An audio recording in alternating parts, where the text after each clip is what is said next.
All right. What's up, everybody? Good evening. Hope you're all doing well.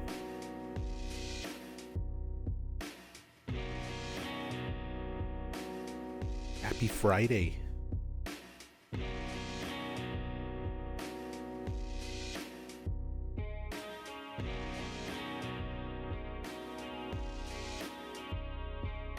What's up, Magpie Juju?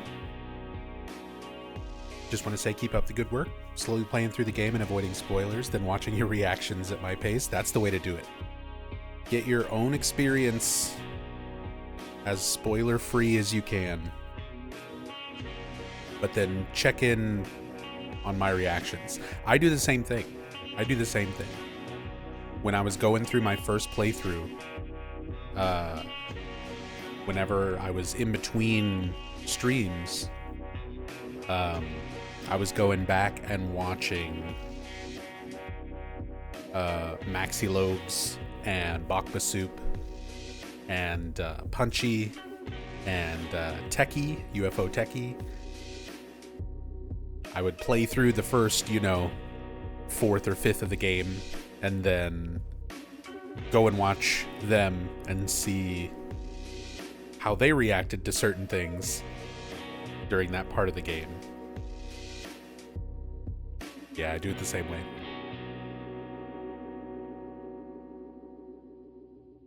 What's up, Fishbones? Hope all's been chill. Perfect timing. Just finished work. Nice. Nice. Some chill Silent Hill F after work. Yeah, everything's been pretty chill. Doing pretty good. Been slowly trying to adjust my sleep schedule.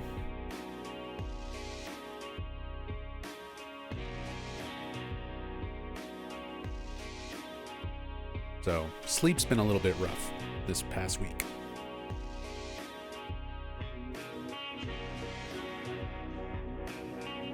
But otherwise doing pretty good. Hey, Shadow Noises. Fallen Nat. Welcome back. Thank you so much for the Prime and the 10 months. Good to see you. Thank you so much. Grove Sleeper, thank you for the raid. What's up, Grove? Hey, Tassadul. Combat's been a little tough for me, not sure why. Are you on story or hard mode for your first playthrough? Because combat was tough for me on that first playthrough, and the difference between story mode and hard mode is like night and day. It's drastically different. It also helps that I'm doing story mode action with you keep all your upgrades. So I've got all of my stat upgrades and I've got all the Omamori and all that stuff. So did hard mode because it seemed like the suggested. Maybe I should readjust. Yeah, honestly, if I could go back and if I could go back in time and choose differently for my first playthrough, I would have done that first playthrough on story. I would have gone back and done story action within the fog, Lost in the Fog puzzles.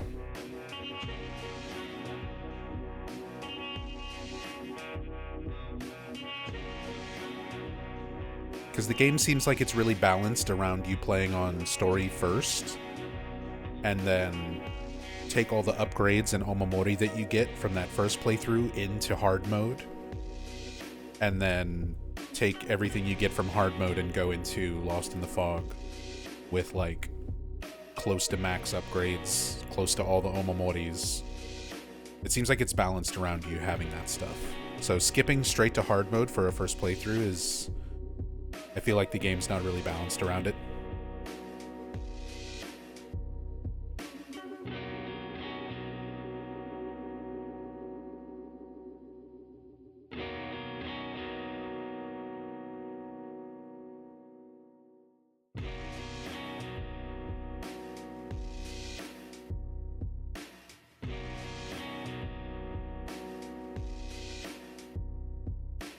Been waiting to see what I think. 3 endings in, working on 4th. Yeah, I should be getting my 3rd ending tonight.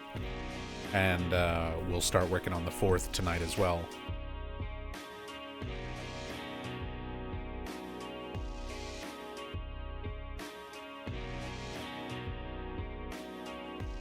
Only doing hard action since first playthrough. It's keeping it fun so far. See, if the combat was a little bit more polished, I like the challenge of it. I like the difficulty level of it, but there's too many things that just feel bad in the combat. I'm still not a fan of the hit stop, and just sort of how it affects the flow and the pace of combat.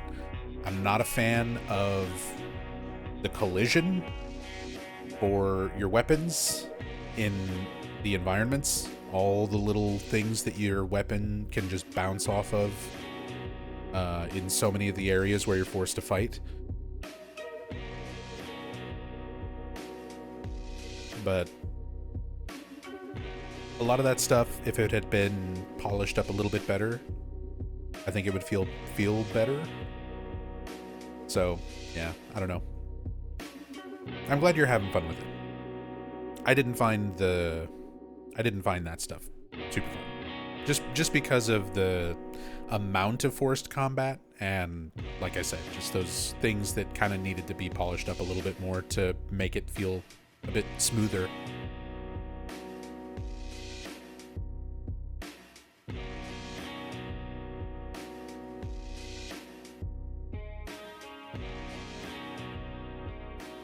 So I'll still wind up doing every difficulty. We already did hard action on first playthrough. I've been doing story playthrough while I get the other weapons, or the other endings and stuff. And when I go for the last ending, once we go for ending 5, which I'm just going to save UFO for that one, I'm going to put it on Lost in the Fog action, because by that point, I should be maxed out on stats and Omomoris, if not very close to maxed out. Plus, I think I might keep stuff like the katana on New Game Plus after that. I'm not sure how that's going to work. We'll find out potentially tonight.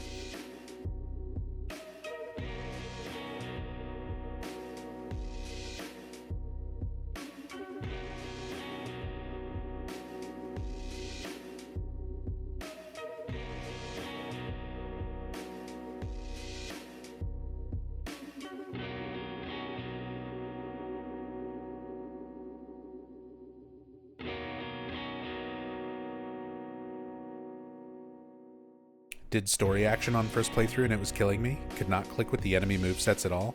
The enemy movesets are so deceptive. Fucking Dark Souls and Elden Ring enemies wish they could be as unpredictable as a Kashimashi or an Ayakakashi. Especially just because of the way the mechanics are set up. Like, you want to sort of be in range so that when you get your opportunity to counter, as long as you're close enough, and it depends on the weapon that you're holding, you can... It like, Hinako will step forward and then hit with the counter. Like, she'll automatically move towards the enemy that she's countering, as long as you're within a certain distance. If you're too far, you can still whiff. So you kind of want to be like close enough so that you know you're going to hit your counter. And then the enemies will usually open up with a move that is counterable or a move that is not counterable. And the move that's not counterable always feels like trying to react to that makes me feel like I'm trying to parry a fucking 3-frame jab in Street Fighter 3rd Strike on reaction, like playing fucking footsies with Makoto or something. I'm like, Jesus, there's just a knife in my face instantly. How am I supposed to react to this? And that's why, like, a lot of that has been alleviated. I've been really enjoying the auto. If you want to go full casual mode like me, pop on the auto counter Omamori, And then you just don't worry about it. All you have to do is get in range, and if they do the counterable move, the counter will come out. Like, you'll just get it. Otherwise, just focus on dodging and moving.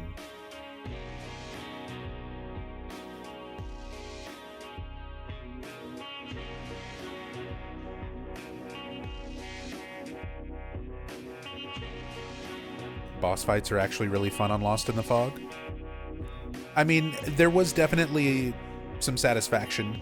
Like, you get that sort of Souls-like satisfaction of throwing yourself at a hard boss for a while and then beating him.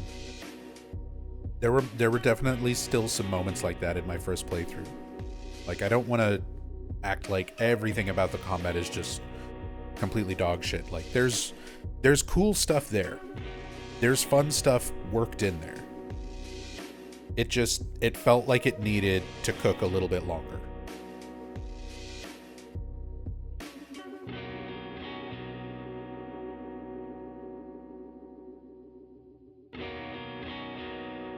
Use auto counter, easier dodges for no damage play. See, yeah, that's the thing too.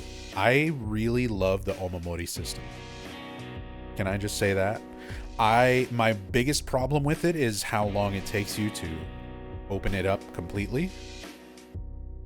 I feel like that would make things so much more fun to give players access to that sooner, at least a little bit more of it sooner, rather than just like one or two. I don't even know how many you can potentially get on a first playthrough, because I was wasting faith so much just rolling Omamori and stuff like that on that first playthrough.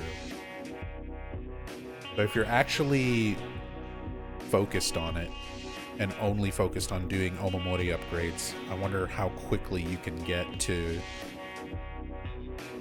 like 3. 3 is where you really start to get like fun builds and variety with it.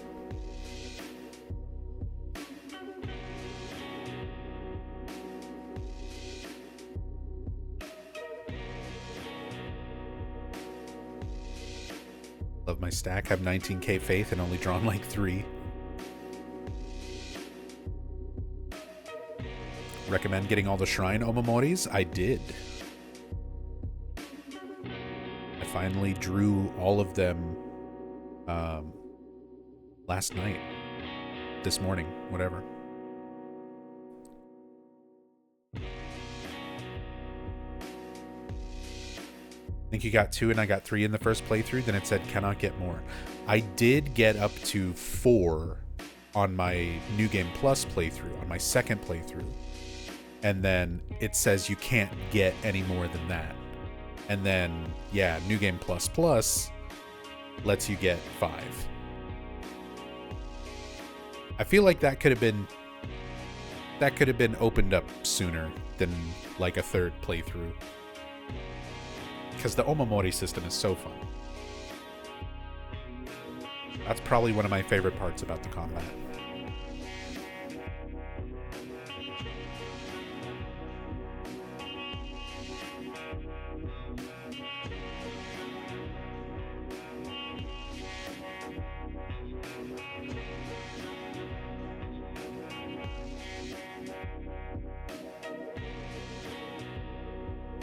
But yeah, there's a lot of good stuff in there. A lot of cool stuff in the mechanics.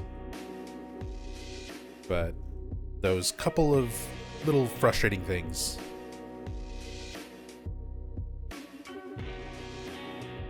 And again, maybe that opinion, maybe my thoughts on that stuff will change as I get more experience with the game.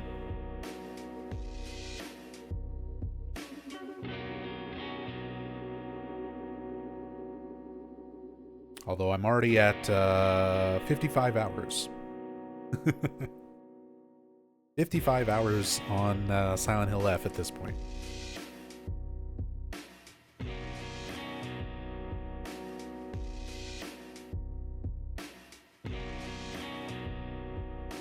Can I recommend a build? Daisy, Rabbit, Suzuran, Swallow, Serpent. Isn't Daisy you get hit once and you die?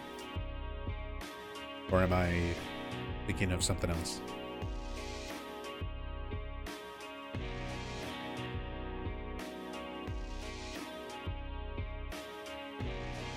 Hey, Ripoison. Thank you so much for the 6 months. Thank you, thank you. Hope you're doing well.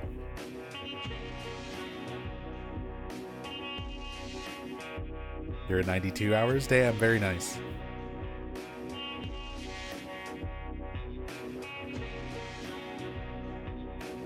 Sadly, I can't, even as a streamer, I can't commit that much time to playing. I got a house I gotta keep up with. Got a wife I gotta take care of. I got video editing that I've been trying to grind my way through.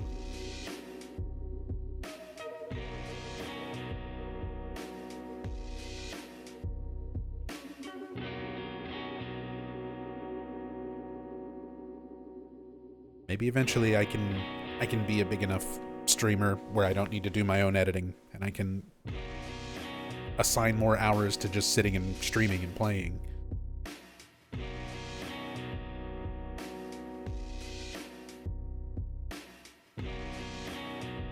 Usually be working, but got ill. Better now. I'm glad you're feeling better. Hey, I had to take several months off earlier this year, because of my health as well. Which is thankfully back in order for the most part.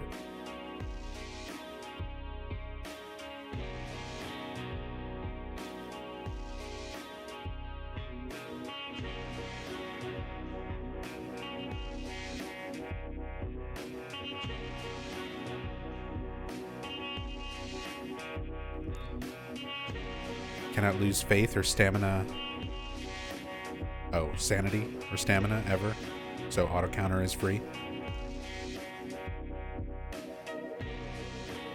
I mean, I definitely want to try out stuff with that Daisy Omamori. But there's too many bullshit things in this game that I keep getting hit by and never learn. So I feel like that would just frustrate me.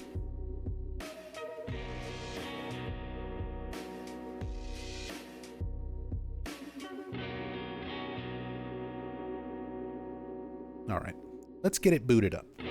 We're talking about all the fun things in the game. Let's play the game. I'm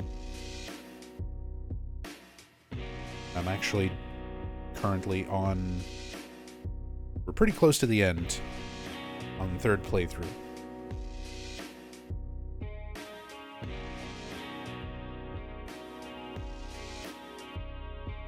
Currently doing the doll gauntlets. The dauntlets.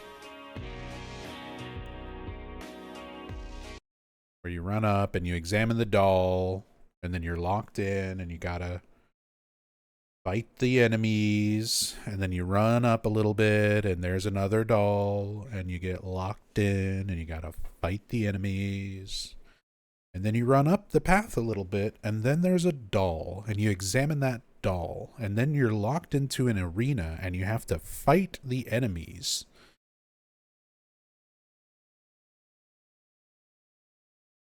So let's do it.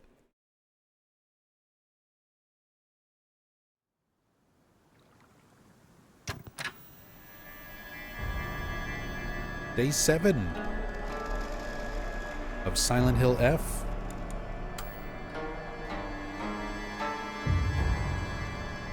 We are returning to the Shimizu residence as the Werefox. And we're gonna run from doll to doll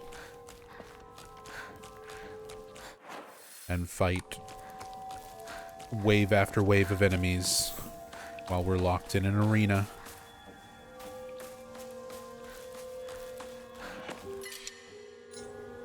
Something needed to be reworked about this part. It's a total drag. Yeah, this is like one of my least like visually I love this part of the game. I'm gonna really like looking around the town with the cam hack.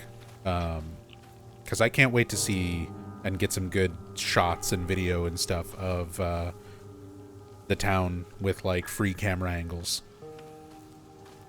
But gameplay wise, this segment, it's not fun. I don't like this part. You still resist? How pointless.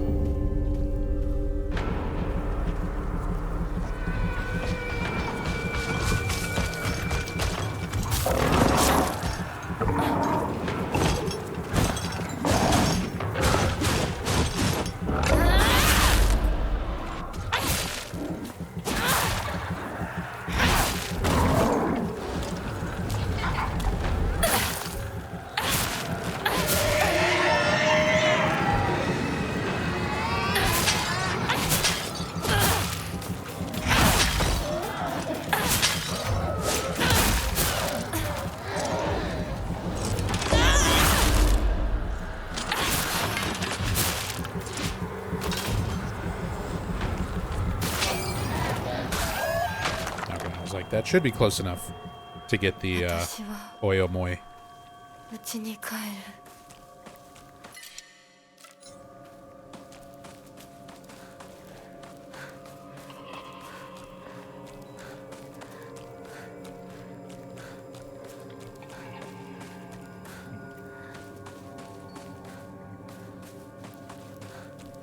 Hey, what's up, Var?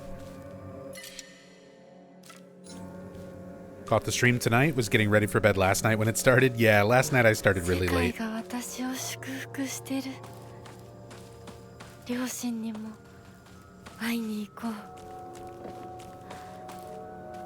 Last night we got started really late. Rachel and I had been taking care of her parents' house while they were away. Taking care of their pets and stuff. And that also included some light yard work. So by the time I got back home and started getting ready to stream, I was super exhausted and just wanted to sleep. So I took a nap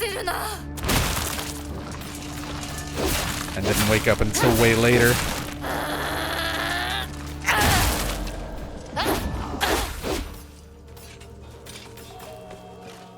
Get out of my way, corpse.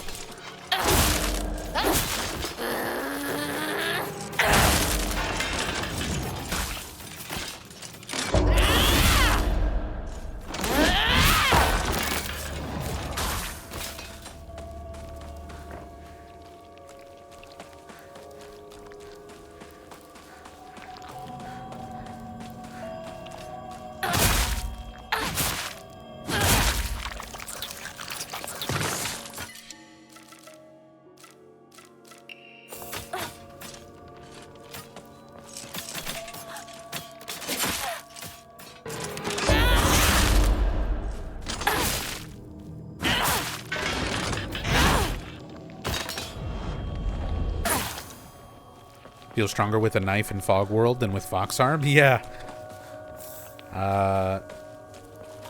Knife or a sickle or a sledgehammer.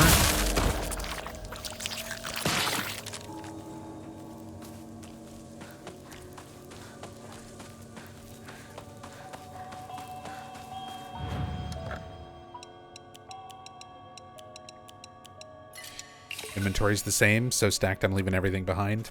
I mean, I try to just keep bandages and first aid kits for heals, and just everything else I'm exchanging for faith.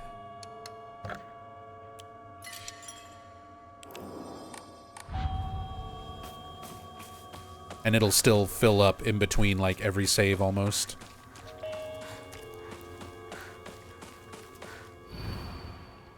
Shimizu Hinako shall live. You shall die.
Oh, I didn't think I would actually stagger it again.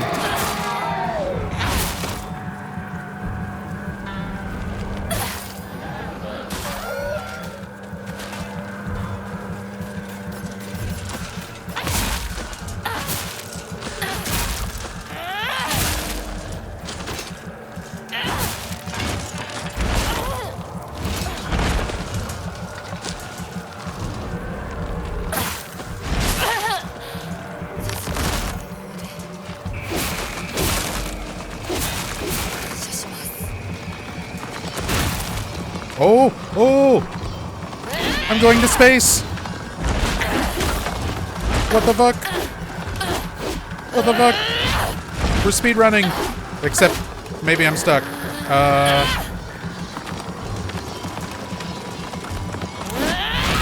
I may have found a glitch.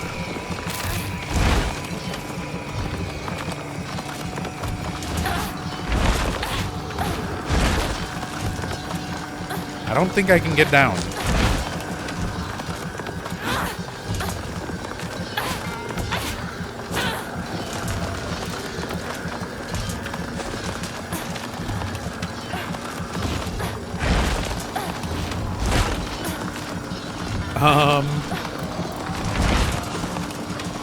Okay.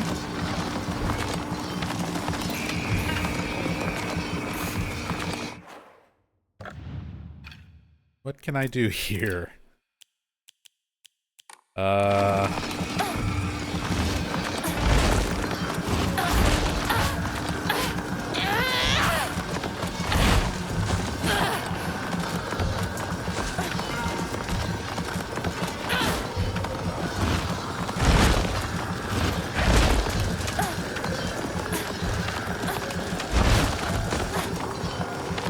Oh! We're out of there. Am I past the barrier? Look at that!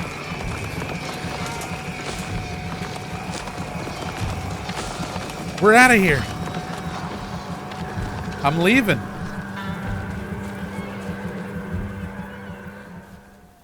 Ho ho ho. Speed tech? Speed tech? I haven't even seen speedruns yet. I don't know if that'll potentially be something that can be done.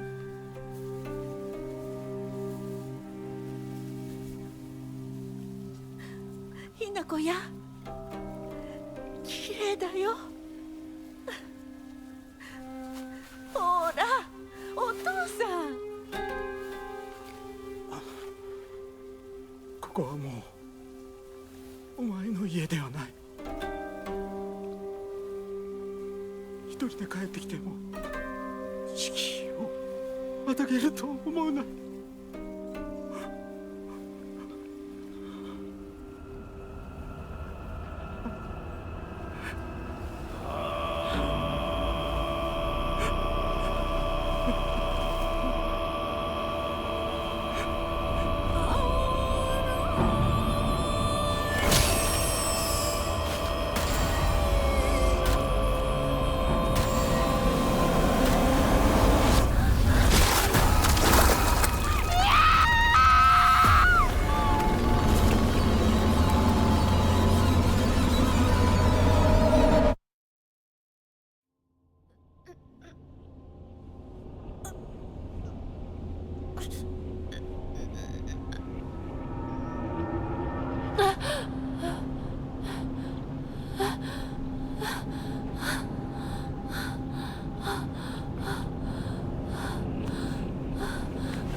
Okay. Well, potential arena skip.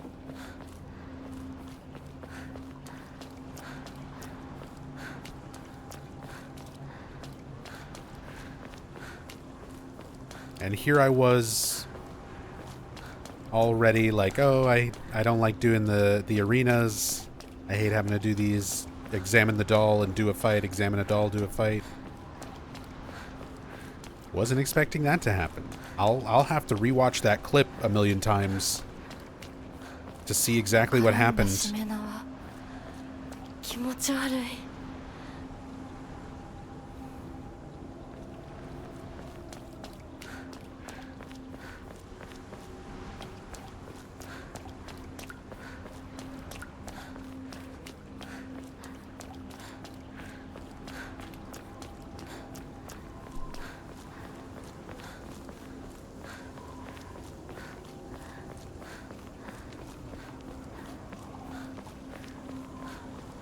Although, isn't this another arena that we're coming up onto 助けてくれてありがとう immediately? The bridge and the blue flame.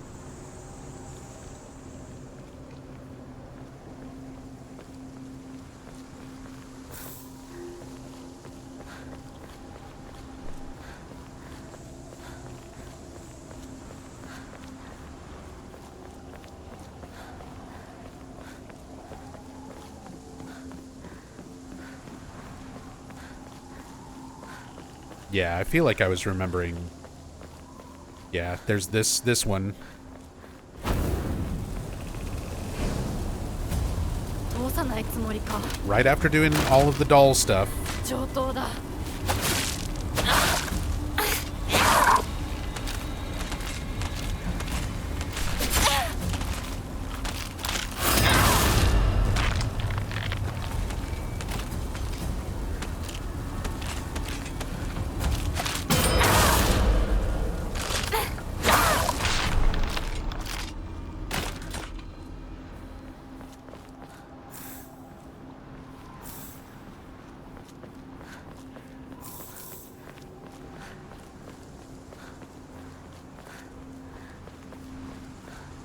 Thank you for getting the clips, Yami.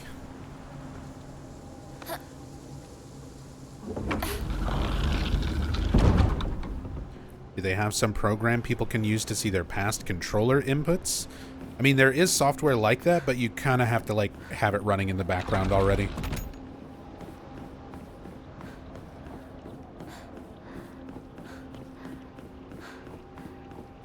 And I didn't have anything like that running. I used to use that for speedruns like years 悪 ago. いけどもう決めたんだ私は止められない But I've also been a speedrunner for a long time. If I just look at the clip, I can figure out what I was doing and what interaction most likely caused that. 邪魔するなどけ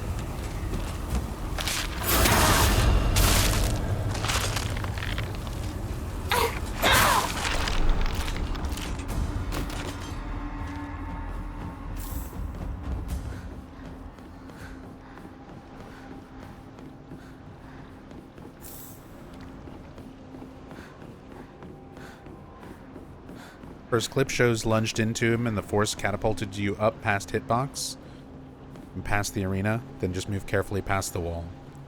I just started mashing dodge. But I'll have to look at, like, how close to the wall I was, how much he moved after I was on top. There's a lot of stuff to look at. That was interesting, though. Potential speedrun stuff. Always fun. I'm just glad I didn't get soft locked and have to, like, reset completely.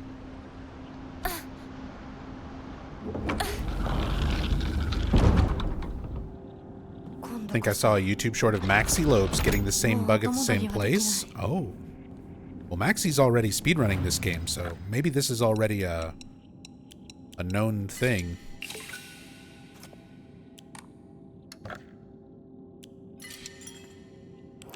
This game's been pretty tight glitch-wise from what I've seen so far. I mean, on these first 3 playthroughs, that's the first, like, real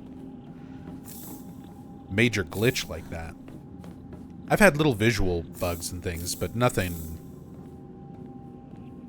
like that. Nothing that affected, like, gameplay.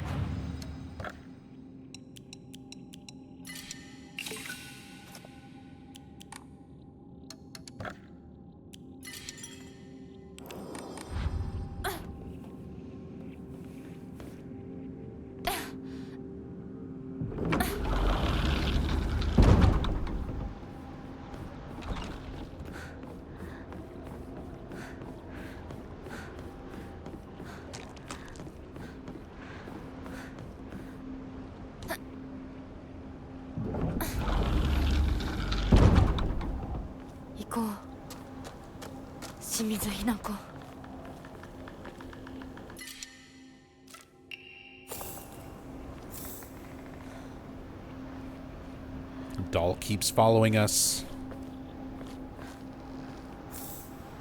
Swallow Omamori is a must with auto counter. What am I using? Serpent, Mantis, Swordfish, Hound, Kudzu.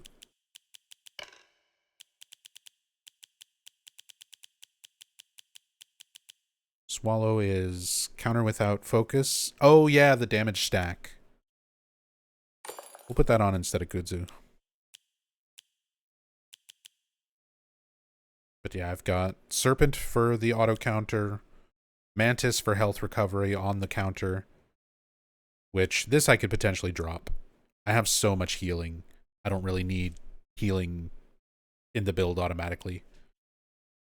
After countering, stamina will not be consumed for a set time. Restore max sanity after defeating enemies, since I'm burning through sanity with Serpent. Yeah, and then Swallow for damage. I might switch out Mantis. Having that little bit of heal without having to use items is nice, but I have so many supplies.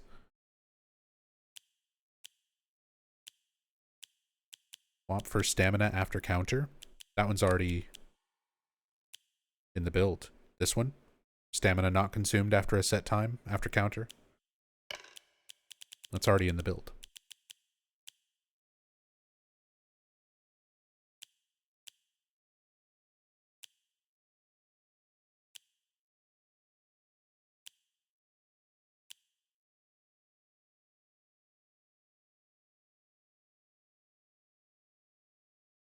Getting some max sanity on perfect dodge is not bad.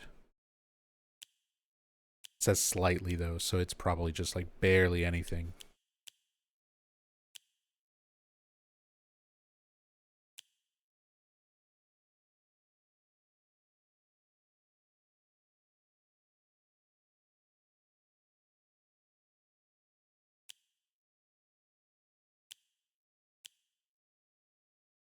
Yeah, I tried the infinite durability one.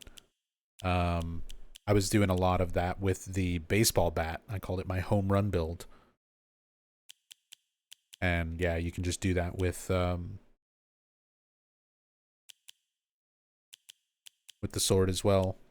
But I'm liking the auto counter. I'm liking the counter build.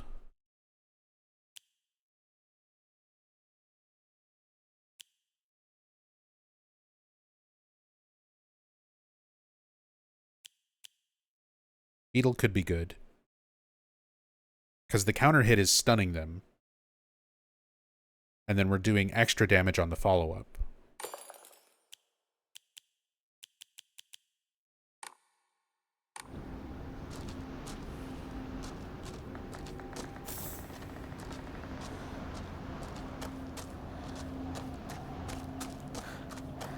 Home run sounds cool. Home run was pretty fun. It's basically just, let me see.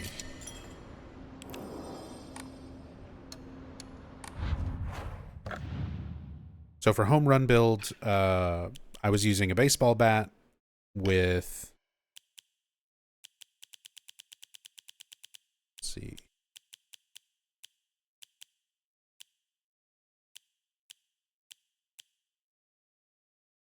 Decrease weapon durability consumption performing light attacks.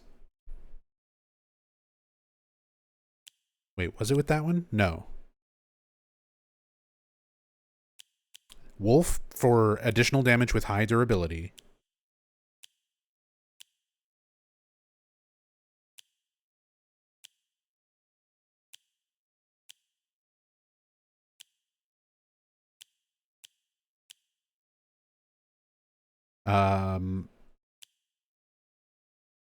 Crab so that you don't lose weapon durability while using focus. Hawk to decrease focus charge. Owl to decrease sanity consumption while using focus. And then sanity restore after enemies was usually what I used for my 5th. But there's some other ones that I've picked up since then that are also pretty good in the build. But that way you basically just always do a focus attack into your light, your R1 with the baseball bat. And for Hinako, it just looks like a really big swing, so I called it my home run build. And you just keep doing focus attacks over and over. Your durability never goes down, so you're always getting the damage bonus from Wolf.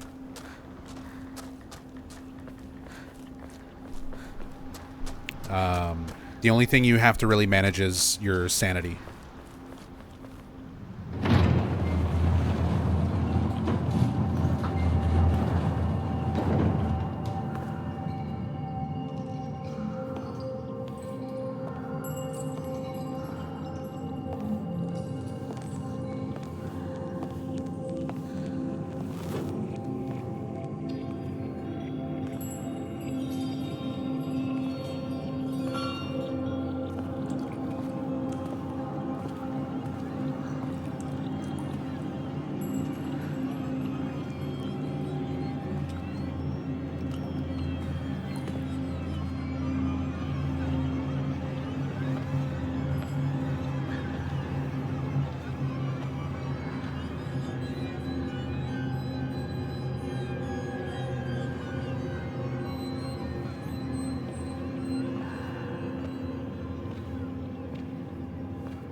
Okay, yeah, I was gonna say, this should be new. そんなにもあなたには未練があるの？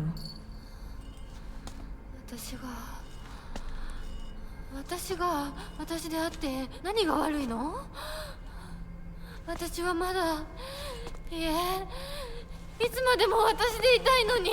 あなたの気持ちもわかる。不安よね。怖いわよね。でもそれは乗り越えられるものなのよ。乗り越えるかどうかは私が決めること。誰にも勝手に決めさせたくない。もう遅すぎるの。あまりに遅すぎる。これは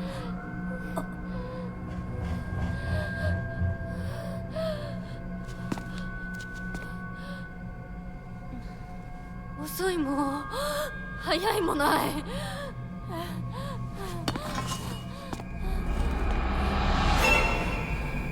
Oh, we've got the doll. Just like last time, except this time it actually had an effect on Junko. It's like frozen.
前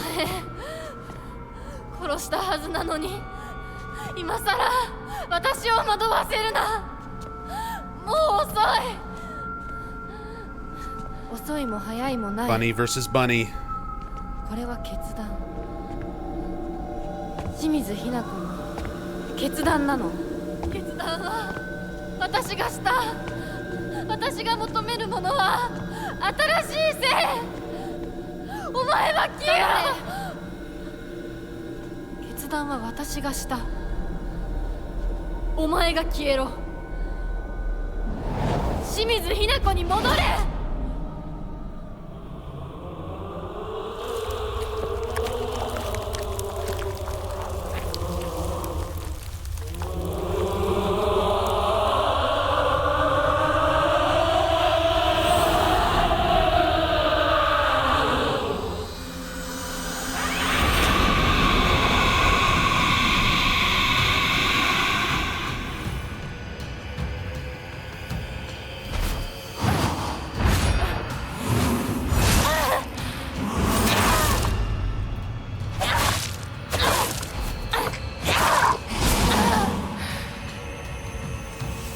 Okay.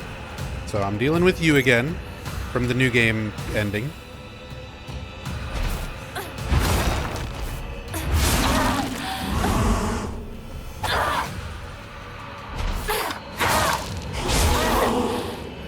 And I completely forgot your moves.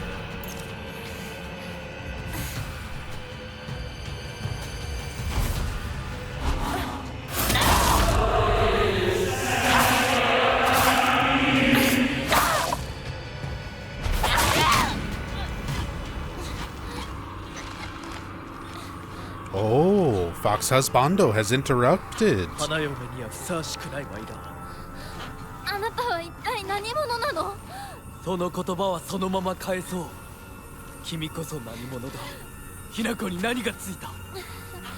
どうやってこの聖域に入り込んだ。正体を見せろ。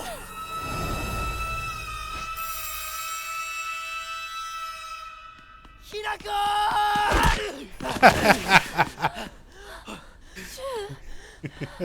信じてたぜ相棒。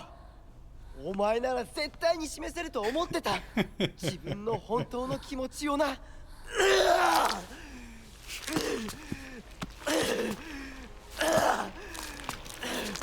汚れめ、どこから入り込んだ。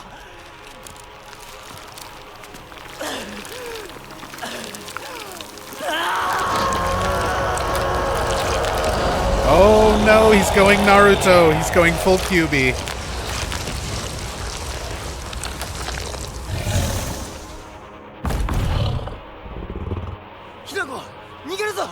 Oh, are we gonna... I was gonna say, we need to fight... Oh, that actually looks really cool, though.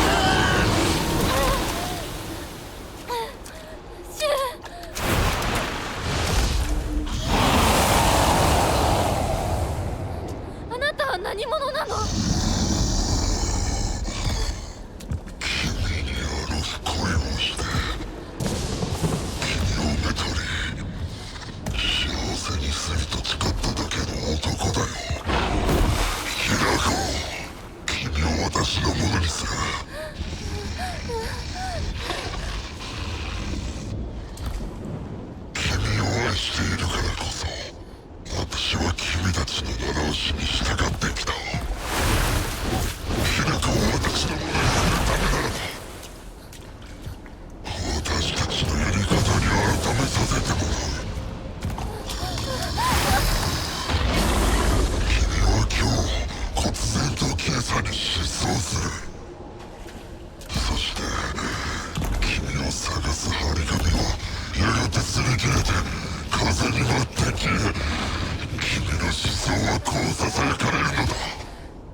Defeat the Shichibi.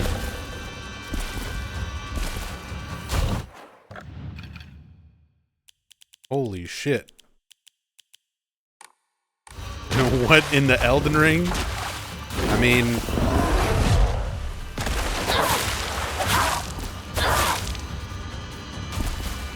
It might not be very Silent Hill-like, but it is pretty fucking cool. That's kind of how I feel about this game in a lot of ways.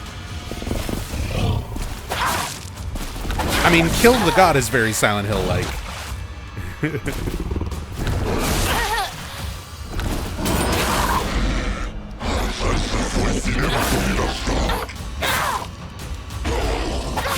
The presentation, not so much. Oh, and we're gonna transform. あらゆる努力をした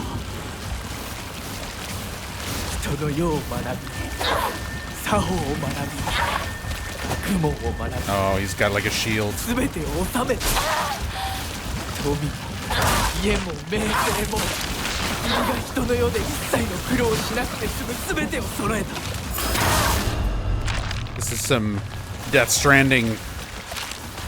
We gotta fight BTs now.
Oh, the tail strike.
Dude, the color change is so cool.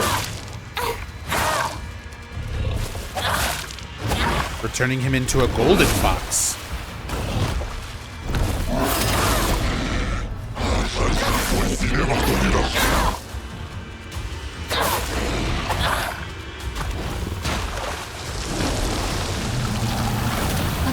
私に恋し、私をめとるために人生を激しく生きた。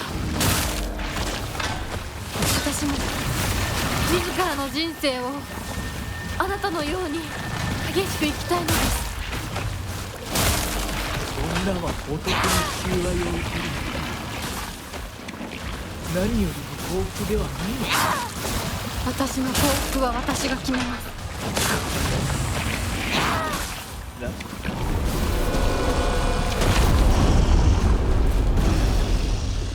Oh, is that it? 最後まで付き合ってくれてありがとう。あなたの求愛を生涯忘れません。そしてありがとう。ひなこ、こっちだ、早く。行きなさい。後始末は私の方でつけておく。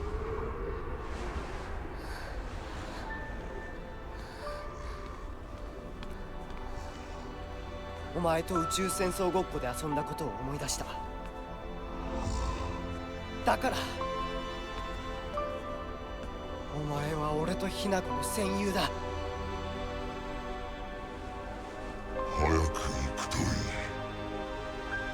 We played Space Wars with the Fox? 君を食べてしまうこともできるのだからね。また会おう。 Like when he was Kotoyuki? In the other ending, Shu said he didn't even remember Kotoyuki. 男なら引き際も大事か。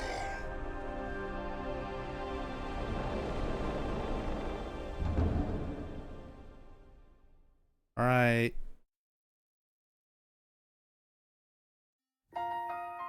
Okay. I mean...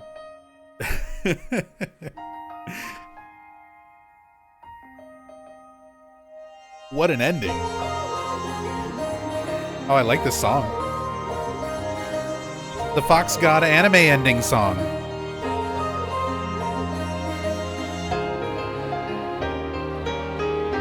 This feels like an anime outro.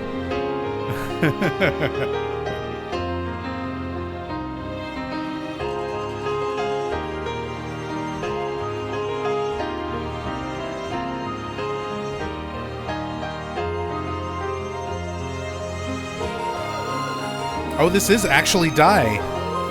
I thought y'all were joking just because it's Ryukishi. It's literally... Okay.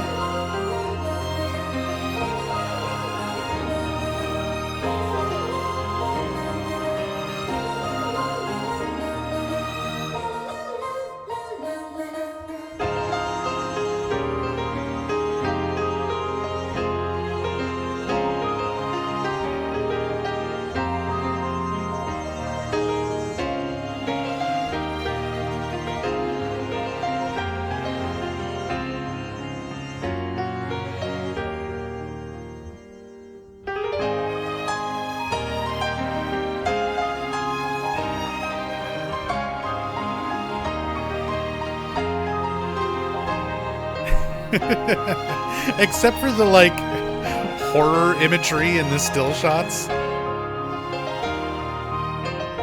It's so strange. Feels like I finished a Final Fantasy game. Exactly, yeah, Terry Red. Welcome to the stream, by the way. I'm glad you could finally make it to a live. But, yeah, the morbid visuals with the very happy music. It's a great song. Great song.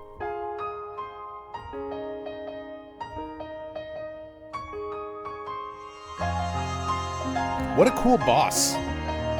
Again, like, that is the kind of thing that I like to see, where it's a Japanese-based Silent Hill game. Traditionally, in a lot of Silent Hill games, at the end of the game, you kill a god. I don't even know if you can hear me over the music.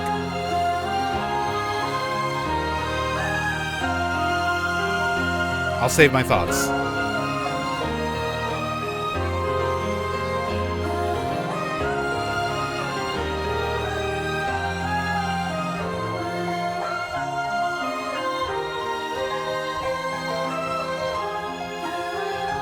You can? You can hear me? Okay.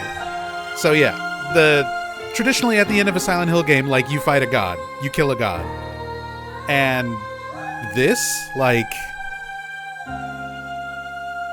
felt like the appropriate Japanese version of that.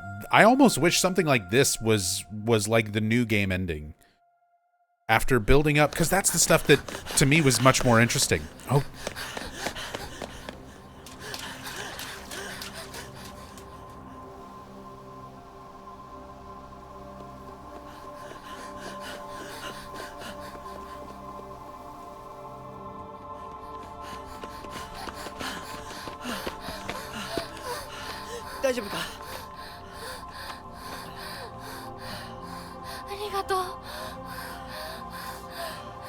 Do we finally see them as adults?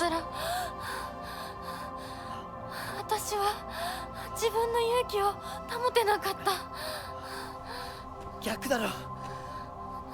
お前が自分の勇気を出したからこそ、俺はお前を助けようと思ったんだぜ。その勇気を持つのに時間をかけすぎて、大勢に迷惑をかけた。そのためにお前が自分の人生を諦めなくちゃならないってのは俺はおかしいと思うぜ。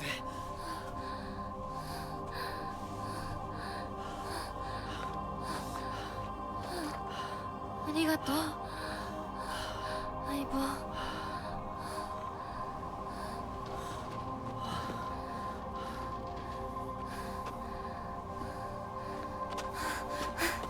それにしてもお前ネクタイ似合わないな。うるせえ、お前だってそれ似合ってねえよ。 You look weird in a tie, you look weird. Oh, so show them. They're adults, they're talking about the suit and dress and everything they're wearing at the wedding. So, like, yeah, she just ran away from the wedding with Shu.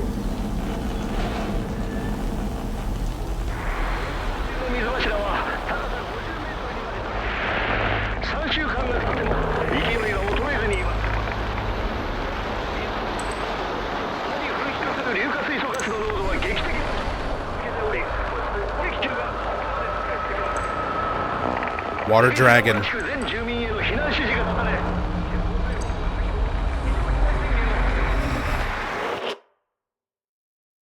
Oh, so the water dragon. The water dragon that was being held back by the other gods was now wreaking havoc.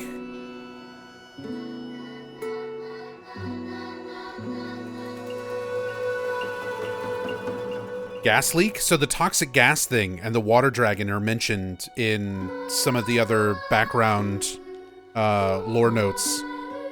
Dude, this is what I was expecting on New Game. When you're reading all of those notes and all the bits of lore on New Game as far as Oinari-sama and the ancient tree, and like all these different gods and everything that we're building up to in the lore. This is what I was expecting. I mean, not quite the giant fox god, but that was really cool.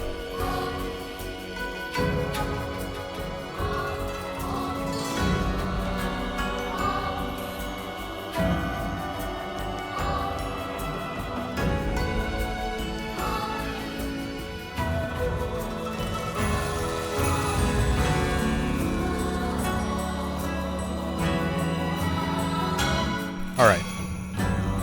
I like the music. I like the credits. But I'm also not over yet. It's not over. I'm going to take a really quick break. And then we're going to dive right in. Oh, look at the new screen. I'll leave it on the new title screen. I'm going to take a really quick break, and then we're going to dive right into playthrough number 4.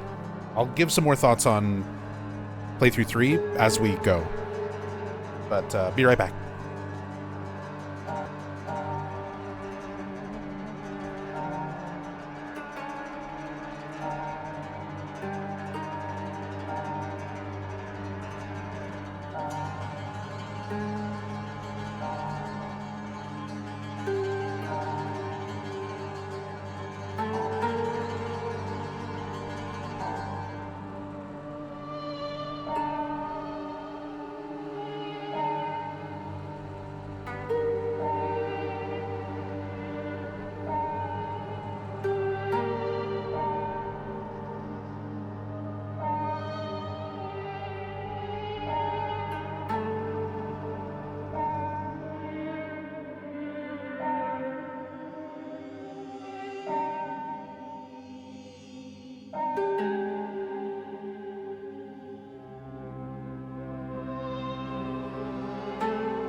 Okay, I'm back. Wow, what an ending. Cool boss. Excellent design. I love the idea of the final boss being this larger-than-life god of the area, of the town that the people were worshipping. Again, I feel like a lot of stuff that was in this playthrough I would have really, really liked to have seen in New Game. That would have definitely been a bigger hook, a more satisfying series of information given throughout the game, along with a conclusion that would have then motivated me to continue playing. Like, if some things had been kind of switched around between New Game and New Game Plus, how much information they give, and that ending, being locked into that first ending on a first playthrough, and then expecting people to, like, all right, play it 4 more times if you really want to know what's going on. Respectfully, I disagree. I liked the drug ending. It's such a tropey cop-out. Like, if that's what you're into, that's what you're into, but I am so sick of having psychological horror in games, in movies, in anything, where all of it just ends up with, it was all in your head. Whether it's drugs, or delusion, or dream, or whatever. Like, that shit is corny. I'm not a fan of it. Especially when they took so much time to build up all the lore in the first playthrough. Everything about the gods, everything about the town, everything about, like, all of these other potential things going on. The connection with the White Claudia, the connection with the Aglophilus. And then it was like, oh, it was a bad drug trip and she just killed everyone at the wedding. That sucks. That, like, if you like it, you like it. I'm not trying to change your opinion. I'm just trying to let you understand my point of view. I've seen so many horror movies, I've read so many horror novels, I've played so many horror games that end up with, it was just in your head. And that is such a stupid cop-out way to tell a story, in my opinion.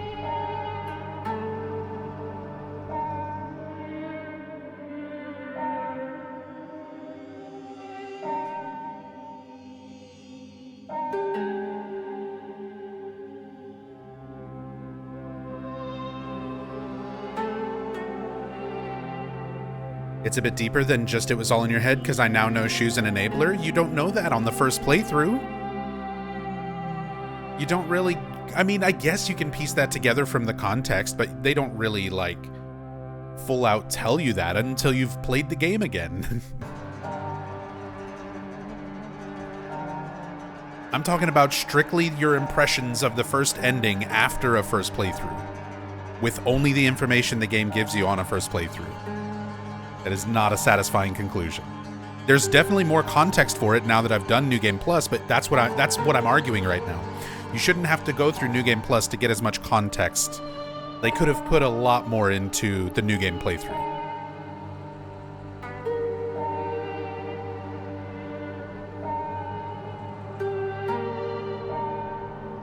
The whole game kind of is only in Hinako's head. Essentially, it all is. It's very similar to Shattered Memories like that. And for what it's worth, I like Shattered Memories. But, like, you never get to really see the reality. That's what I was waiting for on this ending. I was like, show them. Give me just like a 2-second glimpse where the camera pans up. You see them in their school uniforms. The camera pans up to the town while they continue running away. Give me 2 fucking seconds of them running down the street dressed in a suit and wedding gown. Like, show some aspect of reality so that everything is not just strictly, this is how Hinako's unreliable narrator self is viewing things.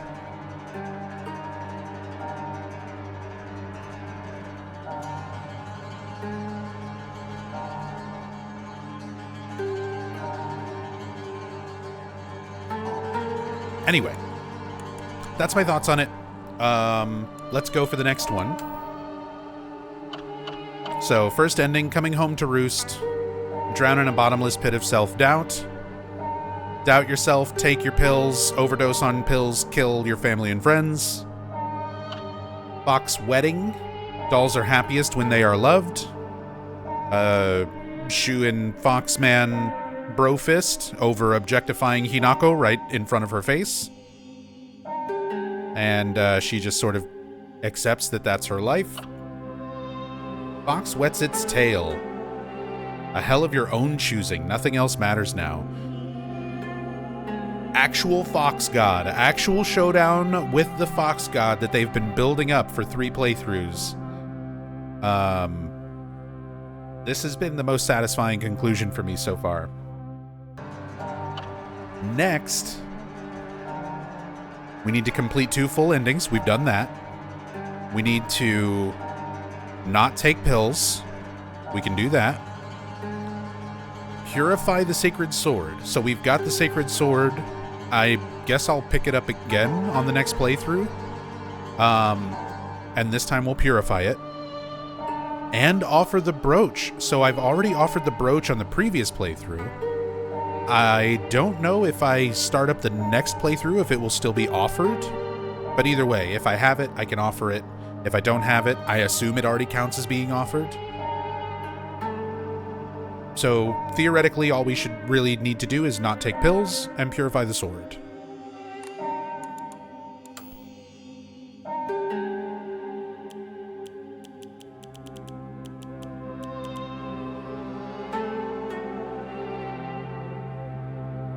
We're going to keep action on story.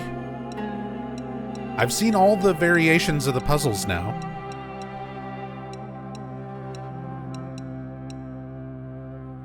We'll just do it on story again. We'll try and speed run through this one.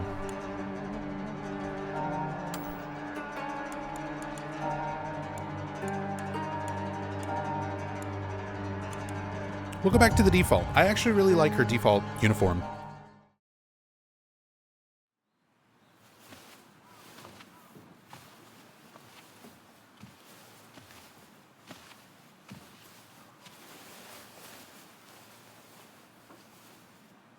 ねえねえ、知ってる？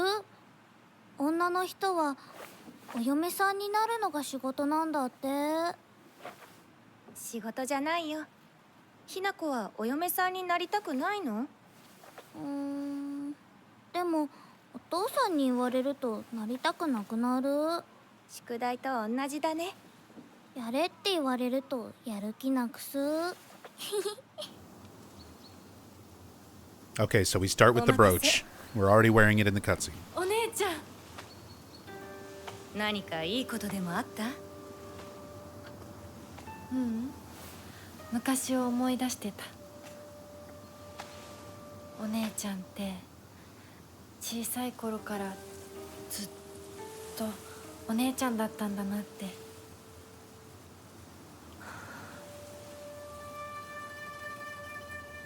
ひな子、私ね。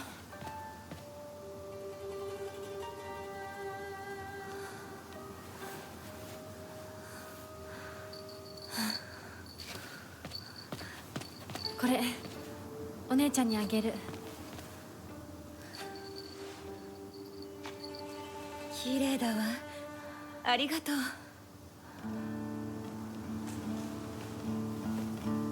Technokami says, I wonder if they modeled Junko's face or if they left it unmodeled aside from her masked form. It's modeled. I've already seen some people messing around with cam hack stuff.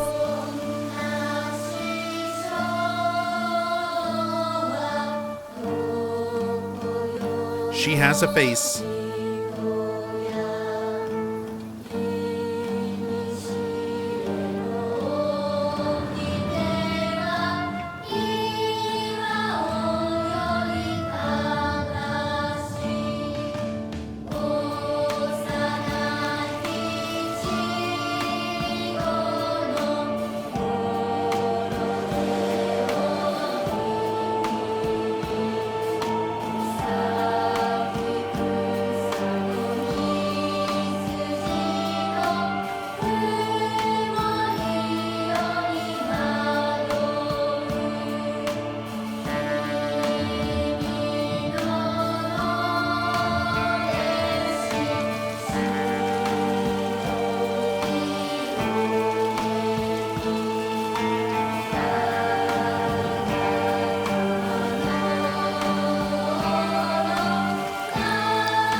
とにかく今後のことは親の方で話を進める。お父さん、ひな子の気持ちだって。こんな話二度とないんだぞ。ひな子にとってこれ以上の幸せがあるか。あるわけがない。どこ行く。話はまだ終わってないぞ、ひな子。それにしてもあのひな子がね。あいつは本当に高校娘だ。何しろおかげで借金は全て返せる。二度と金に困らずに済むぞ。お父さん、やめてくださいよ。ひな子に聞こえますよ。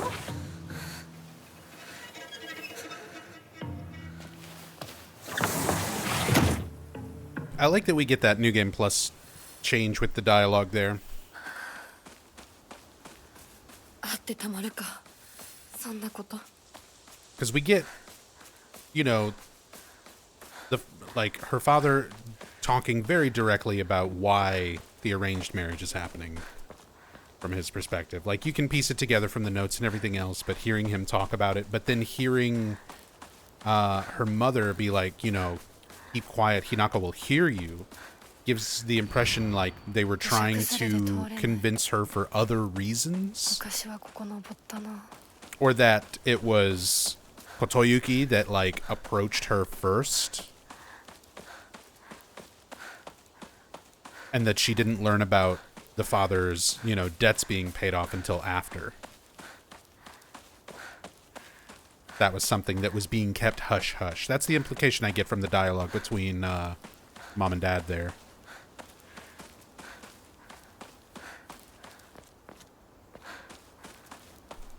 No items.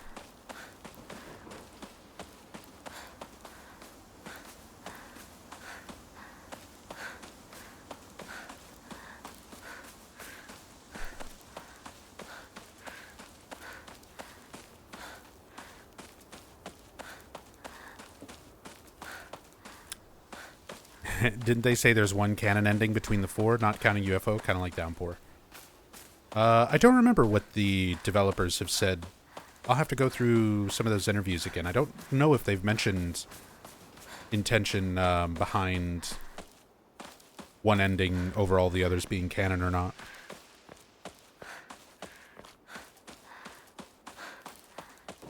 It's funny that you bring up Downpour as, like, the example, though. None of Downpour's endings make sense. Even the quote-unquote canon one. 拝んでおこう。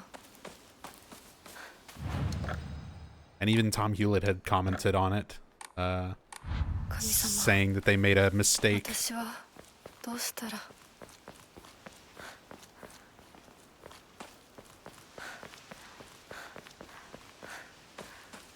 Downpour's birthday ending, the only true ending. Yeah, the good old surprise party.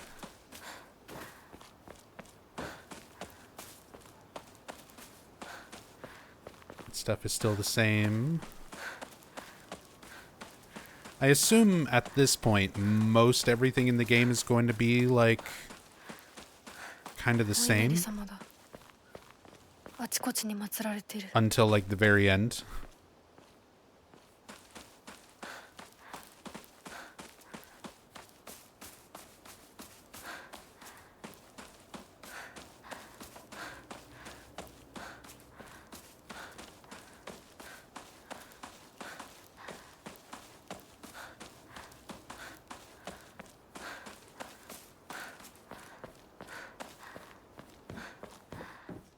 Wide open.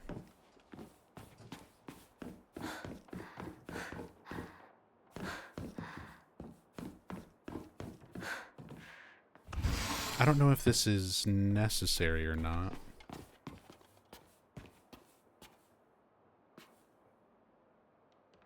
Sankoko. Cute for me.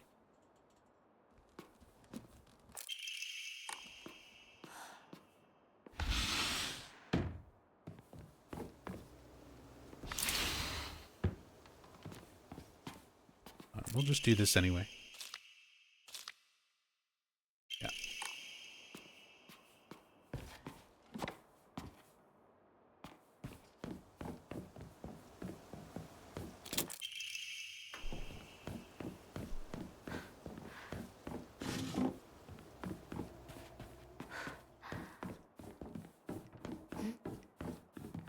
I like how we get the Kokeshi that just appears here.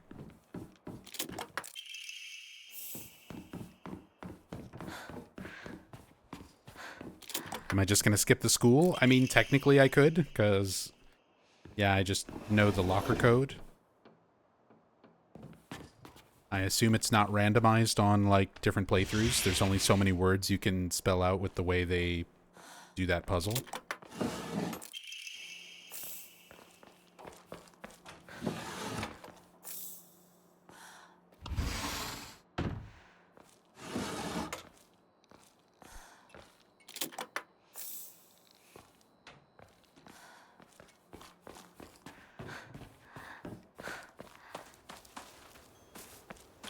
My chocolate treasure. 人気がないな。千鶴屋なら誰か来てるかな。 I don't know. We'll see how I'm feeling once I get to the school. Because I like the school. I like the atmosphere in that area, and I don't mind running through it. But if nothing is really different, then maybe? Maybe?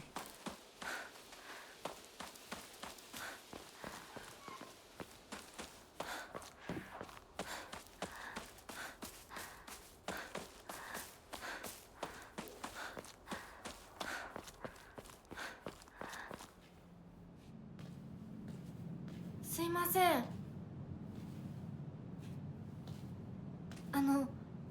運転手さんいませんか?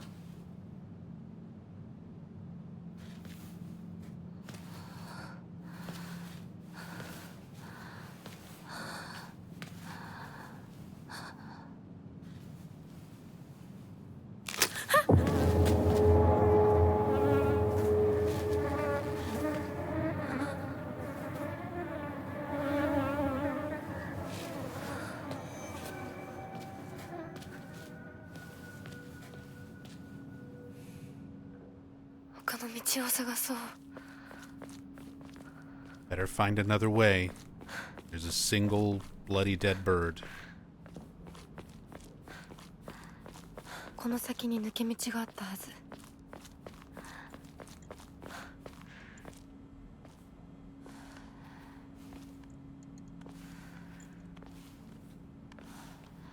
でもあの子、岩井さんちの息子さんと付き合ってたんじゃなかったの？まあ、最後は心よりお金よね。We get the context for that. People already spreading rumors about the marriage. We read notes about that. Because we knew that it spread from rumors to Sakuko and everybody, like, who knows Hinako before she could talk to people about it herself. こっち通るの珍しいね。車が道を塞いでてさ。千鶴屋？今は誰かと。Yeah, their dialogue has been different. 私も後から行くね。うん。じゃあね。裏切り者。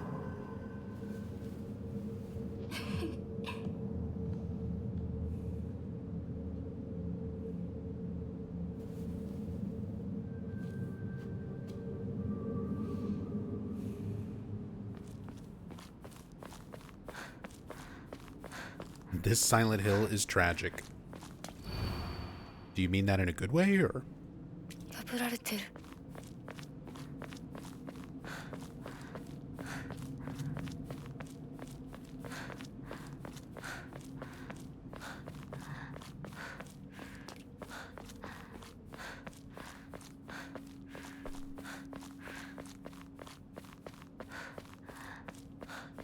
Still under construction.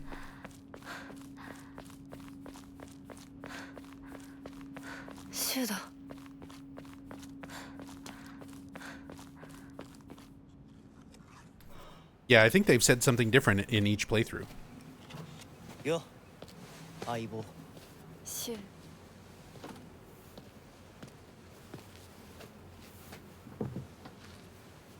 Am I going to read all the signs when I do an in-depth playthrough? I mean, I'm not fluent enough to be able to do that. So I'd have to be relying on other people's translations or like machine translation.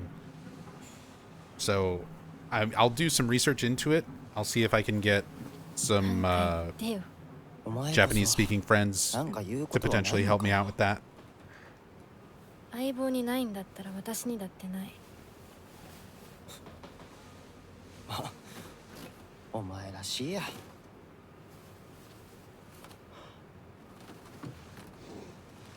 受け身な生き方なんてお前らしくないぜ。お前が自分で選んだ道なら俺はいつまでも応援するからな。シュシュウ君、お待たせ。ひな子もいたんだ。リンコ、何の話をしてたの？いや、大した話は。誰かとおしゃべりしたい気持ちだったんだって。気が紛れたよ。それはよかった。お役に立てて光栄の極み。Oh, this makes more sense why Rinko is doing the like bowing and being excessively like sarcastically polite. Because she's being married into this like well-to-do noble family. 私なんかあったかな。ねえひな子、じゃあ私が借りてる500円も返さなくていいよね。サクコ利子つけて返すとか言ってなかった？言ってないよ。証文あんなら出してみろ。いいこと聞いた。これからはサクコに貸すとき消しゴムであっても証文書か。 Because at this point they're all adults, like they already know. Hinako's seeing them all as how she remembers them, you know, from school, but this should be after people already know what's going on. ひな子。あ、ごめん。 Yeah, exactly. She's asking if the 500 yen, she doesn't have to worry about it. Because it's like, oh, you're being married off into a wealthy family. What do you need 500 yen for?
シューにもらっててよかった。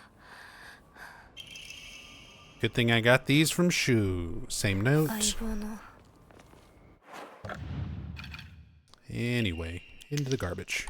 言う通りだな。 Eat some snacks.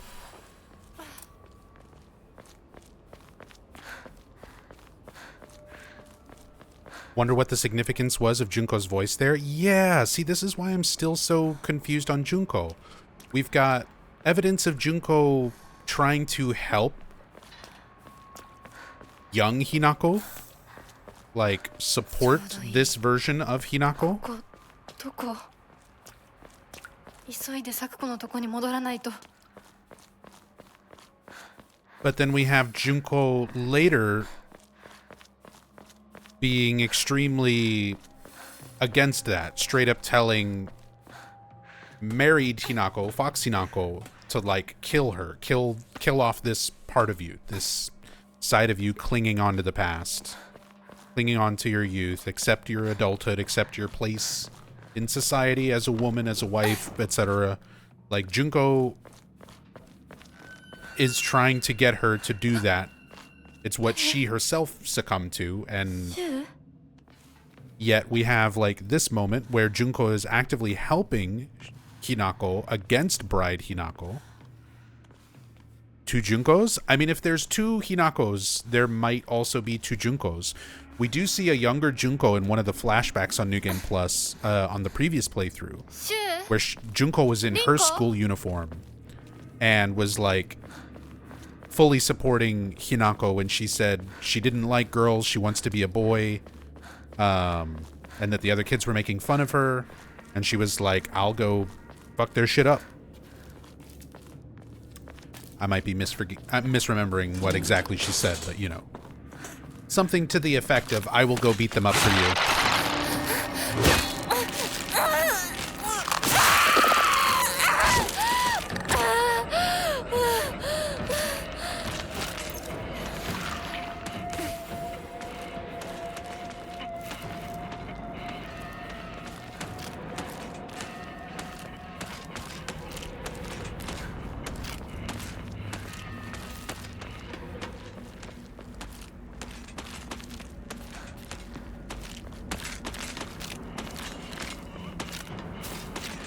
Think I skipped that scene or something?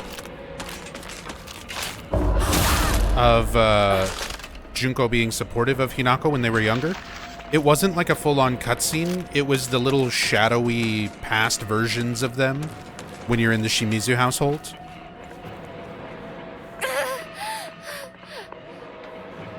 But I only saw that on New Game Plus 3.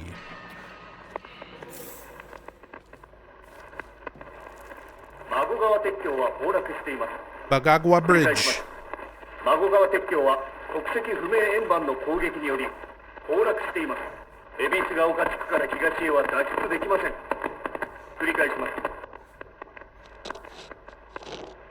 So I wonder which god is destroying the bridge, trapping people in the town, or if that's even really happening.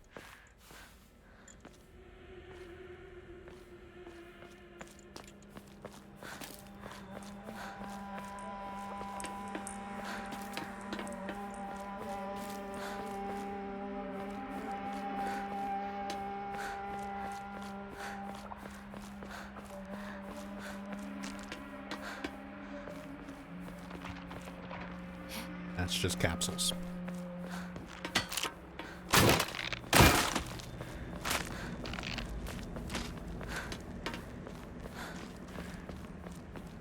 Eventually, I'm going to memorize all these item placements.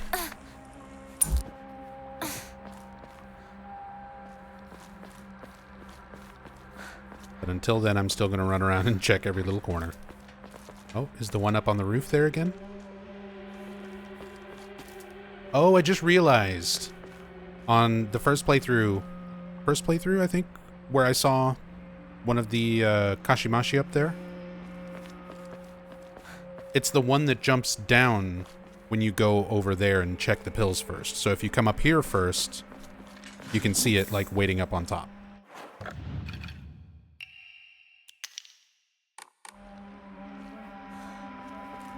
Find the radios interesting? Yeah. The fact that that changes from playthrough to playthrough. Oh, come on.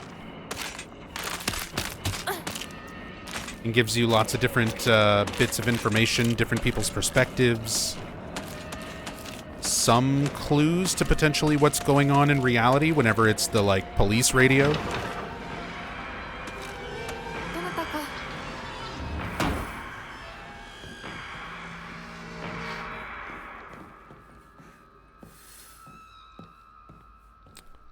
Red capsules.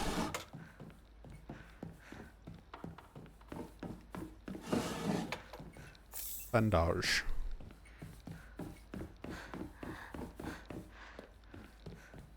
Radios are a window into the real world? I think so too. The same way the notes are kind of presented. Like, because it's through the notes that you're able to get the context of what's going on with the wedding and people's real ages and all that sort of stuff. So the radios are kind of like that as well. They're audio notes instead of just picking up text.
Chase scene earlier reminded me of the ones from Downpour. It's very similar.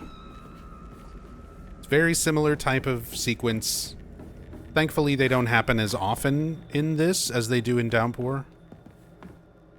And they're at least a little bit more interesting in this game, at least visually.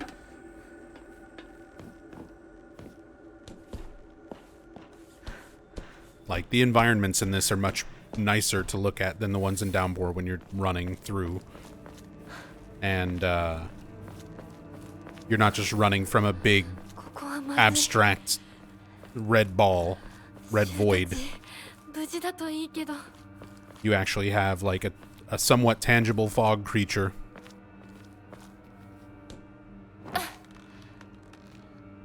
That makes a lot more sense once you know the context of it as well.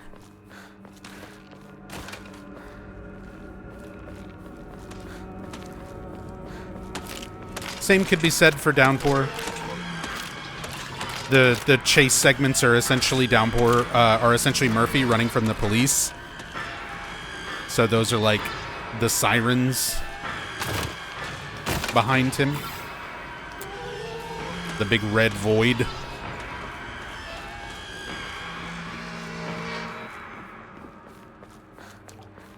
But I feel like the context of this game, the themes, the characters, the environments, makes those chase segments a little bit more interesting.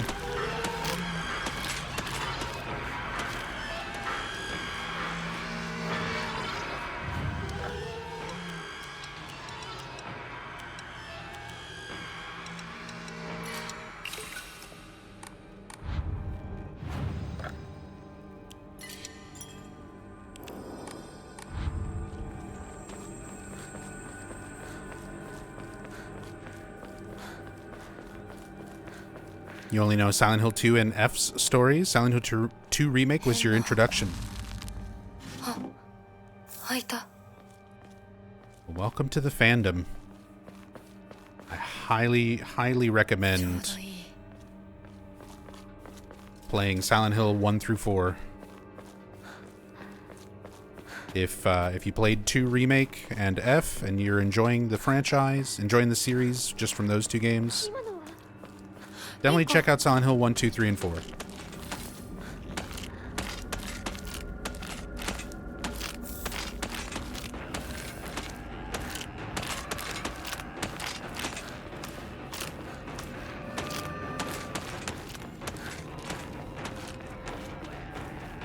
I think 3 looks really cool, like the protagonist. If you're going to jump into 3, I really recommend playing Silent Hill 1 first.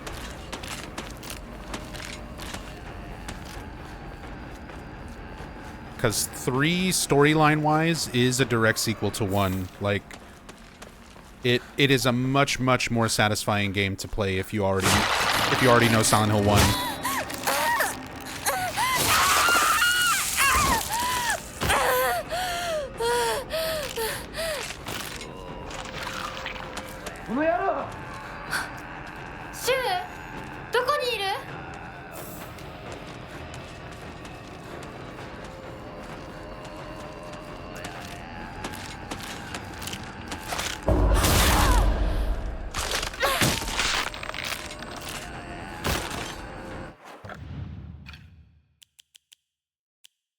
I'm actually gonna swap out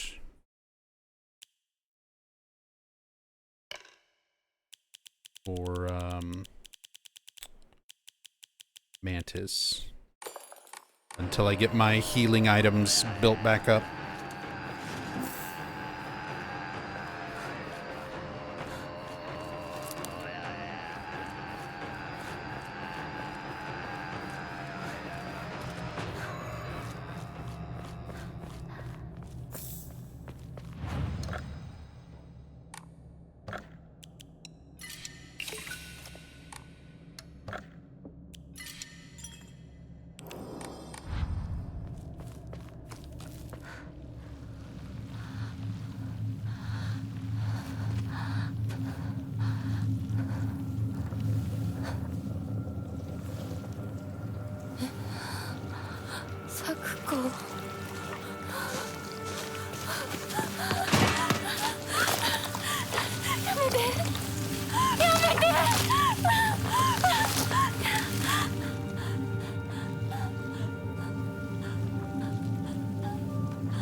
この夢だったよね。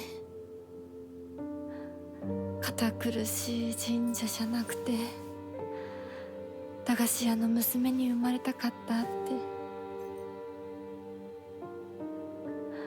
ここならいつでも好きなだけお菓子が食べられるよ。おやすみ咲子。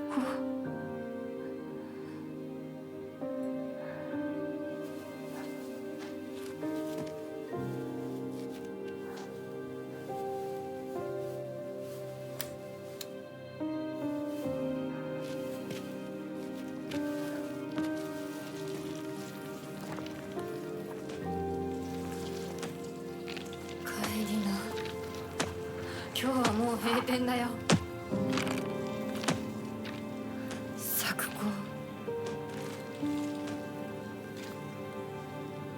私やっぱり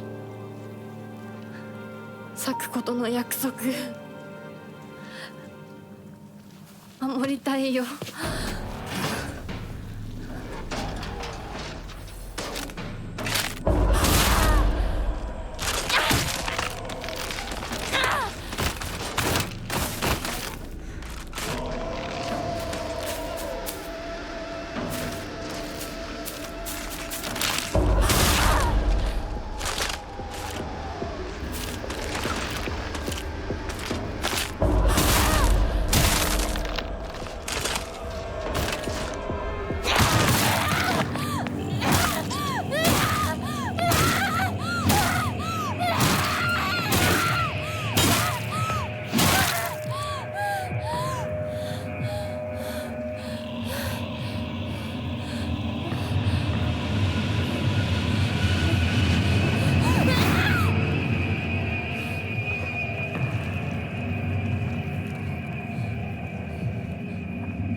ここどここれは Thy restless heart betrays thee as unfit for this auspicious day. Thou must first pay respect to the gods and the spirits of thine ancestors. A restless heart leads to a corrupt soul. Only through sufficient offerings laid upon many stands may thy soul be cleansed. We're just gonna smash it up anyway.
おはよう。悪い夢にうなされていたかな。悪い夢。怪我はないか。怪我をするようなことは私がする。君は体を大事にしなさい。Need to change my game into English text to see how they translated Kuwabara in this one note. ありがとう。 Okay, that makes sense because of the lightning hitting the thousand-year cedar, like the ancient それでは行 tree. こうか。ひなこ。 Is that a note that I've already picked up? Or is that something that's going to be new to this playthrough? どこどうした？こっちだ。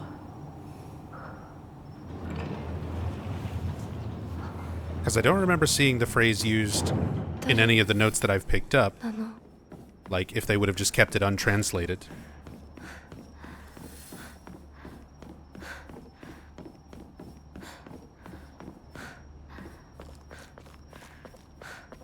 Also makes sense with the opening scene of the game where it starts to rain.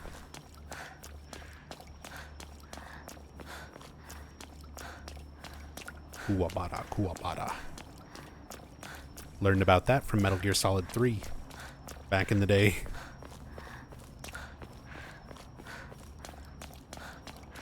I was like, what is this phrase that Volgin keeps saying in Japanese? ゆっくりで構わないと。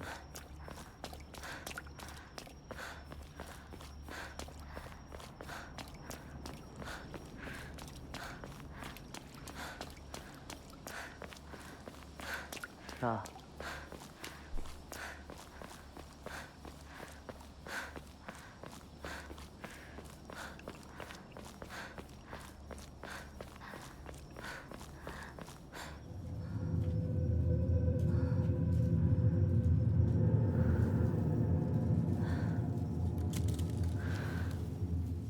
来なさい。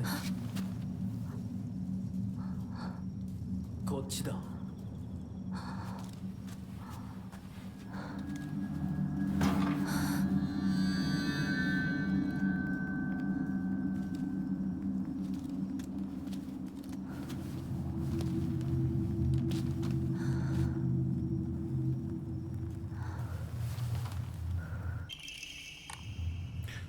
Kaiken.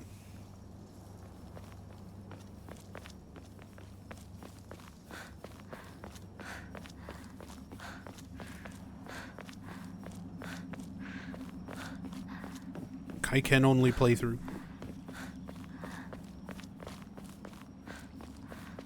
ここは何の神社？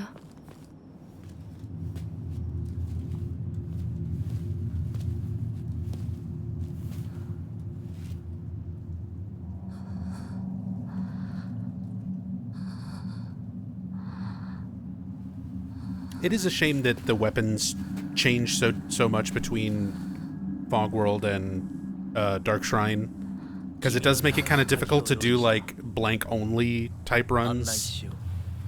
Like I want to do a katana like a whoosh % run, and it's like, what happens when I'm like here? I just kind of have to like ignore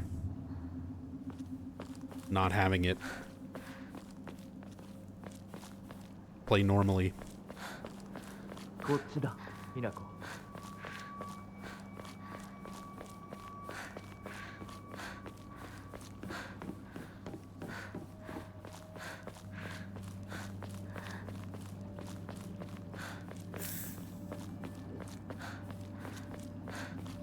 着いた。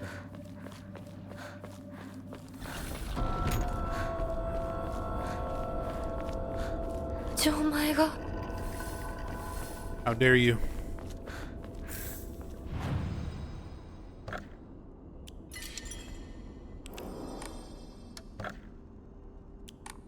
Just keep those for now.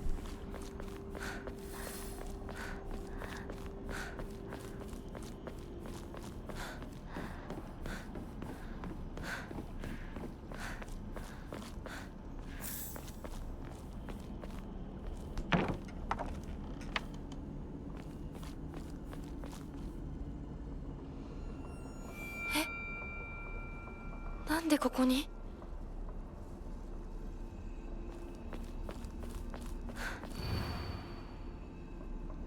Crane, serpent, tortoise.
But he's beating my ass.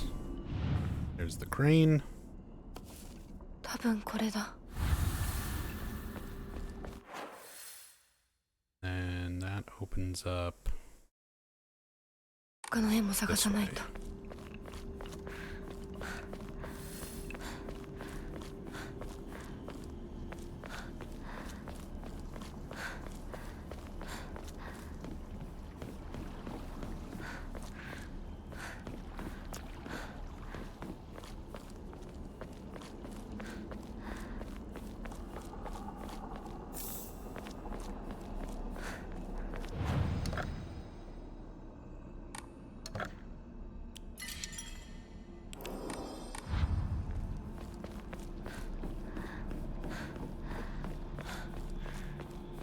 all the enemies in this game were given all the things? Way too many things? What do you mean, Ivy?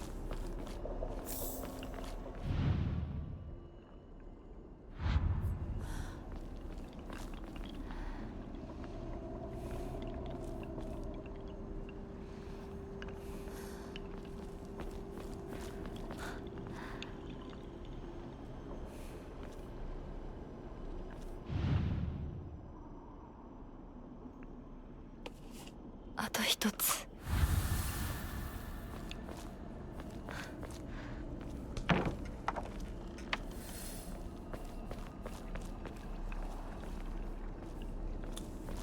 My tortoise. よし、じゃあお前を試そう。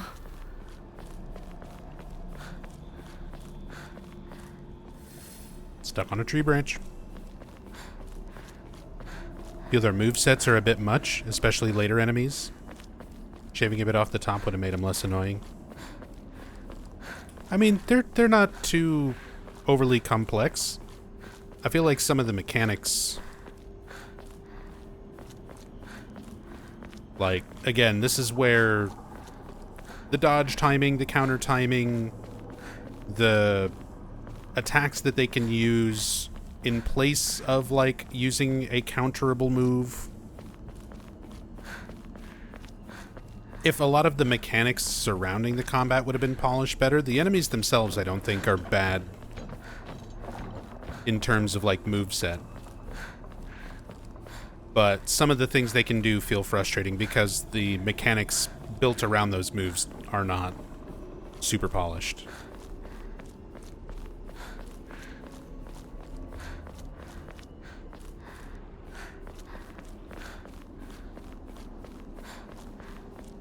The stun locks, grabs, and wall hits, yeah, for sure.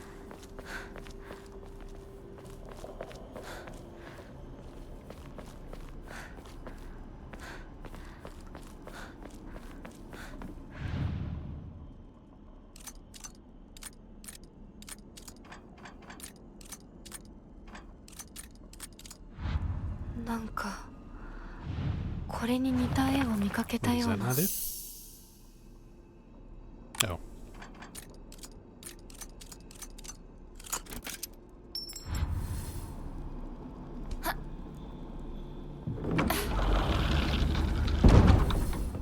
あの人はいない。受け取ってもらえて嬉しい。淡雪の紅玉より削り出して作った君のための鍵だ。私のために。その鍵を稲荷像に。 Water Dragon's toxic gas.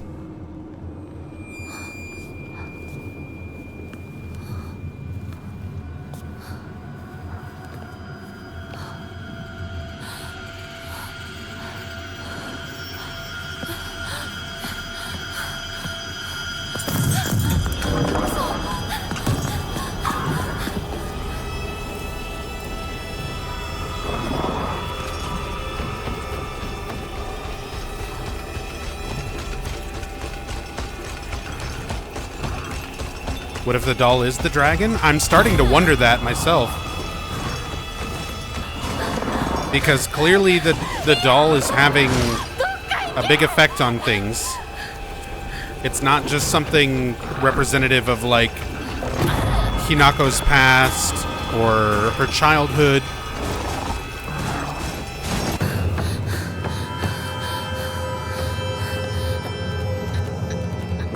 There's something more going on with the doll.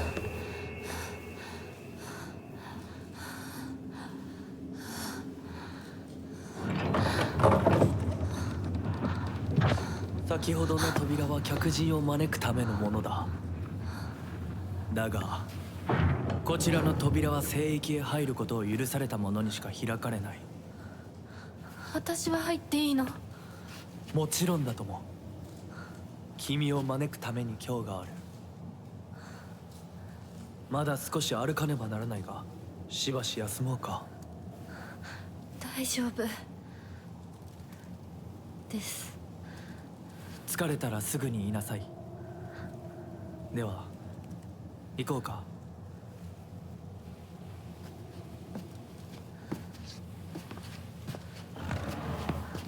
Hey, Black Indie Dev.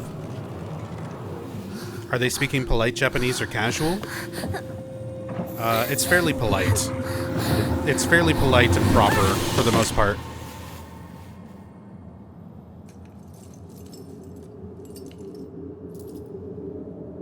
You can hear Hinako speaking a lot more casually when she's talking to Shu. But between her and Fox Mask, it's very, like, proper. Parts of it are more proper. Some things are casual. Yeah, Ikoka is casual. There's certain bits and pieces that are a little more casual, but she speaks more politely around Fox Mask than she does around someone like Shu. Notice the doll was there that time? The doll's been there every time since New Game Plus. It's only missing on New Game.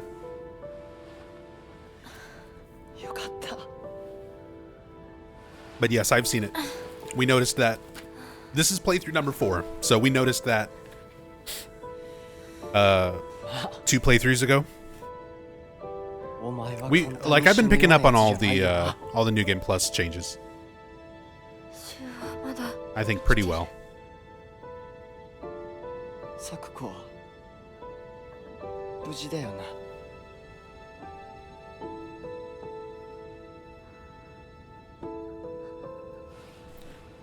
She starts saying "arigatou gozaimasu" full and stuff when she's transformed. True. It's when we see, because that's supposed to be the adult Hinako that's sort of like given up her identity, and she starts speaking like an adult. That's her adulthood speaking voice.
Maybe the fog is geyser gas?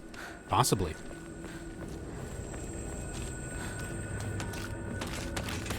Water dragon geyser gas.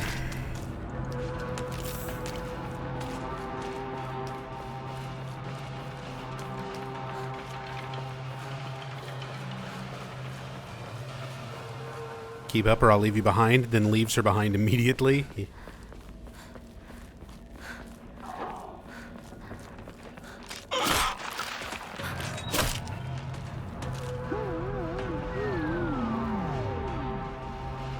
Mothership has dispatched countless miniature UFOs.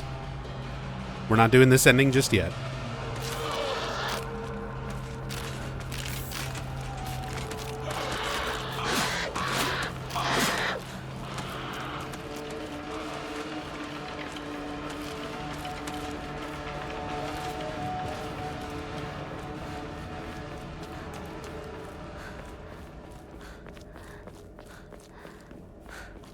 Housemaid Note Part 3 has Kuwabara Kuwabara at the end in Japanese. In English, they made it, "May the God have mercy on me." Just confirmed it for you. Thank you for looking into that, Jaru Kingu.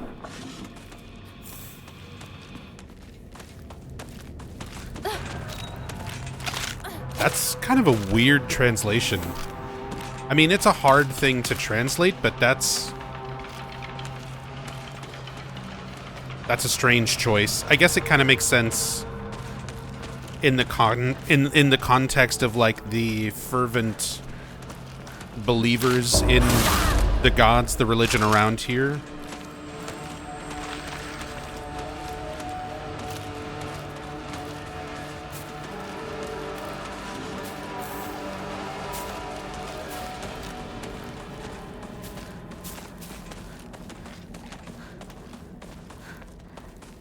Pyramid Head slash? Pyramid Head's got nothing on Knife Chungus. Alright, we're gonna pick up a bunch of stuff here, so let's just start offering things.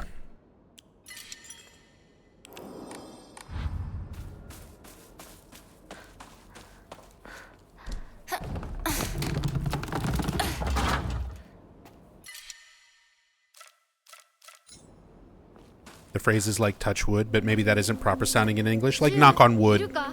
It's like, you know, superstition, lucky type of thing. It's a hard thing to translate that's not going to work for every culture, even within the same languages. So like, may the God have mercy on me makes some sense.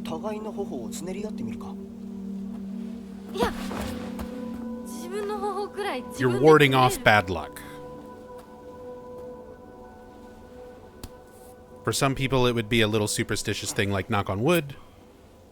For other people, if you've got a more religious mindset, God have mercy on me could make sense.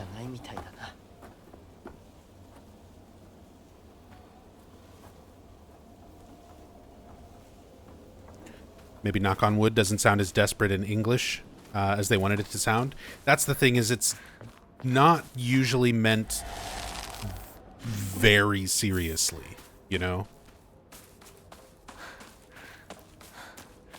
Whereas Kuwabara can be a little bit more heartfelt. Because a lot of times when knock on wood is used, it's used almost sarcastically. Not particularly in a serious way.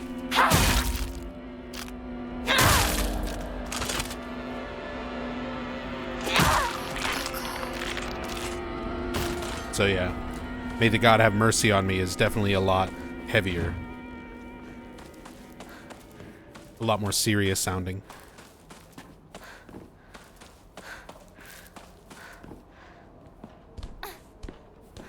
Pyramid Head doesn't have the cute little butt crack Big Chungus has, or maybe he does, we never get to see. Have you ever seen the 2006 Silent Hill movie? I think you see it briefly in Revelations as well. You definitely get to see some Pyramid Head buttocks in the movies. Are the movies any good? Not really. The first one, I find it entertaining. It's not a very good representation of Silent Hill 1. That's the biggest thing to go into the movie's understanding, is it is not a replacement for playing Silent Hill 1. It is completely different. It depicts characters in completely different ways.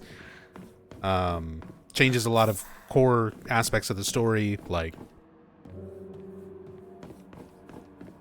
But just watching it as like a schlocky horror movie, I like B movies and stuff like that, so.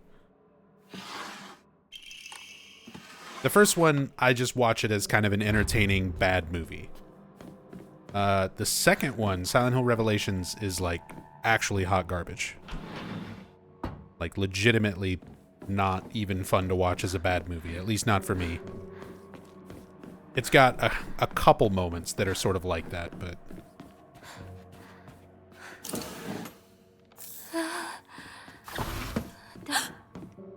a lot of stuff's not so good. And then we've got the new movie, Return to Silent Hill, coming out in January. Can't wait to go see that in theaters. I'll be sure to make a video and talk about it. 2 radios in this house. あっち行け。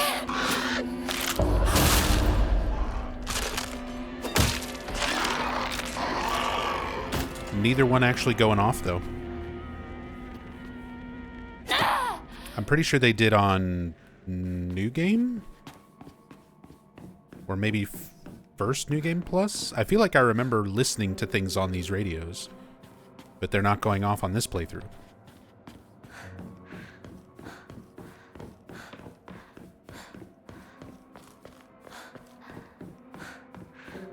Can you share any memories playing the original Resident Evil trilogy? Resident Evil or Silent Hill? I mean, I've got memories of both.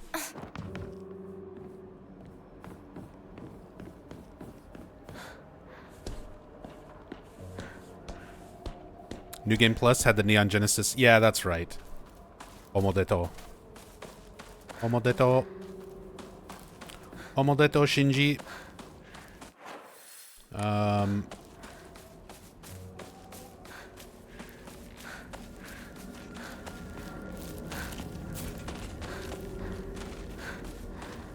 Resident Evil 1 on GameCube was so good. Oh, Resident Evil 1 I played the first time way before GameCube. That was PlayStation 1. That was like 1994 or 1995 for me. 94 was RE1, right? And then 95 would have been... No, 96 would have been RE2. I know 99 was RE3.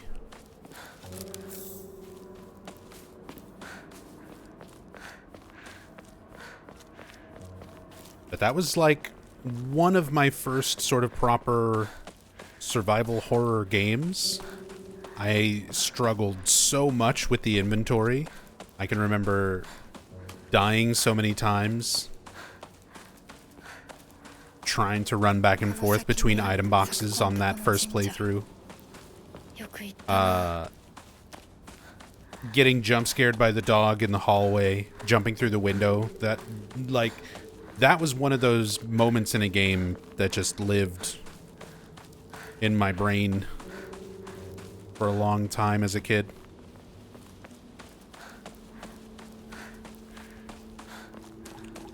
Oh. Time for Sakuko's Kagura dance.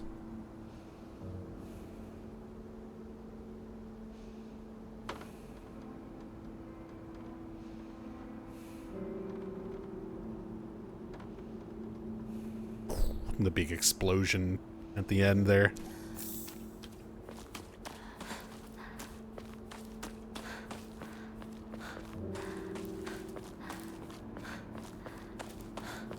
Love how I went from struggling with Resident Evil 1 to doing invisible enemies and knife-only speedrun. Resident Evil is definitely one of those games where, like, the more you play it and you know where stuff is and you, like, really can play them efficiently, like, replays of those games are always so much fun. Very satisfying.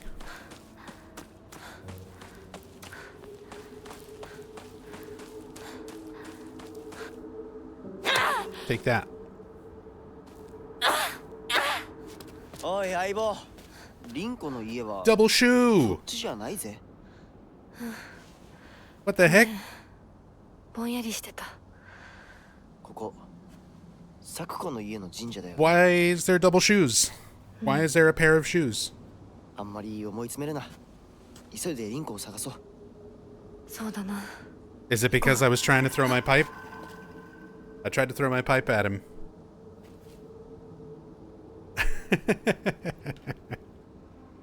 Oh.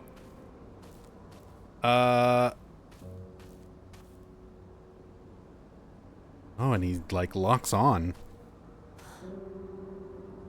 Okay. Dude, we're getting all the glitches. It's a glitch? I figured it's a glitch. They were, like, clipping into each other during the cutscene. That didn't seem intentional. Man, first we shoot into the sky. And now we have double Shu. It's just like Shattered Memories with double Lisa, except it doesn't crash the game, hopefully. Game hasn't crashed yet. Maybe when it tries to, like, render this area out, it will.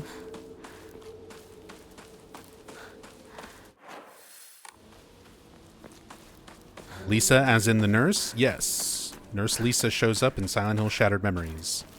And there's a glitch where two of them can show up and completely crash the game. And I've had it happen during speedruns, during story playthroughs.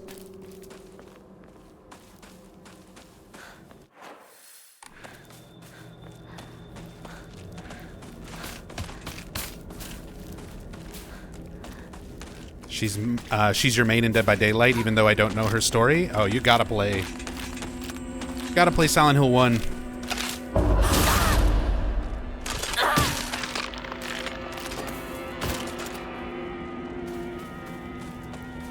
Gotta play Silent Hill 1.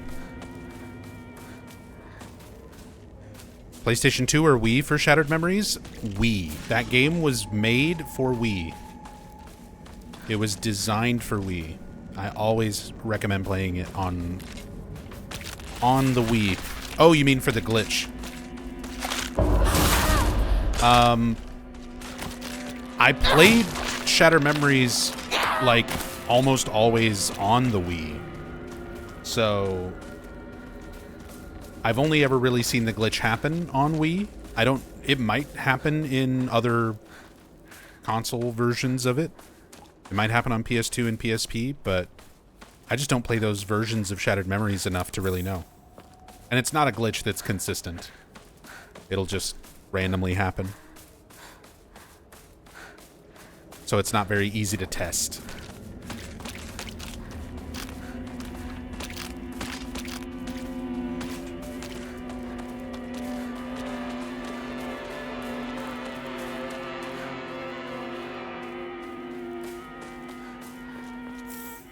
Hope to tune in when you see UFO ending. I am really looking forward to it.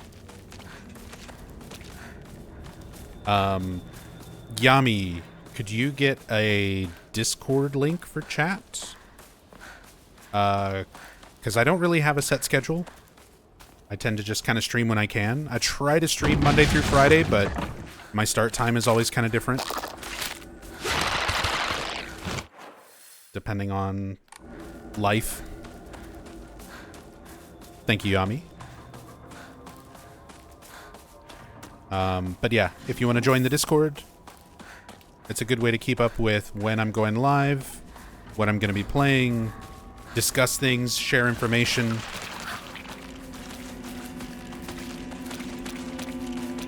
And just keep up with me in the community.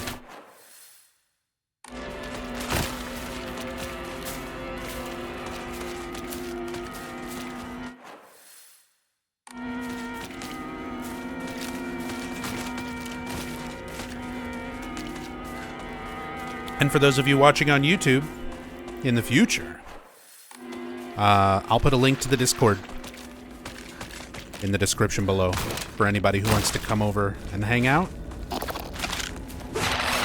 Oh my god.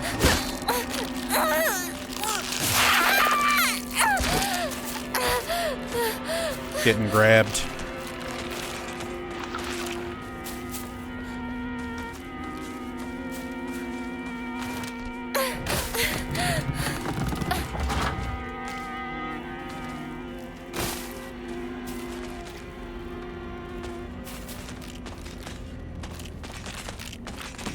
Gotta try to remember where all these UFO posters are for the next playthrough.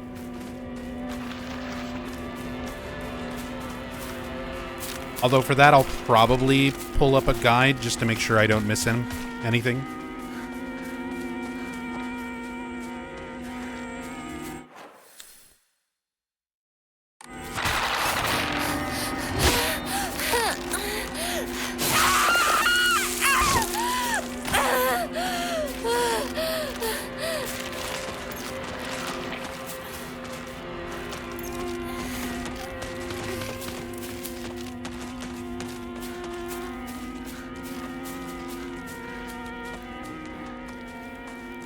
ち悪い。ひなこか。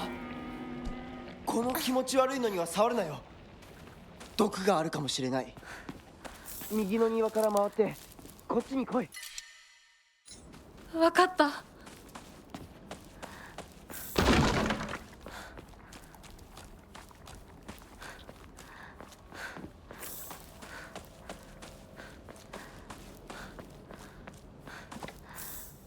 Want me to tell you now what point you should go around doing them? The UFO ending stuff? No, because I mean, I'm not doing it during this playthrough.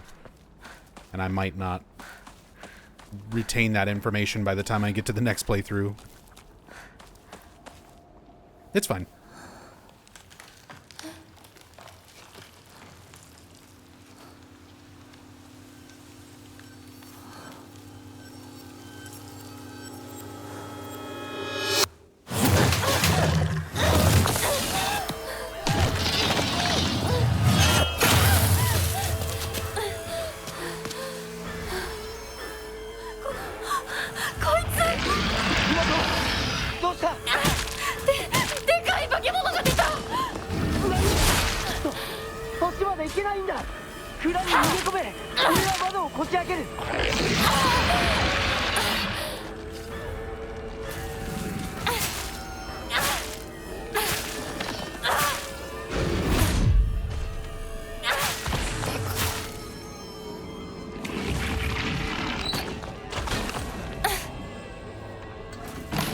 Hey, what's up, Omi?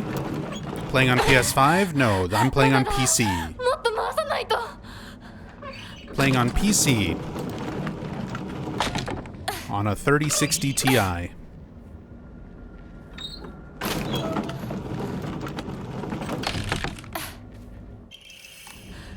Yosh.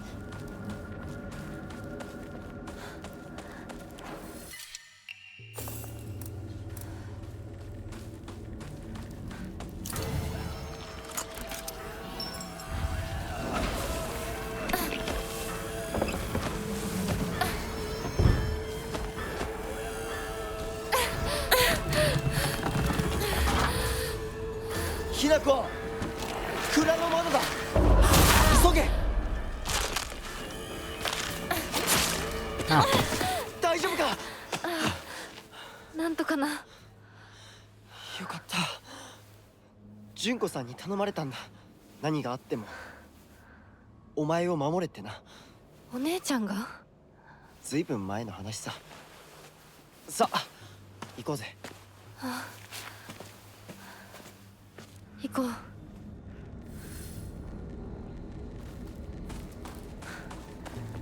Been dying to play this game? It's pretty good.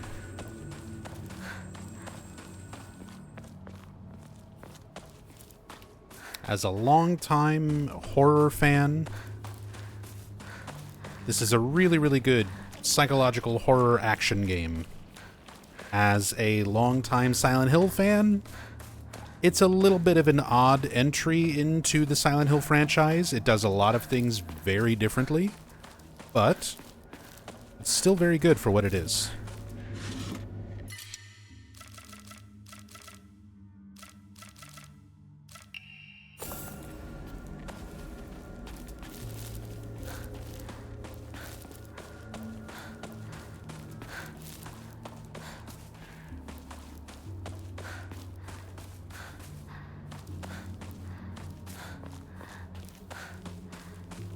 Is it scary? I mean, fear is always such a subjective thing. But I will say, as somebody who has been playing horror games and watching horror movies, reading horror books, just generally been a hardcore horror fan for the last 30 plus years, there are moments in this game that legitimately make me wince.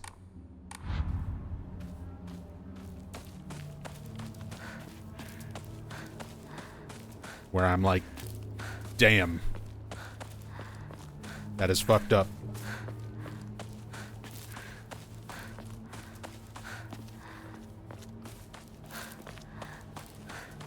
Like, the biggest complaint a lot of people are going to have with this game is going to be when comparing it to other Silent Hill games. Like this, if it didn't have Silent Hill in the title, it might not have sold as well, just because Silent Hill is a big recognizable brand. You get a bunch of people to play the game that would not otherwise play it. But if it didn't have Silent Hill in the name, if it was just, you know, Hinako Quest 64, it's amazing. It's like a really, really good psychological horror story with some really interesting, although sometimes frustrating, action ここで combat. 遊んだのいつの頃だっけな。懐かしいねここ。幼い頃この辺りで迷ってワンワン泣いた記憶がある。 As a Silent Hill entry, I think it works really well as a Silent Hill game for the first, like, 60% of the game. 60 to 70% of the game. 泣いた記憶がない。 And then the last 30% goes very off the お rails. 前は何でも我慢して Very out of left field 心に compared to, 悪い like, 癖がある anything な else in the series. Which is a good thing. I'm glad that they're experimenting. They're trying new things. They're trying to evolve the franchise. 春には And you're not going to be able to do that without trying stuff. So they're at least trying things. 水が気持ちよかったな。 But some of the stuff that they tried in this it's very different. And that's always going to bother a lot of hardcore Silent Hill fans. こんな状況なのに懐かしい思い出ばかり思い出す。今ではどれも懐かしいな。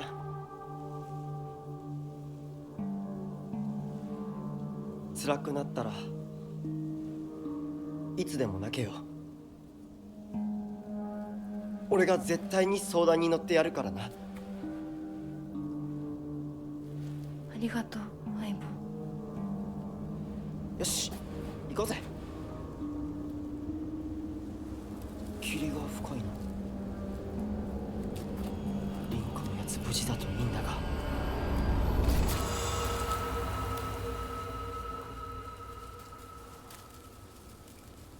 相棒？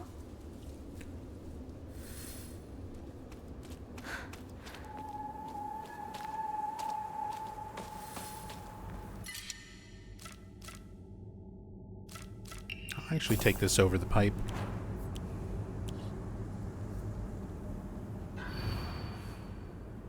Who are you? Why do you always have to be different than everyone else? Freak. Freak-a-leak.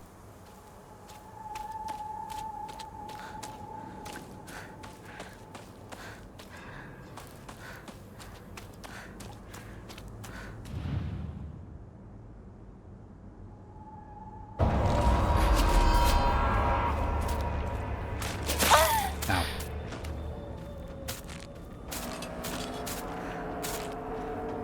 Do it.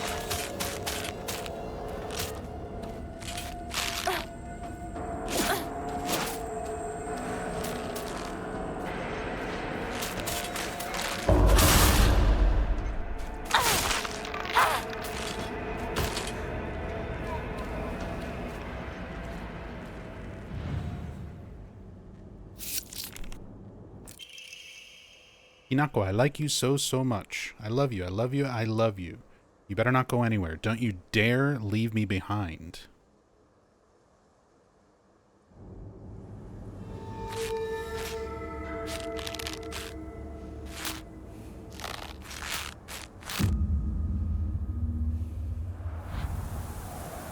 Little Cthulhu Gamer, thank you for the raid. The Meeps are here. Welcome, Meeps.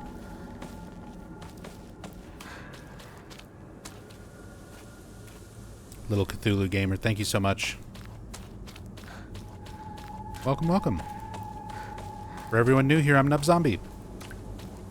I'm a longtime Silent Hill fan, all the way back to '99 when the first game came out. I've been doing in-depth story playthroughs, speed runs, challenge runs, basically anything you can think of revolving around every single game in the series for the last almost 11 years.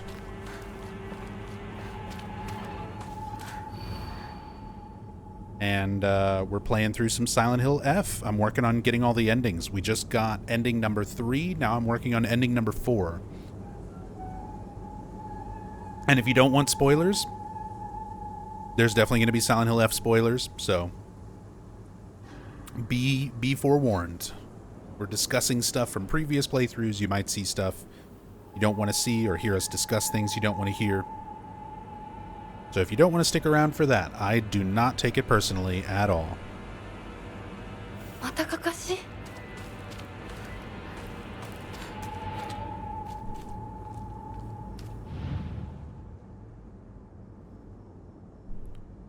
How am I finding Silent Hill F? It is a lot of fun as its own thing.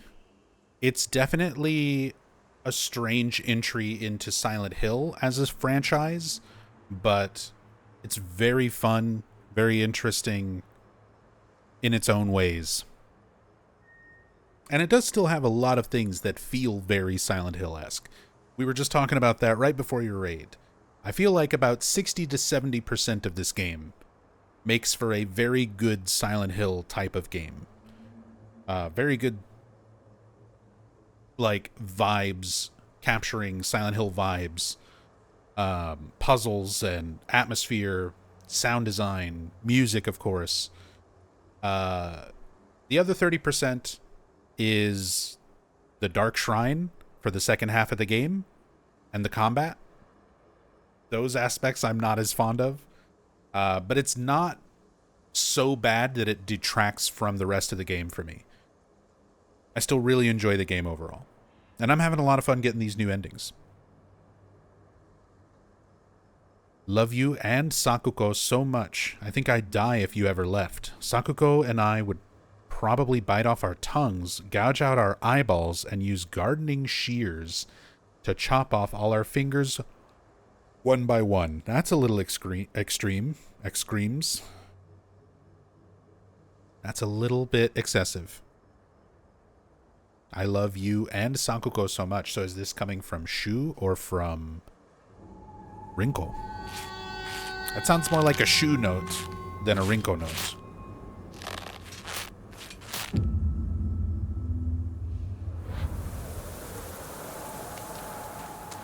Because I'm pretty sure these notes have changed compared to our previous playthroughs.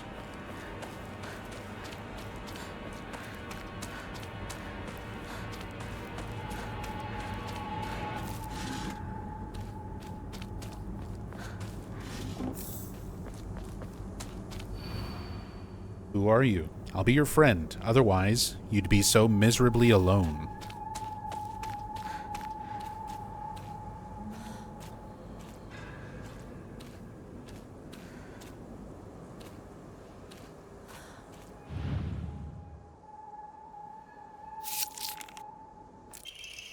Shu also loves you. Oh, so very much. Okay, so it's not Shu. Love you, love Sakuko. Shu also loves you very much. He said he's so in love with you, every other girl to him is just a parasite that doesn't deserve to live. I wonder if he's going to kill me too. Hinako, if you leave Shu behind, he's going to kill the rest of us girls. Please, Hinako, save us. I love you, I love you, I love you. Ooh. Maybe it is Rinko.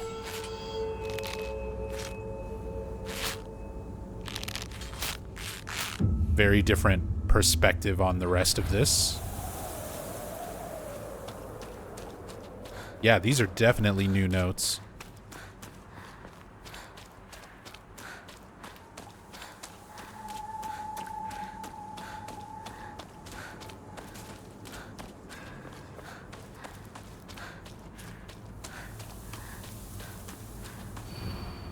Who are you? Tell me truly. You two aren't anything more than friends, right? I've always been watching you when you weren't looking, you know.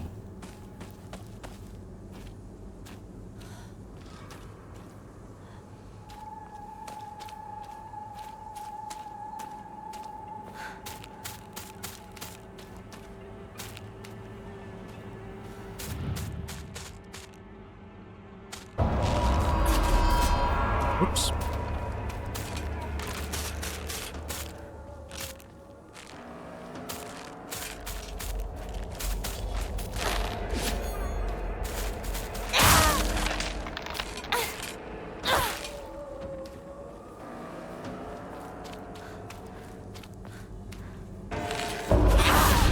Oh, the counter didn't work.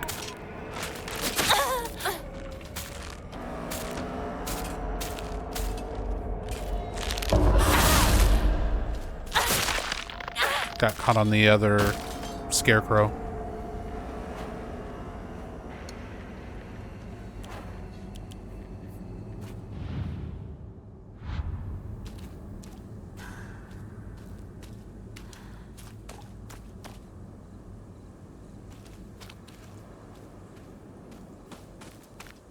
Got a perfect evade grabs. What a pro tip. Avoid taking damage. Dodge the attacks. Just perfect dodge. Forehead.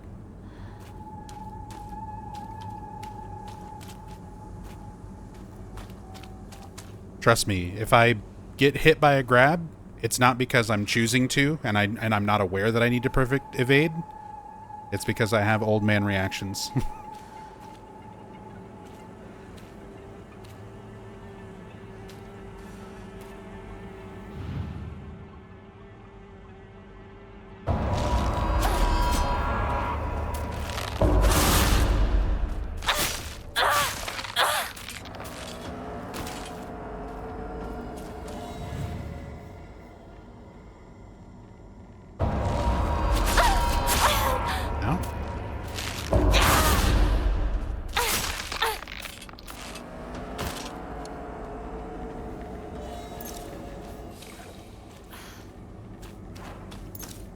Why do I not remember the one watching? Is it Sakuko?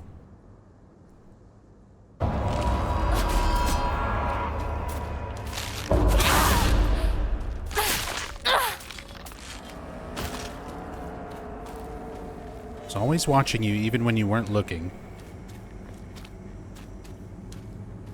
I thought that was this one. But I've tried both of them, right? Or was it this one?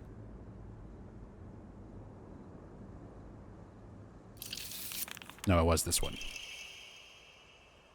I've gotten on your nerves at least one time, right? I'm sorry. I'm so sorry. So sorry. Is that the reason you don't want to stay with us anymore? What can I do to make you forgive me? What can I do to make you love Shu?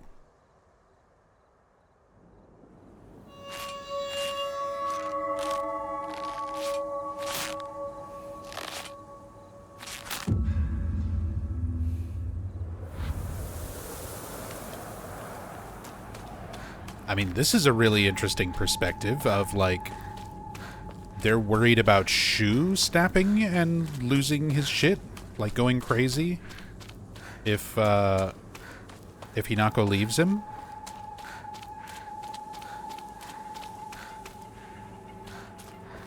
Uh-oh.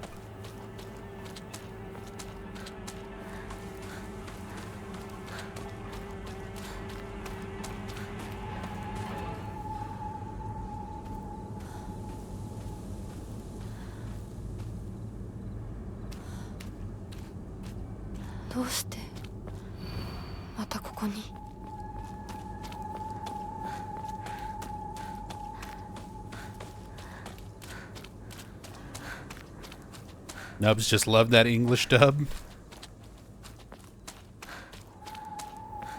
Again, it's definitely not the worst English dub that I've heard.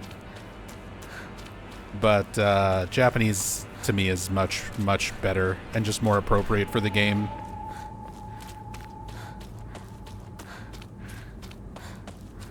Lost in the fog again. I'm not so good at following these pointing scarecrows, apparently. どうしてまたここに?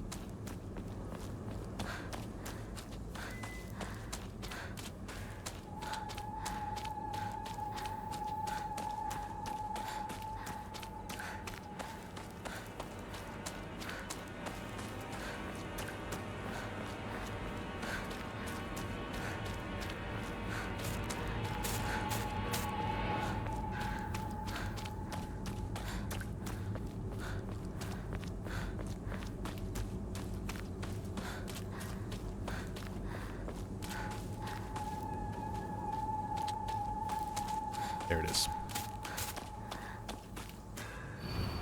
Who are you? Yes. You, yes, you. This one was the one that looks like Hinako. Hinako, I like you so much. I love you, I love you, I love you. Sakuko, Shu, and I, we all love everything about you. So please don't listen to that creepy guy. You can't believe a single word he says.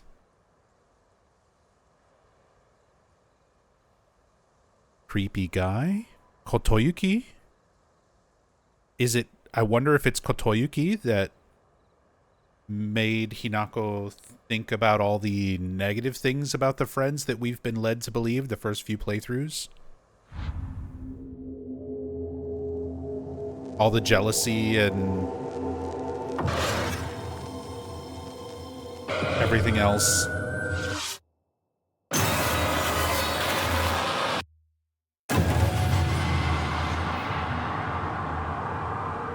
Oi! Hinako! あれさっきのは早く来いよ Look. Pair of shoes. There's Shu over there in front of the house. Shu over there. Rinko! I wonder if this is, now that I've seen the other Shu glitch, I wonder if this is intentional or not.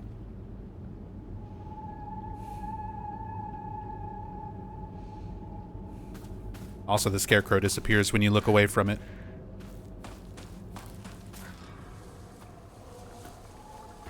Hinako! リンコは呼んでみよ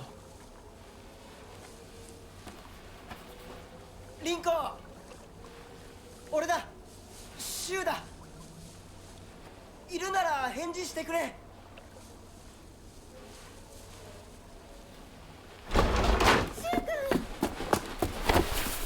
来てくれたんだ。あ、ひなこも無事でよかった。怪我はないか家族は私は大丈夫。でも誰もいないの。足の悪いおばあちゃんまでいないなんてこんなの絶対に変。誰もいないし気味の悪い怪物がうるつき回ってるし何が何だかわからないよ。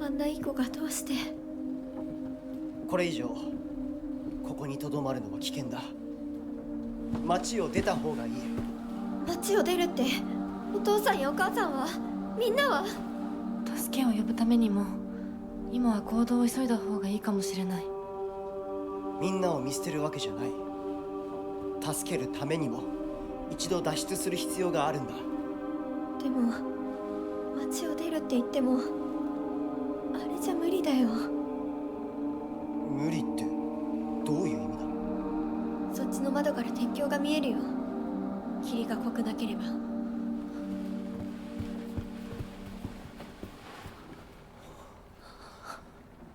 嘘だろ鉄橋がどうしよう東の鉄橋がダメなら西の県道を目指そう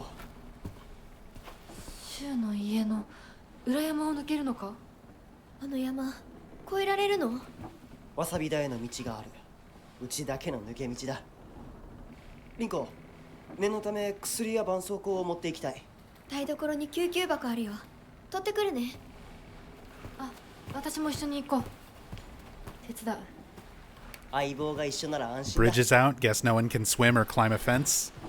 Hey, that's just classic Silent Hill rules, you know? I always hear DJ Bobby Ricks from Silent Hill Downpour when anyone brings that kind of stuff up. 台所どこだっ I け hear DJ Bobby Ricks in my head go, there's rules you gotta follow. You know what I'm saying? You know what I mean? Because Murphy's like, I'll just hotwire a car or hotwire the boat.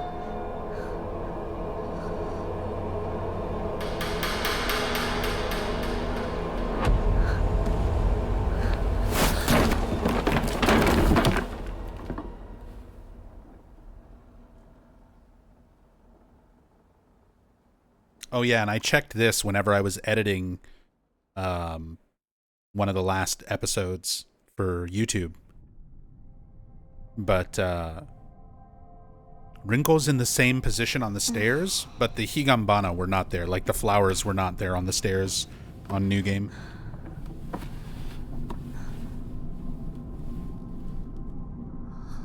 Yeah, exactly. You can't swim, the water dragon will get you.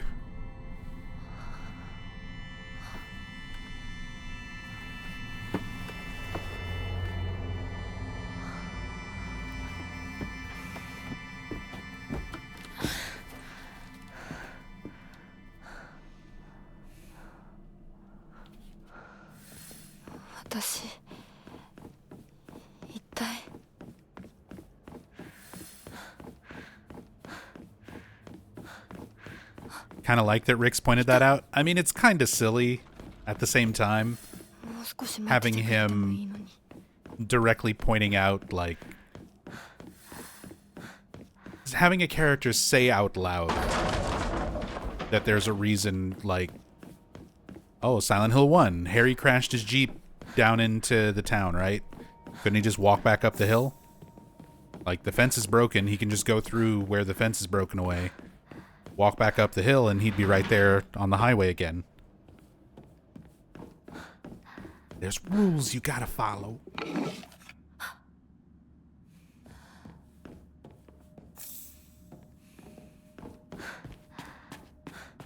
What about Cheryl? I mean, obviously that's the motivation that's actually keeping him there, more than the physical boundaries. That's her original arm. It's somebody's original arm. There's a lot of boxes. Could have been a lot of different wives. And they also bring her a box with the wolf arm, or the fox arm in it. So I wonder if there's fox arms in some of the other boxes. Box boxes.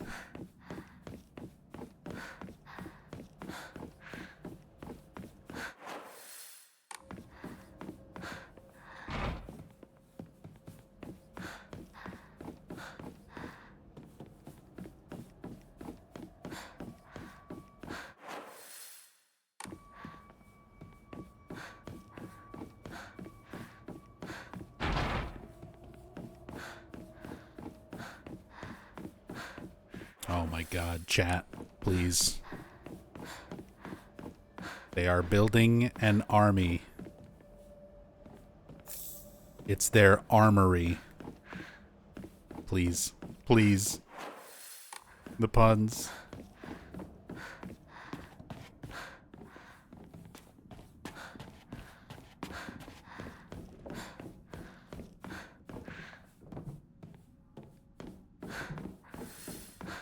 $52, dad jokes are due. I mean, I'm fine with it. I can't say shit.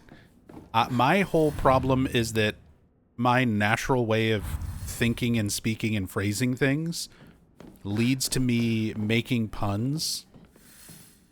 And a lot of the time, I don't even realize that I'm making a pun until, like, after I've said it out loud.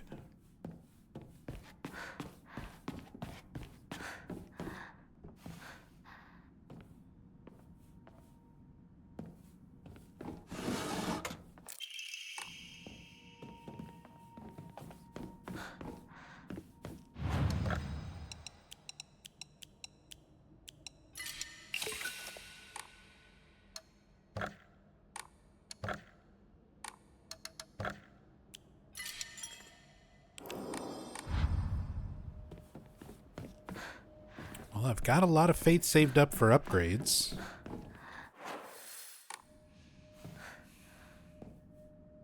I just need Emma.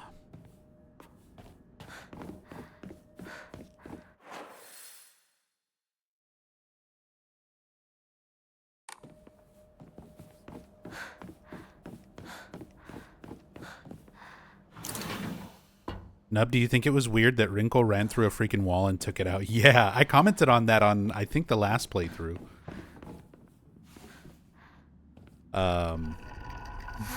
When you're in the town and she like smashes through that wooden fence or wall or whatever it's supposed to be, and she's like, "You not go this way."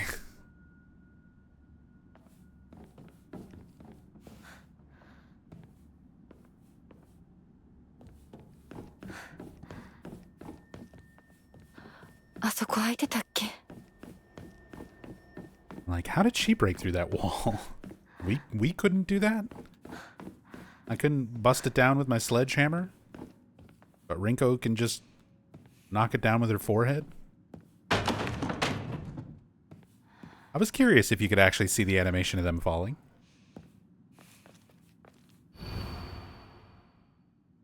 Don't trust him.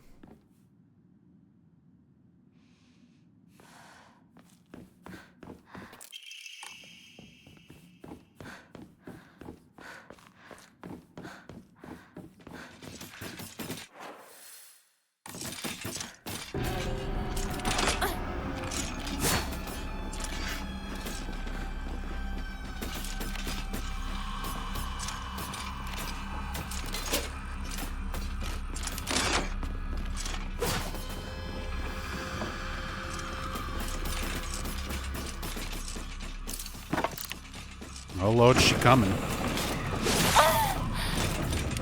Ma'am. Ma'am.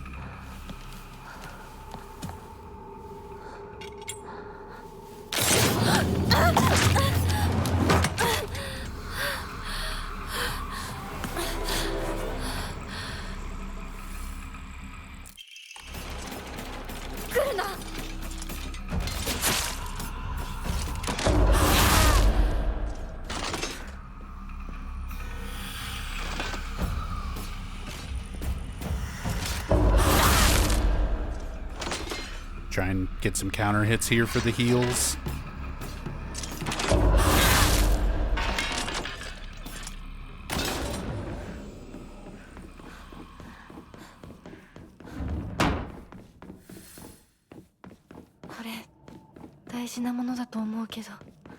Just realized you're safe on map screen on F, whereas Silent Hill 2 Remake map is not safe anymore. True. Although you're not safe during area transitions. Like, there's times where you would think that you're safe when you're like in an animation where you're climbing up or squeezing through or jumping down. But you're not. If enemies are around and they hit you during those types of things where you're locked into an animation, you still take damage.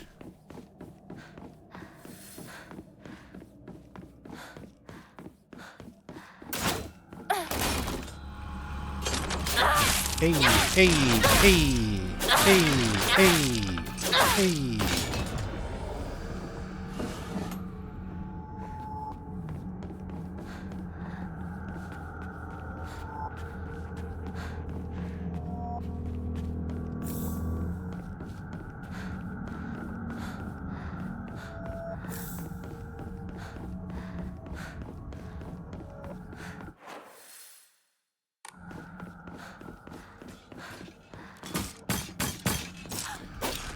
Oh, hey, oh, hey, hey, hey, hey.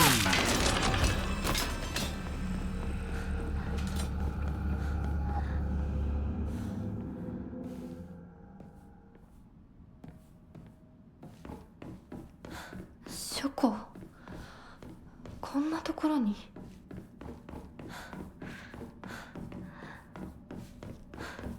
Curious if these notes, the ones that you don't pick up, just the books that you kind of glance at. Secret arts, medicine, succumb to us, spirit and flesh. Yeah, these are the same. Crimson spring gushing from the womb. Deep within is the Shimizu family.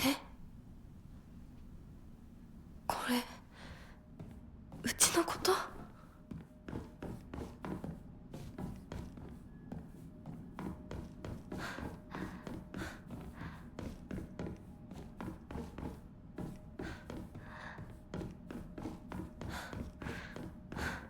Ritual is held.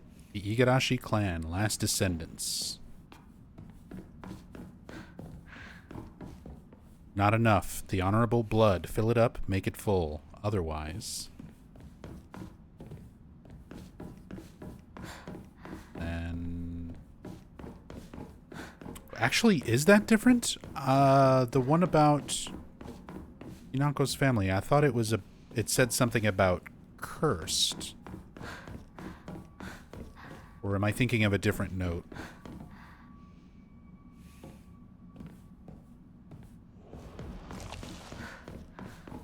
Might be mixing that up with a different note. こっちこっちこっちだよひなこサクコサクコなの Grandmas didn't mention the curse either?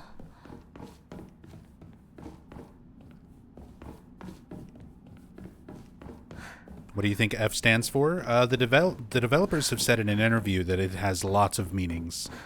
It's not just one particular thing. But they wanted players to be able to decipher, like, what it means to them.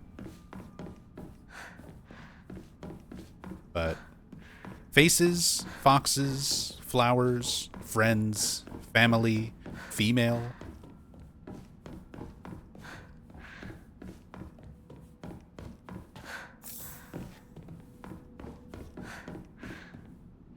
I think a lot of things work in terms of context and themes.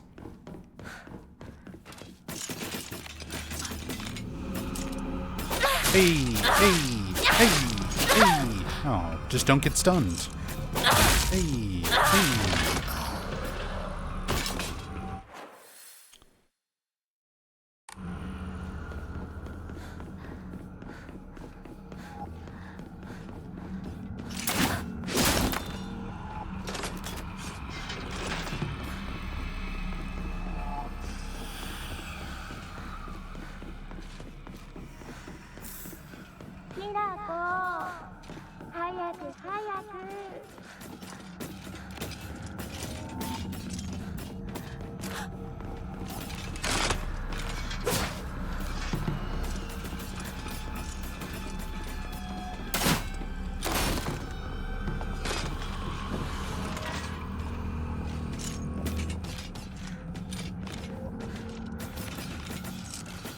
You could also read the F as a musical notation, as forte, which is actually what it is, kind of the way it's stylized.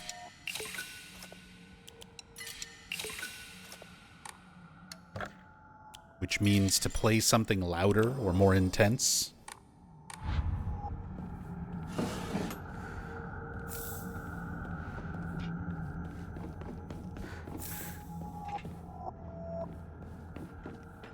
Want to see the piano in school? They keep teasing. Every time I go to the school, you hear the piano and it shows the piano and stuff on the map.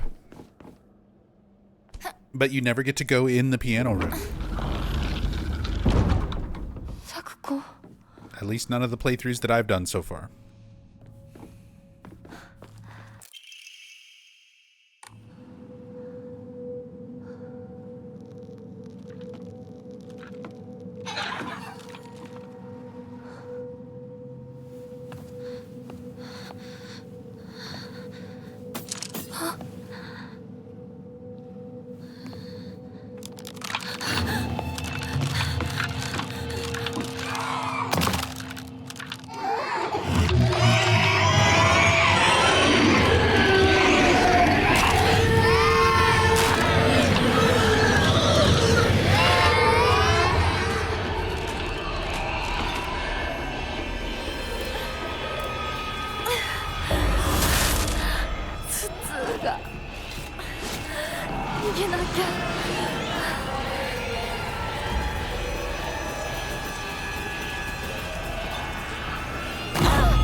私を一人ぼっちにして裏切る者。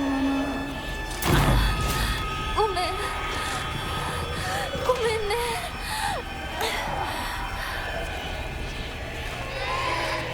一人は嫌だよ。寂しい。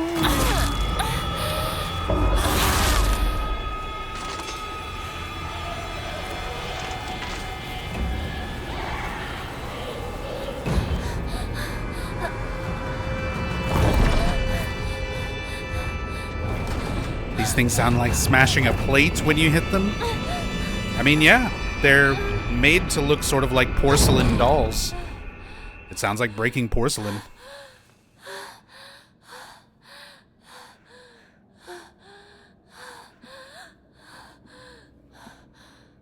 At least it's not a vine boom sound effect.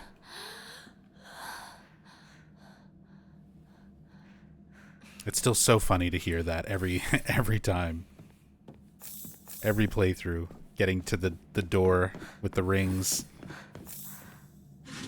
Like, here comes the vine boom.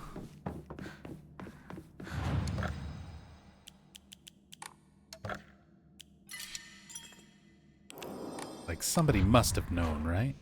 They must have known.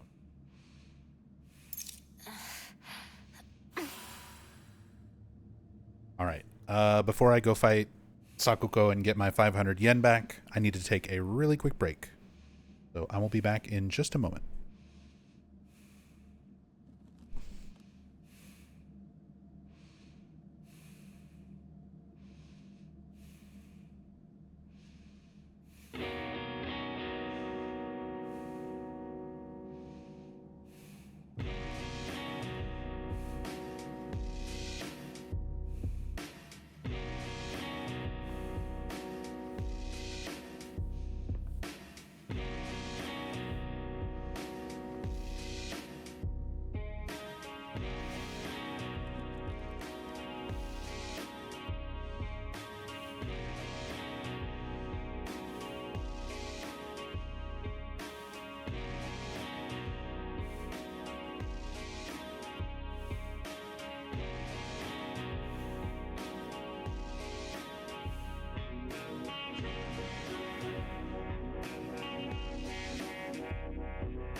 All right.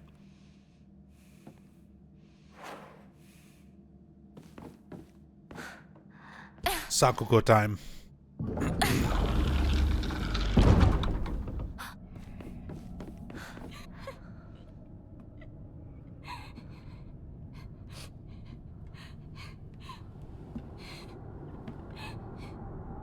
Sakuko.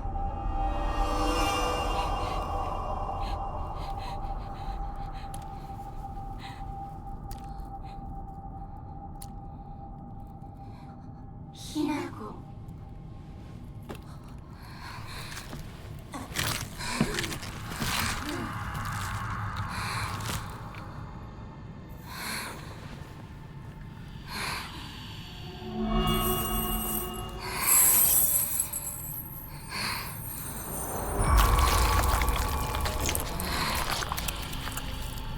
助けに来たよ。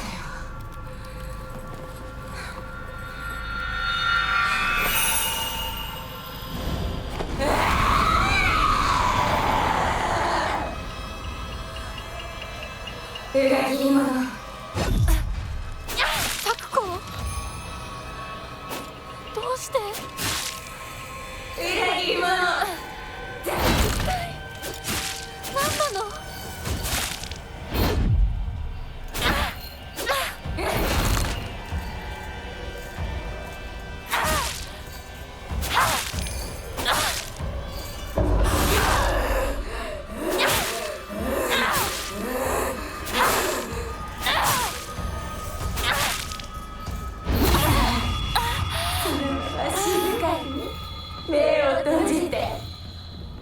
どうして戦わなくちゃいけないの？こ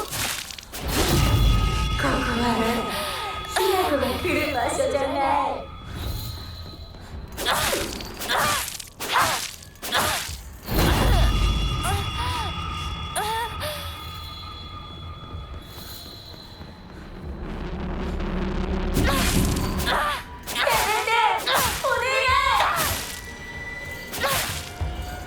おとなしくしてない。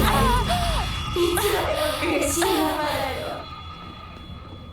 何を言ってるかわからないよ。知ってるよ。ひなこが心から望んでここにいないこと。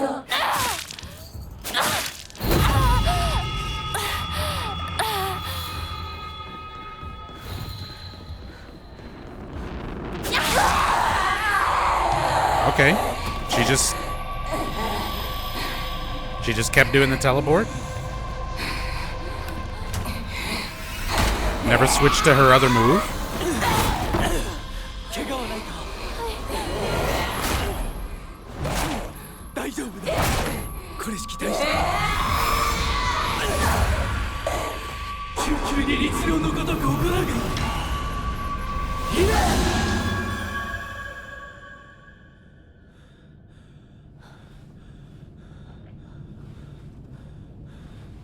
つきものの分際でここへ踏み入ろうとは愚かだ。今のは君についてきた汚れだろう。もう失せた。安心していい。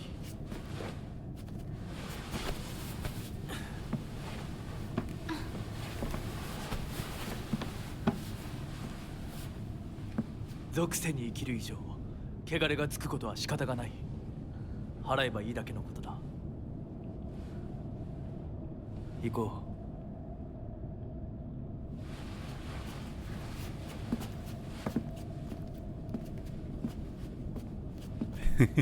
Kingu. Just don't take damage. Best strat. I mean, you're not wrong.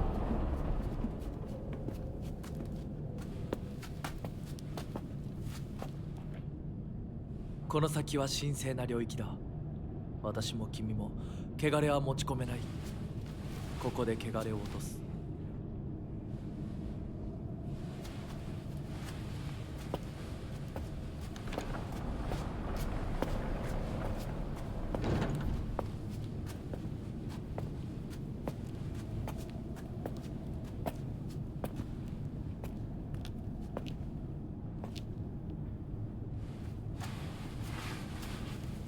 Time to sip some lava.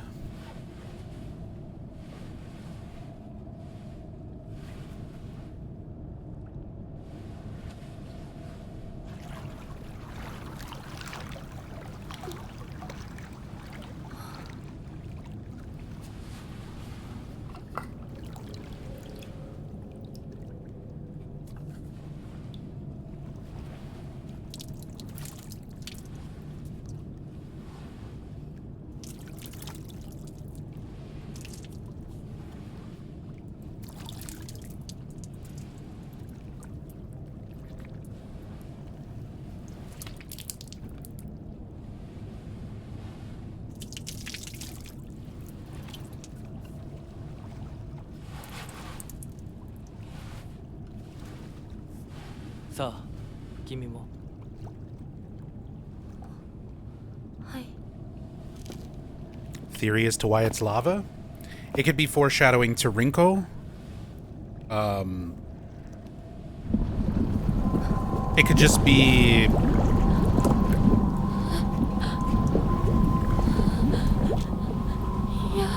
It could just be that, like, ただの水だよ。 she is not... She could be a demon, yeah, like encountering holy water. That the Temizu doesn't work for her because she is not a person being purified. She's possessed. Or is a demon herself.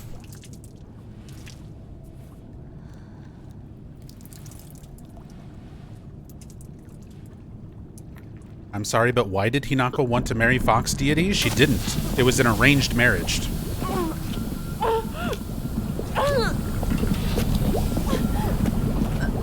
Her father arranged the marriage so that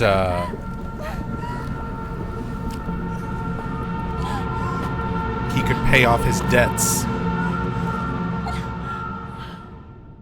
Hinako's father had a failed restaurant after being a lifelong fisherman. And the restaurant failed and they lost, like, all their money. And Fox Mask's family is very wealthy.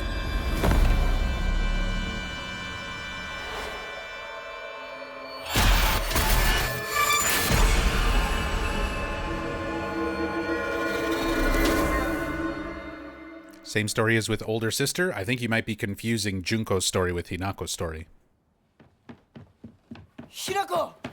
Oi! We don't know the circumstances around Junko's marriage as much as we know about Hinako's, but Hinako's is an arranged marriage for money. 腕どうした？あれ、引っ掛けて破いちゃったのかな。特にあざはないみたいだな。痛むところはないか？うん、大丈夫。それはよかった。 Like, I feel like that's done intentionally, Varvik, by the way. Like, the way they present the information. A lot of the notes talking about the arranged marriage and everything in the first New Game playthrough are not specific enough where you're not really sure if it's talking about Hinako or Junko. But then, like, the reveal at the end of New Game is that Hinako is not a student. These are all adults. They're all in their 20s. Hinako's, you know, the one being set up for the arranged marriage to relieve her father's debt. He's talking about it at the very beginning of New Game Plus in the cutscene where Hinako runs away from home, like where she leaves her house in the very beginning. But yeah. Arranged marriage for money. Junko we don't know as much about.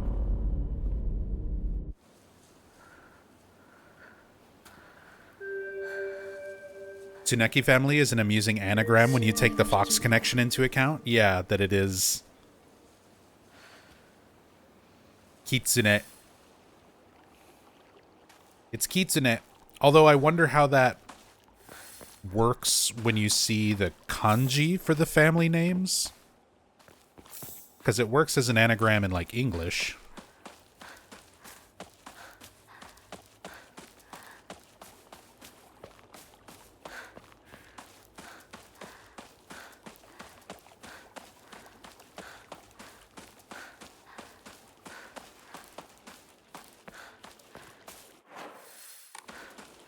Maybe Junko's mask might tell a story, maybe not. Well, there's also, like, a lot of confliction on what her mask even is. When I saw it the first time, I thought it was an owl. And the more I looked into it, I thought it was a kappa. Kappa. Which would somewhat fit in line with folklore. Going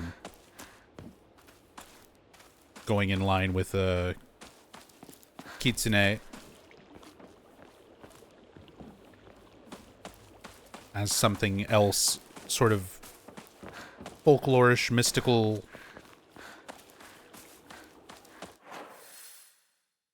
similar creature.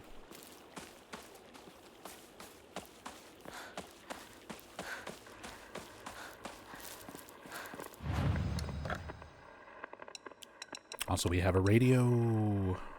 We'll just keep this stuff.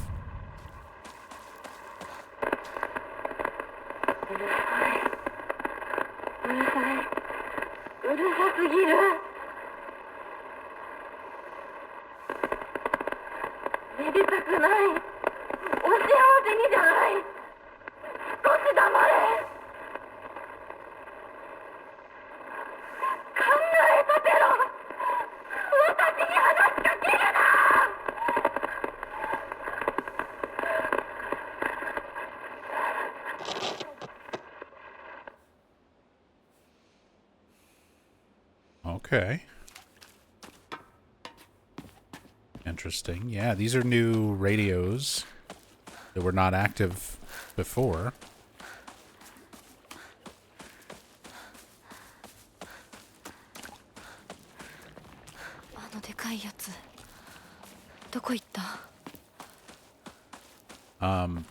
But yeah, going back to Junko's mask. So I started off thinking it was an owl. Realized it's not an owl. I started thinking maybe it's a kappa. It's not a kappa. Or it might be a kappa, but it could also be a tengu. 大丈夫か、相棒。化け物につけ There's ら a れてないか。 few different, somewhat similar beaked creatures that might be what her mask is representing. 相棒は相棒さ。俺は相棒を女扱いしてない。そうだな。された覚えもない。立ち話は終わりだ。行くぞ。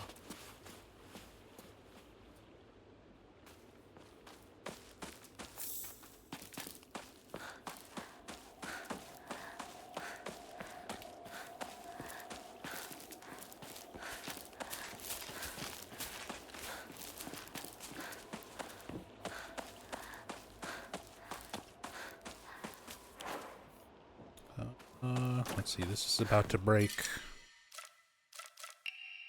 Take a pipe.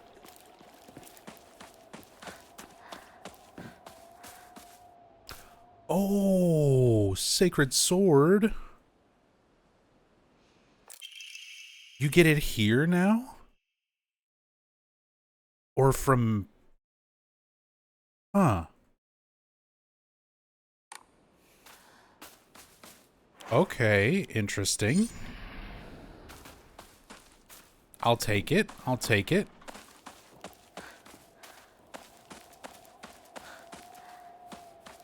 I wonder if that's any of the Jizo statues. Or if that's specifically here.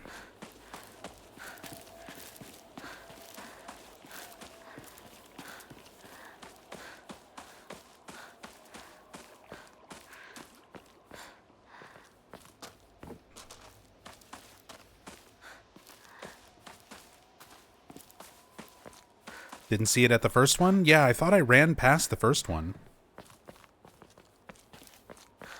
And didn't see it.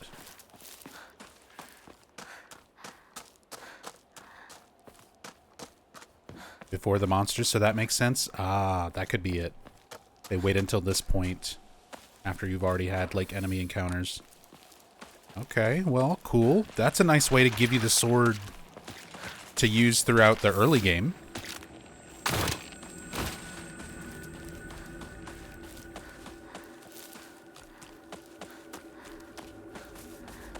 So I've got the sword. I need to purify it for this ending. And I need to offer up the brooch. 相棒、妙な化け物が増えてる気がしないか？お前の宇宙戦争だって妙な宇宙人がどんどん増えてっただろうが。ひなこってシュウ君と話すときは男の子みたいな喋り方だよね。昔の癖が今も抜けないからかな。俺たちは幼い頃からの付き合いだからな。ふーん。だから男女の関係にはならなかったってわけ。今はそんな話をしてる時じゃないぞ。行こう。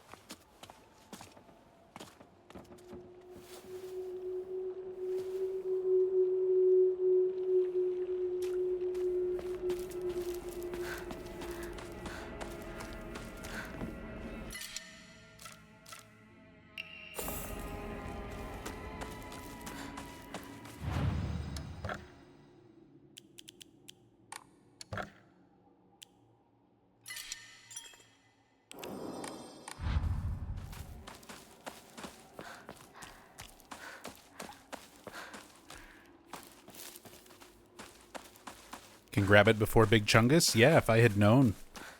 I mean, now I know, but that's pretty cool.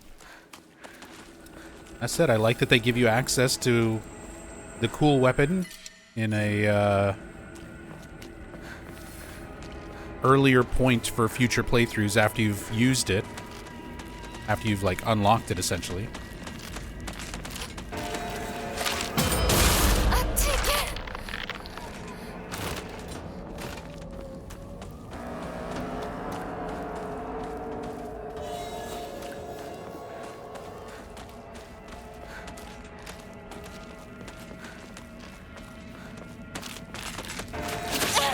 Ow.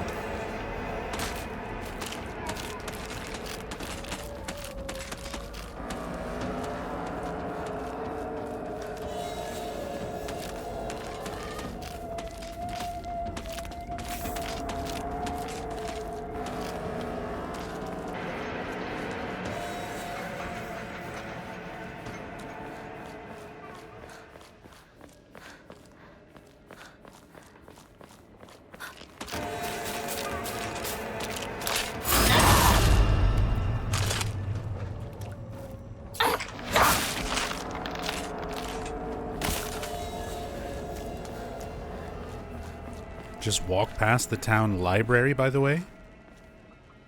Is that something that I can access? Or you mean just from the signs?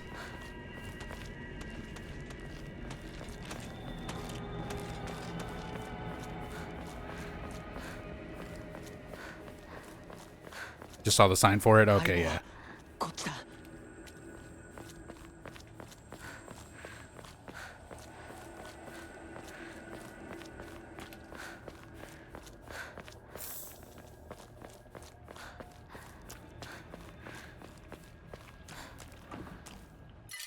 Nope.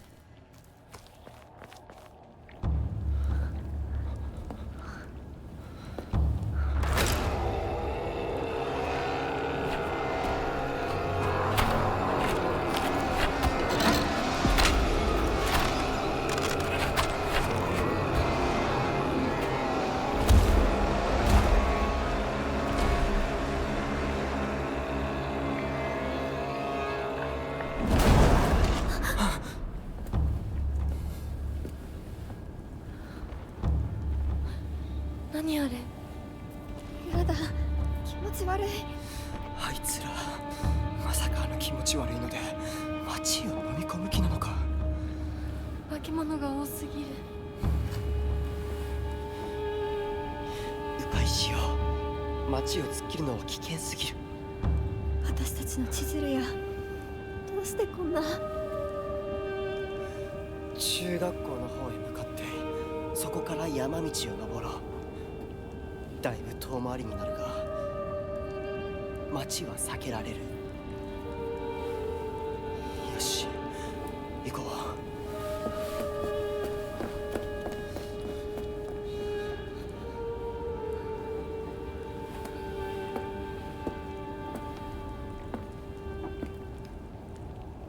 Some of Silent Hill 2 Remake's beats are in the game's music. I mean, it's Akira Yamaoka. It's the same composer.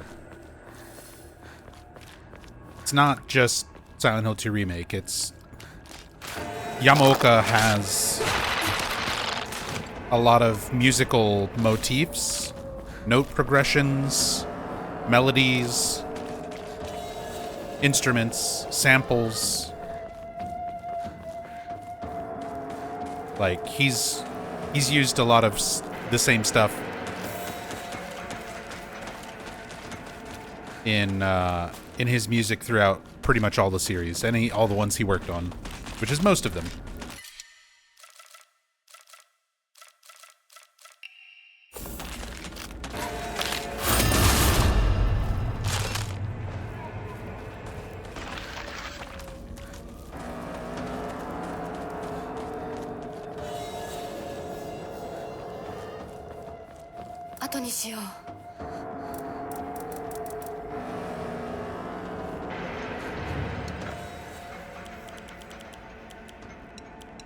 Alright, time to start giving stuff up.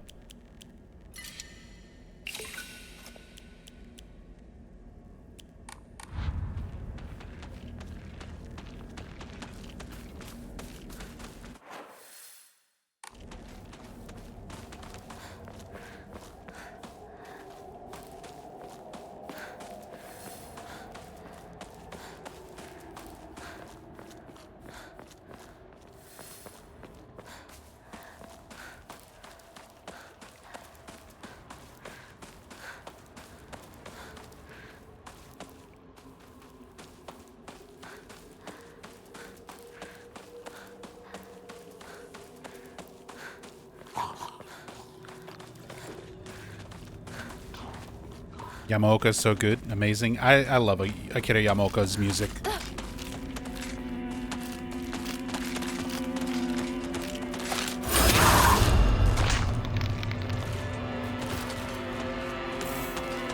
I'm glad I actually got the opportunity to like meet him.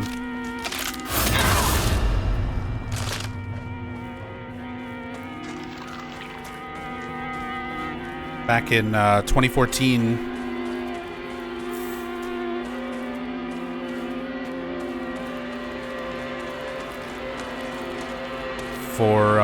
For many years, you met him in Japan. I was the events director for an anime convention, Japanese culture convention in San Antonio, Texas, called San Japan. And we invited Akira Yamaoka as a guest. Him and his touring band. So, Akira Yamaoka, Mary Elizabeth McGlynn, Israel Uloa, who's their tour drummer.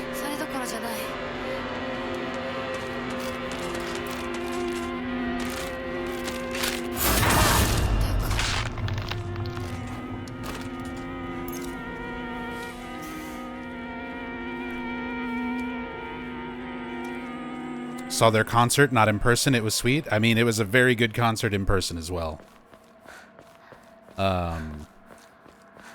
But yeah, like I said, I was the events director for San Japan, so I was helping work with the guests and set up everything specifically for night events like the concert.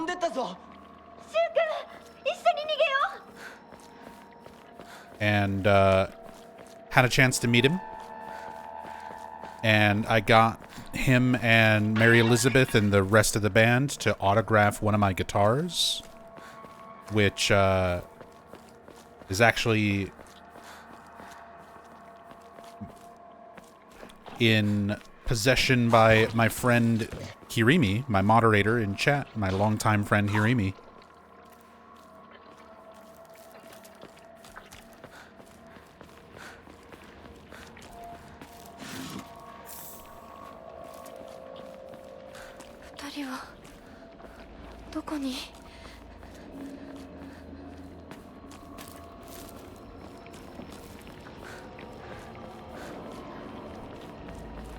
See, like that? That's a classic Silent Hill 2 sample right there.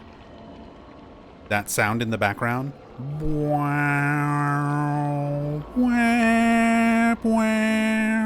That tone in the background of this ambient track. That's Yamaoka reusing stuff.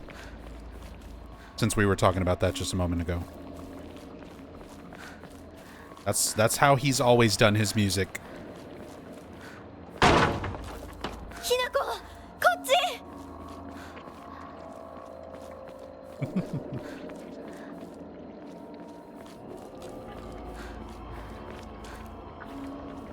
How did you break this wall, Wrinkle? Bust it down with your forehead.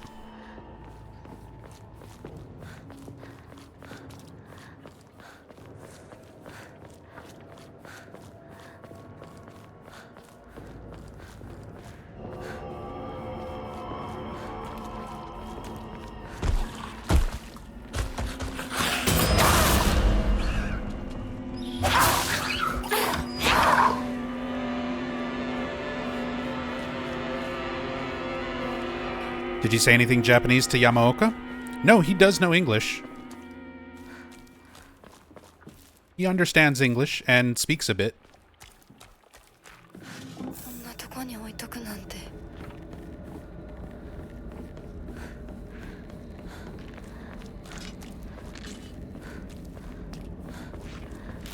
I mean, over the years working at San Japan, working with a lot of Japanese guests, and just meeting a lot of Japanese guests over the years, a very common thing is that they will feel embarrassed by their level of English, and there's no reason for them to be embarrassed by it, because they understand it perfectly well, they can speak it very well, but they try not to use it if they don't have to.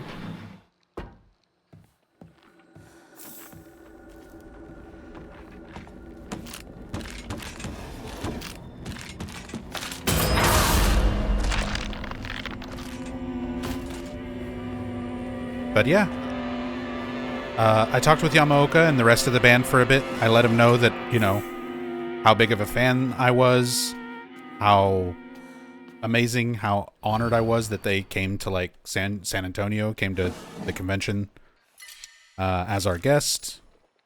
At the time, I was a working musician. I was a studio musician in Austin, Texas, so I was kind of telling him, like, I'm also a musician. I was inspired a lot by Yamaoka to be, you know, to become a musician. He was one of the big influential music,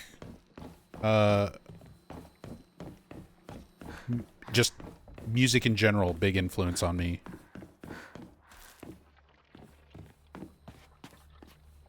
So it was a really cool experience.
Do I have a favorite charm? Mine's the spider.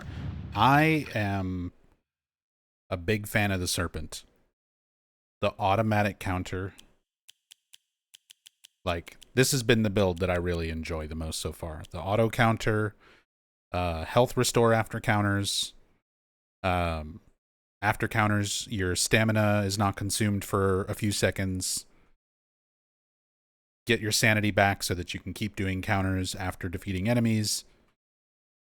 And the more often I get counters without taking damage, increases the amount of damage that I deal in general. So this has been the build I really like. I like the auto counters.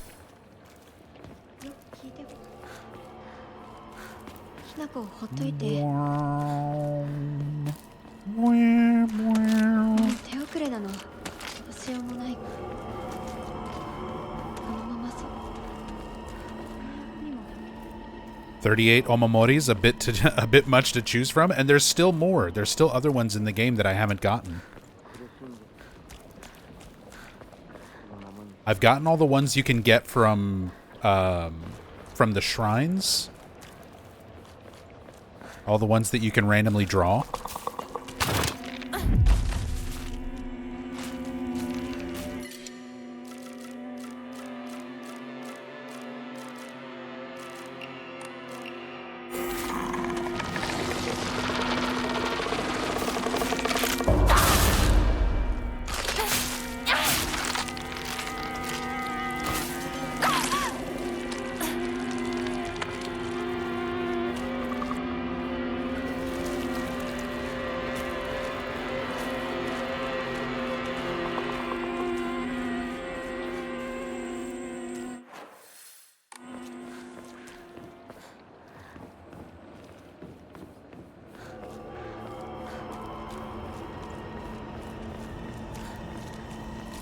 I always feel like I'm missing stuff on this part.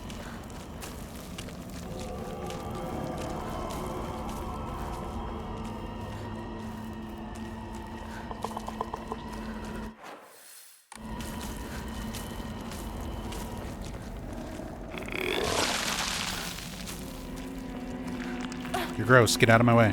You're gross. Get out of my way.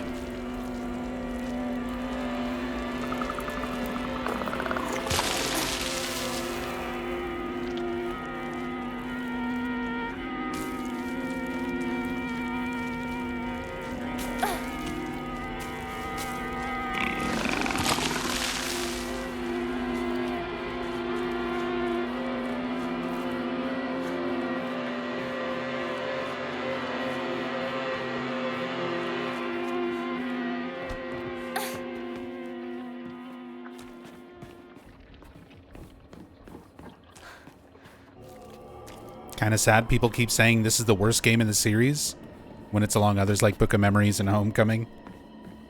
I mean, I can understand people not liking this game. There's a lot of fans who just cannot cope with the fact that it is not taking place in the titular town of Silent Hill. And then it doesn't have like a stronger connection to the established games and lore. So there's going to be a lot of fans who just don't like that. But to say that this is the worst game in the series, even if you don't like those aspects about it, I think that just shows how little experience you have with the series. Because if you've played Book of Memories for any amount of time, there's no way you're going to consider this worse than that. If you watched Ascension, yeah, you're not going to compare anything.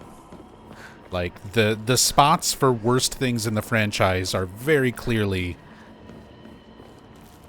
already taken.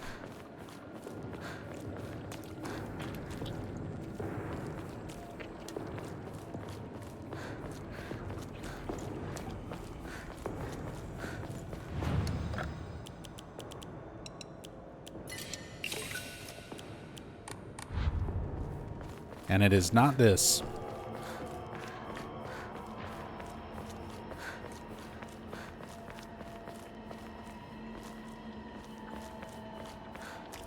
I mean, Ascension doesn't even really count as a video game. シュウ君、嘘ついてるよね。知らねえよ。 It's a TV show with extra steps ひなこを。 for the purpose of monetization when it was streaming live. 遅かったな。心配したぜ。心配してなかったよ。相棒なら絶対に大丈夫って言ってた。 So I don't even consider it a game. そうか。 In terms of games, in terms of overall media in the franchise, Ascension's probably the worst. In terms of actual playable games, it's Book of Memories.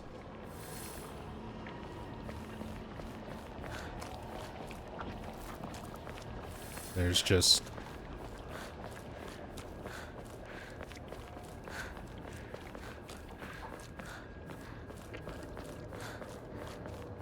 just no way you could consider this to be worse than that.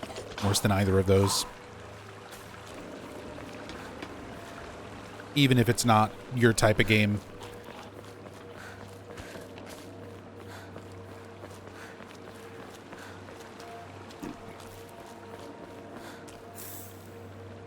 I believe it to be true. They could have named this game something other than Silent Hill and everyone would be praising it. The problem is, if it was called anything else, it wouldn't have gotten nearly as wide of a, market. It wouldn't have reached as many people. So you'd have less people talking about it overall. And the people that would be talking about it and praising it would also be saying it's so much like Silent Hill. Like, the people who say that this is nothing like a Silent Hill game, if it didn't have Silent Hill in the name, people would constantly be talking about how this is a Silent Hill ripoff. Because there's just too many similar elements. Even if it doesn't take place in the town, even if it doesn't have as strong of a connection to like pre-established stories, people would see the fog, the monsters, the dark shrine. They'd see all of these elements and still be like, this is so Silent Hill. Because like I said, the first 60-70% of the game is very in line with Silent Hill in a lot of ways.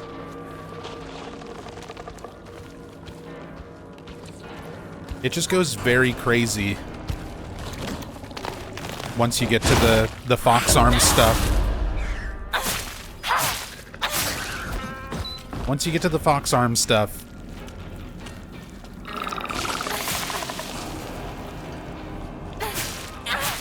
it kind of turns into something else.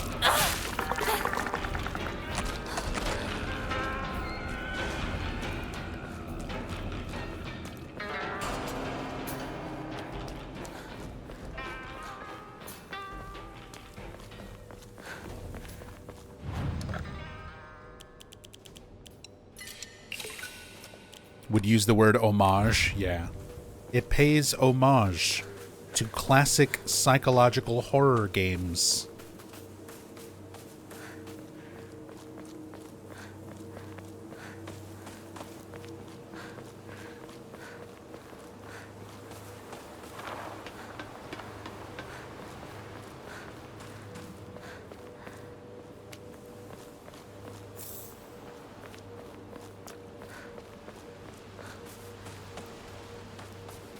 If you played Silent Hill 1, 2, 3, and 4 when they first came out, it was hard to open up easily to games that followed.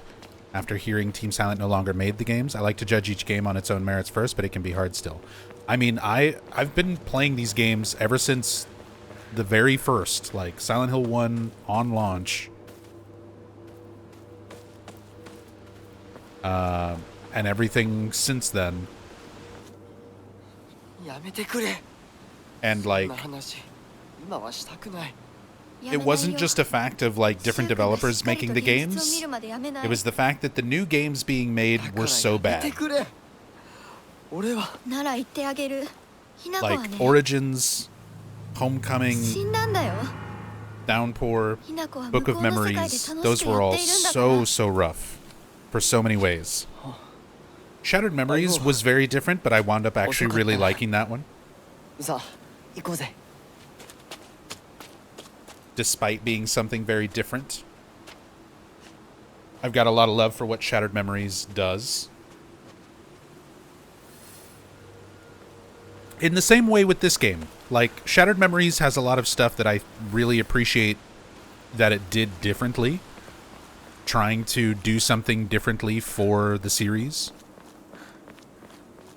The same way this game takes a lot of risks and does a lot of stuff differently. Like, Shattered Memories was the polar opposite of this game. Where this game, the big, bold take is to have lots of action and lots of combat. Shattered Memories, the bold take was no combat. None whatsoever.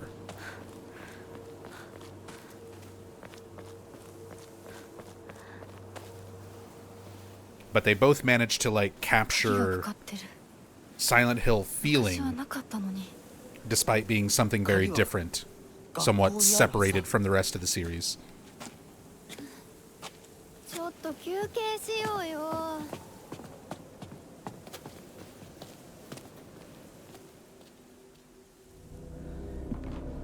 Silent Hill 4 I like, but some of the gameplay in Silent Hill 4 is kind of rough. I compared this game to Silent Hill 4 a lot, where I love everything about it except the gameplay.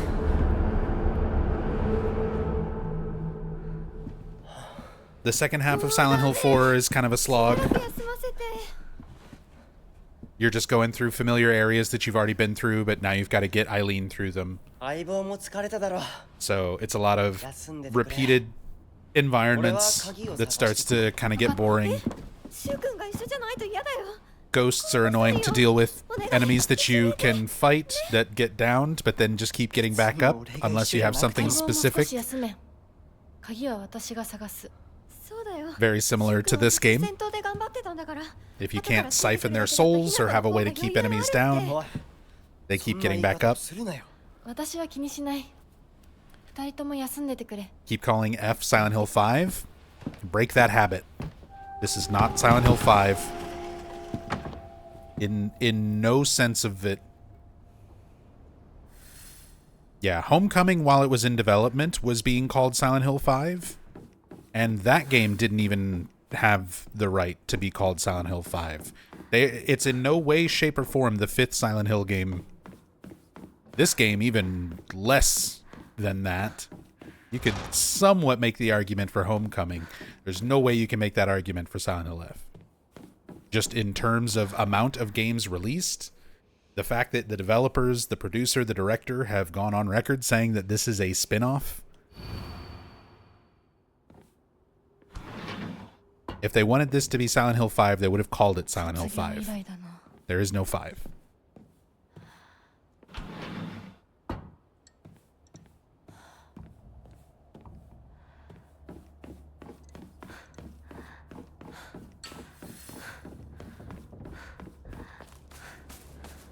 There is no 5, there won't be a 5. The era for it to feel even somewhat appropriate for there to be a Silent Hill 5 is like 20 years ago.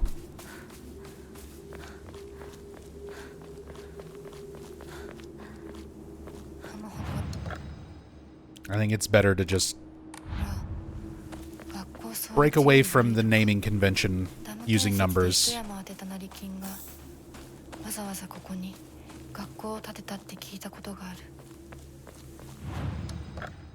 Especially because it kind of simplifies...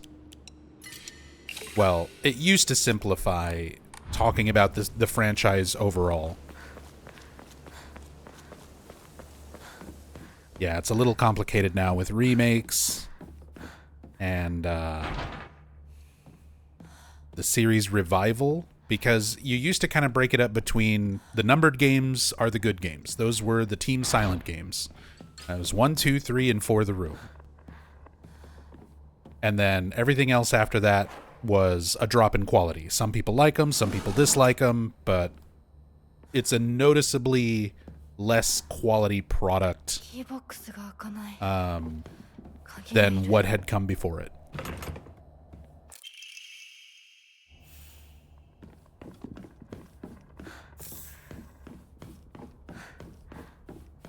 But then Origins kind of messed that up, because Origins released in Japan as 0, which technically makes it a numbered entry, and I would not consider Origins one of the good ones. Some people would. I personally do not.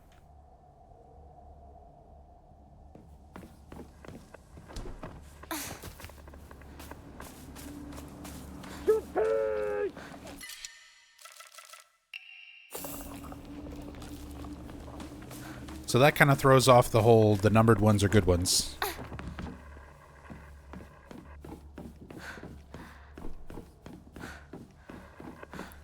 But then now you've also got, I feel like, multiple generations of splitting up the series. You have the first 4 games, the Team Silent games. And I know people already typing in the comments, I watched the gaming views. There is no Team Silent. There is Team Silent. You're arguing over the fact of, like, the Beatles changed out their drummer They're still the Beatles, aren't they? Team Silent grew as a team. They changed a few members here and there, but a lot of the core creatives were part of the first 4 games, even if the teams were not exactly precisely the same. It's a very nitpicky thing to try to make that argument of like there is no Team Silent. Like there was clearly these common creators within Konami that were working on the Silent Hill series that contributed to the major, elements, artistic elements of the first 4 games. There is consistent elements visually, in terms of sound, in terms of developer intentions. There's consistency with the first 4 because it's so many of the same core people working on it. And then there's a noticeable change when Konami starts outsourcing the games after that. Again, some people like them, some people don't like them. But regardless of how you feel about it, they're different.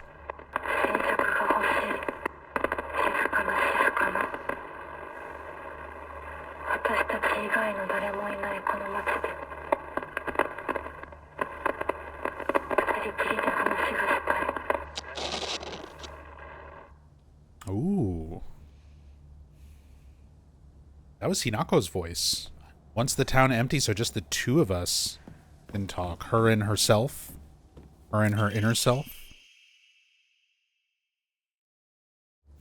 Okay, that's the same note. These are all the same notes for getting the locker stuff figured out. Feel like this game could be a very fun speedrun. I've got some friends who are already speedrunning it, who have said that it's a pretty fun speed game. And I'm looking forward to learning the speedrun for this game eventually. I still need to learn Silent Hill 2 Remake as well.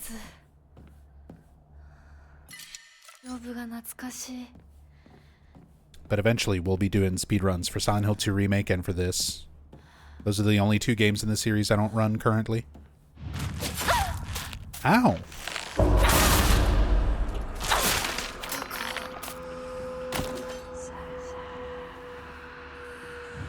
Smacked me out of touching the locker. Was this egg? Was this C?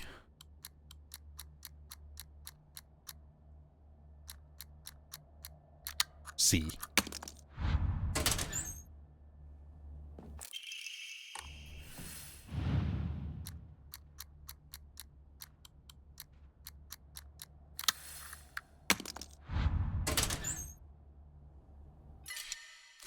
Shriveled Aburage.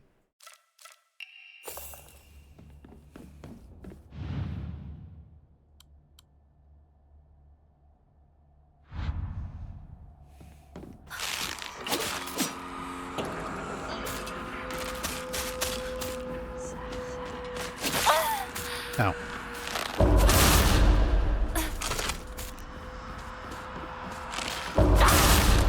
Oh, right in the ass. Jesus.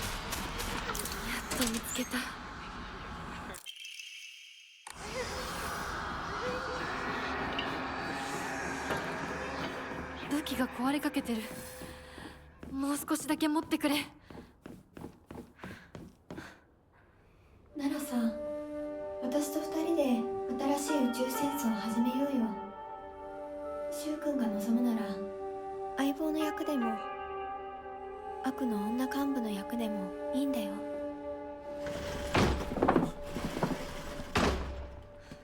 Earlier radio was also Hinako. Surprised you didn't mention it too. Look, my brain can only focus on talking about so many things at once.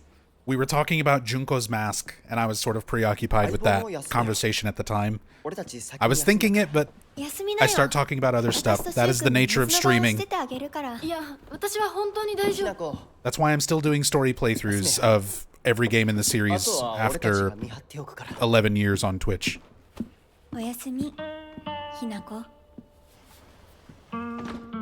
I can never talk about everything I want to talk about all at once, all in one go.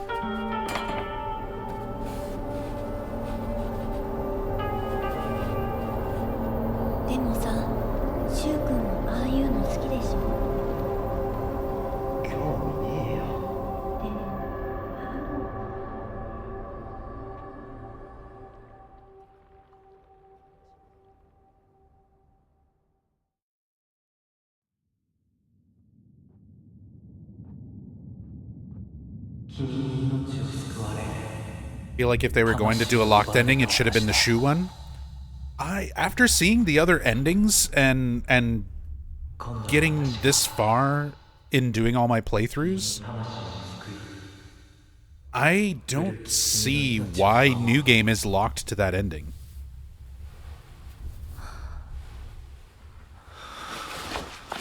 I feel like you should have been able to have access to at least 2 of the endings on a first playthrough, if not 3. And then have your others that are New Game Plus only.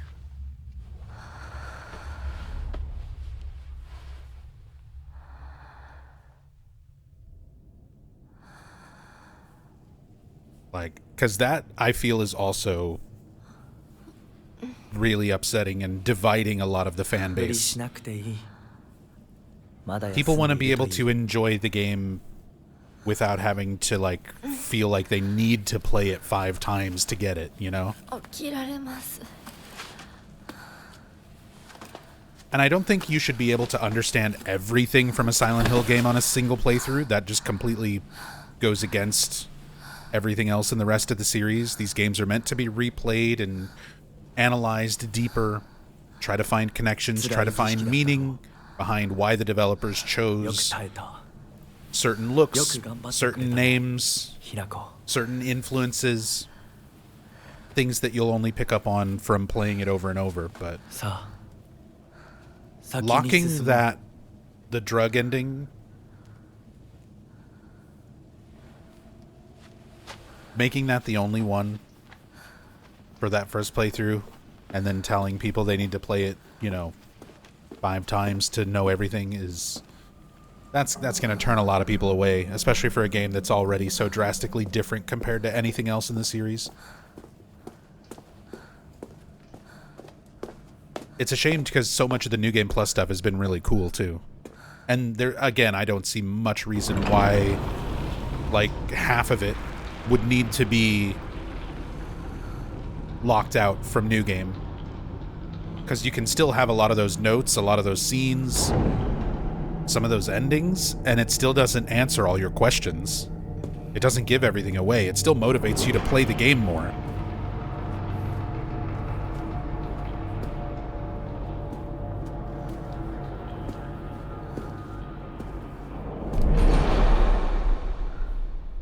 Like Homecoming's system of making actual choices to get each ending.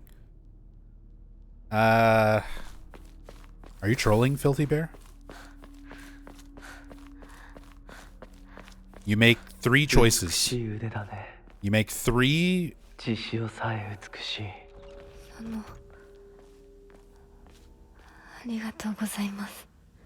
You make 3 binary choices. Save mom, kill mom. Save dad, kill dad. Save Wheeler, leave Wheeler to die. That is how you determine your ending in Homecoming.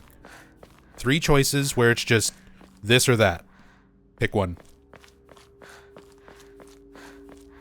Which also lets you get the fucking joke UFO ending on a first playthrough. See, I'm all for having more endings available on a first playthrough, but not a fucking joke ending.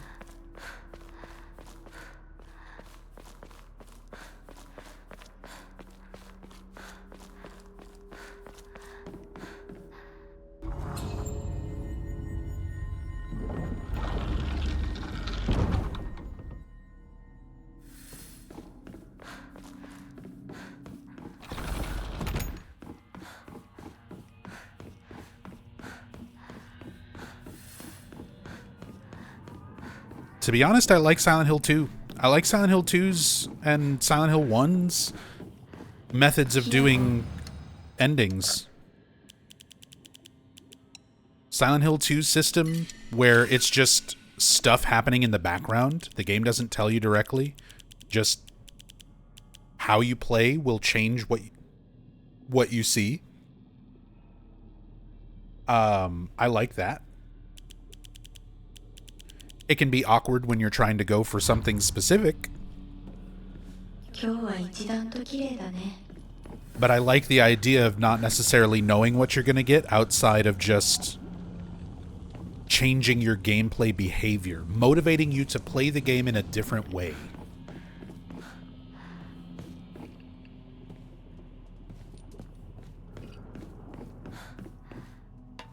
All right, let's see if I can do this.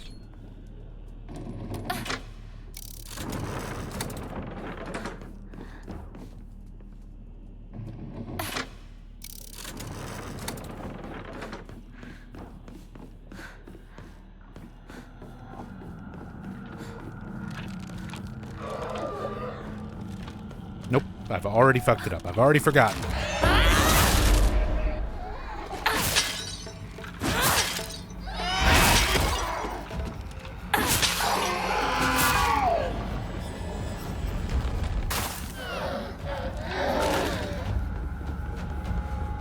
Shattered Memories way of... Dude, Shattered Memories, I love exploring when it comes to the Silent Hill games. I love just exploring and looking at the environments. And the fact of how you explore and what you look at and what you focus on changing the outcome of the game. And not just the outcome of the game, but like cutscenes, messages, character appearances, phone calls. So many things in Shattered Memories change, and can change just because you took the time to acknowledge something. I love that system.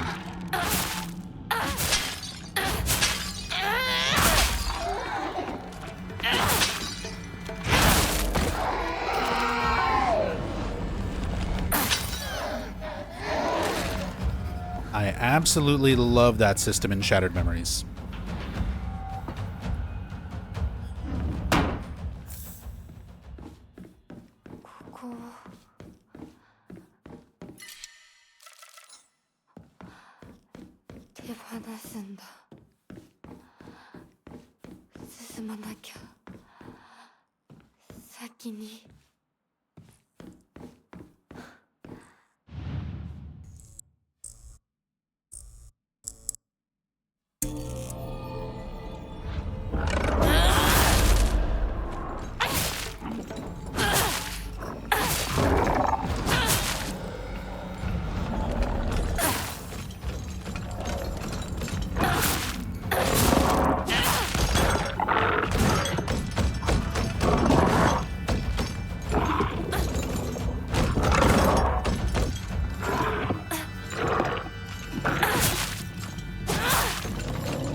Assume I'll 100% the achievements list? Yeah. I mean, eventually, yes. It's not something that I'm ever gonna, like, go out of my way to be like, alright, here's the stream where we're doing all the achievements I still need. Like, for anybody who just does not understand who I am and what I do, I've been playing the Silent Hill series for 26 years. I am an obsessive fan. I've been doing story playthroughs, challenge runs, speed runs, anything you can think of for every game in the series for the last 11 years on Twitch.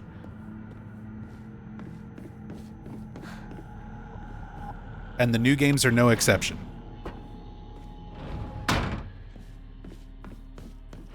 Like, I am going to play these games and continue playing these games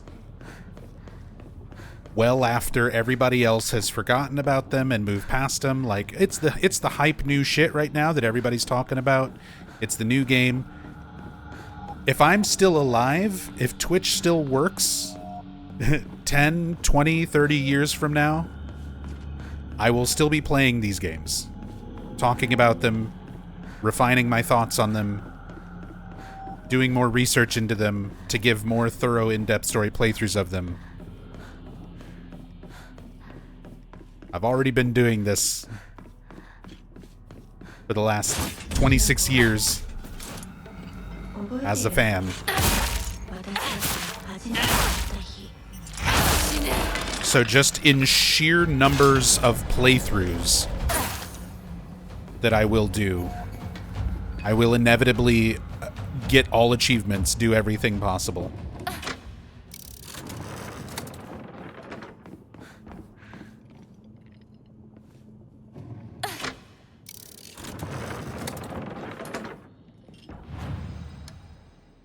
"70-year-old Nub doing his 500th playthrough of Silent Hill 2.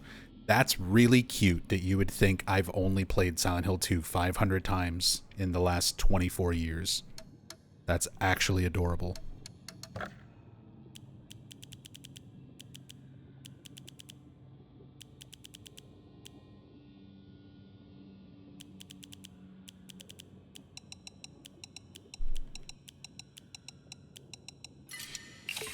And again, it just furthers my point. Some of you don't know me. Some of you don't know who I am and what I do.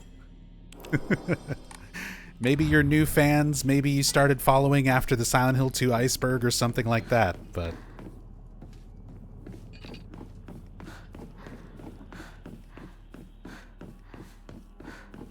Do I have a guess at the number of playthroughs I've done? I could not even estimate. Thousands. Thousands. Like, the way people have spent tens of thousands of hours in, like, World of Warcraft and MMOs and stuff like that is probably what I've dedicated to just Silent Hill 2, let alone all the original games.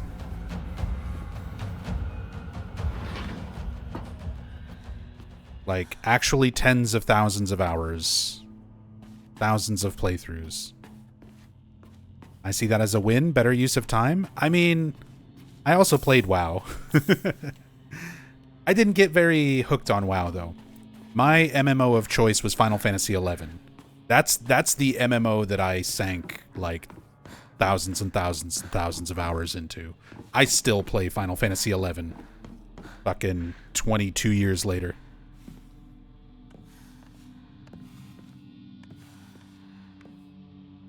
If you put 10k hours into Silent Hill 2, you'd be sick of it? Maybe. A lot of people probably would be. But I obsess over this series. And the fact that I can play something like Silent Hill 2 for so many times, so many hours, after so many years, and I still enjoy playing it, I still enjoy sharing what I know about it with other fans, really says a lot about that game to me in terms of, like, quality. All the original games. Because, like, Silent Hill is not my only obsessive fandom, but it's one of the only things that I think I could, where I appreciate so much of the series that I could dedicate so many years to, like, streaming it and not really playing or streaming much else outside of Silent Hill.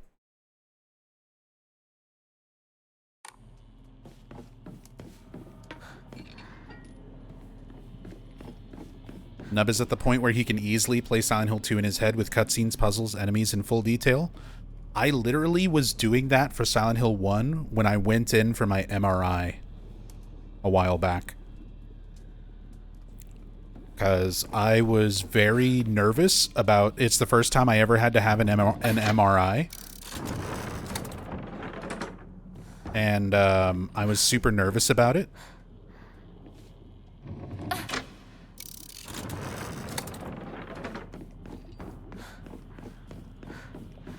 Doctors learned the full story that day. It's not like I was telling the doctors. It's not like I was saying it out loud. But, you know, I'm in a very loud tube, basically. And I heard from other people that like sometimes they'll give you headphones and let you listen to music and stuff. They did not give me headphones. They did not have me listening to music. They just gave me some earplugs. And even with the earplugs, it's very loud and very unnerving. So I was like, okay, I just need to go somewhere else in my mind. And I literally was playing Silent Hill 1 in my head.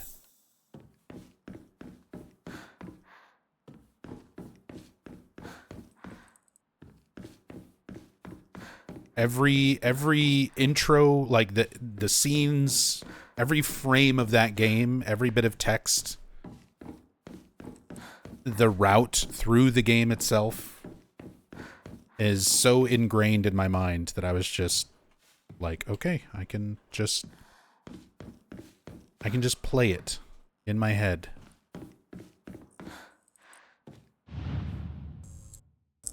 Apparently if you come back in here, it locks you in. You have to kill things again. Or do you just have to flip the...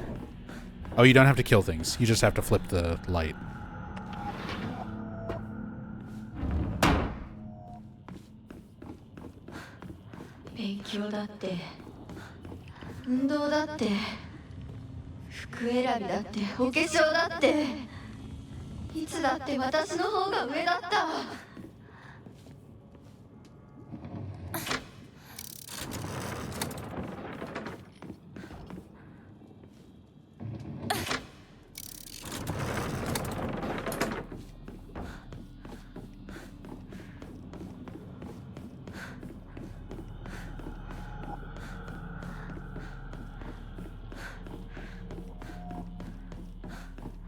On New Game, you have to kill them again, but you soul siphoned them. I mean, even with soul siphon, I wasn't sure if it would just spawn in new enemies, because it's kind of like loading a new room whenever you switch it over. So I wasn't sure if it would just respawn them.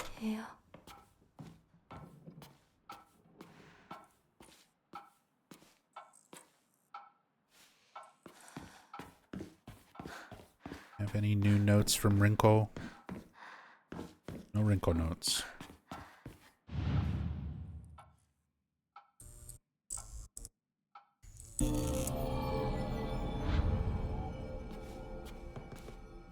Remember first time you saw and heard HD Collection? That was heartbreaking. Yep.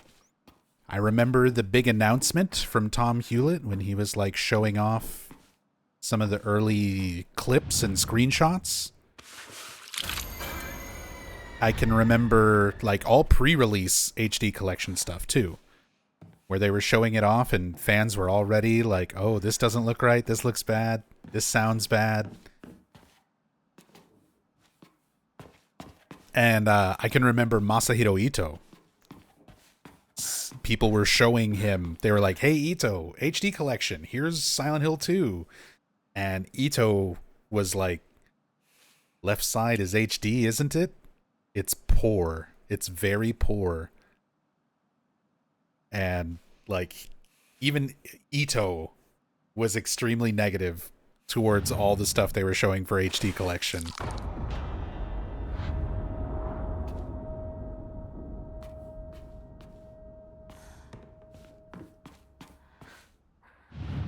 HD Collection's no good. HD Collection has so many problems that it's difficult to get into. You can check out, I've got a YouTube video that's called Worst of the Worst.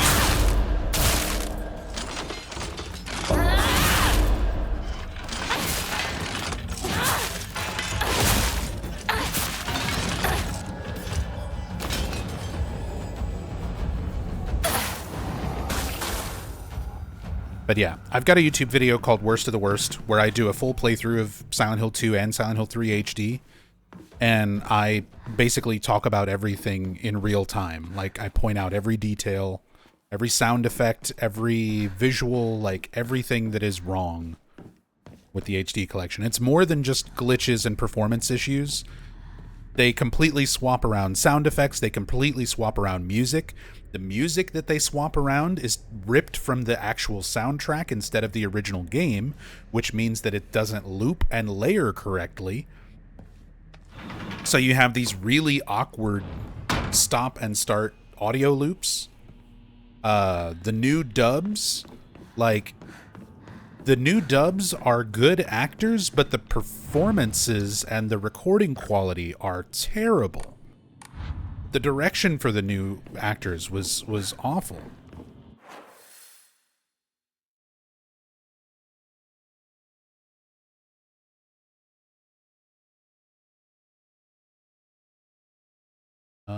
I always gotta remember Triforce and Kudzu. Okay, it's already set that way.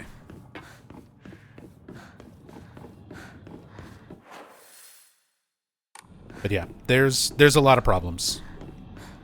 There's a lot of problems with the HD collection. You are literally better off emulating Silent Hill 2 and 3 on your cell phone. Most modern cell phones can run a PS2 emulator with like better resolution, cleaner graphics, original audio. Like, you can play the PS2 versions on your phone and have much better quality than you would with the HD collection. And if you're like, I don't want to play games on my phone, cast your phone screen to your TV and connect a Bluetooth controller. And then just sit down on your couch in front of your TV and play them that way. Like, much better experience. Way to experience Silent Hill 2 and Silent Hill 3. White rabbit. So I need to go around the other way and flip that switch.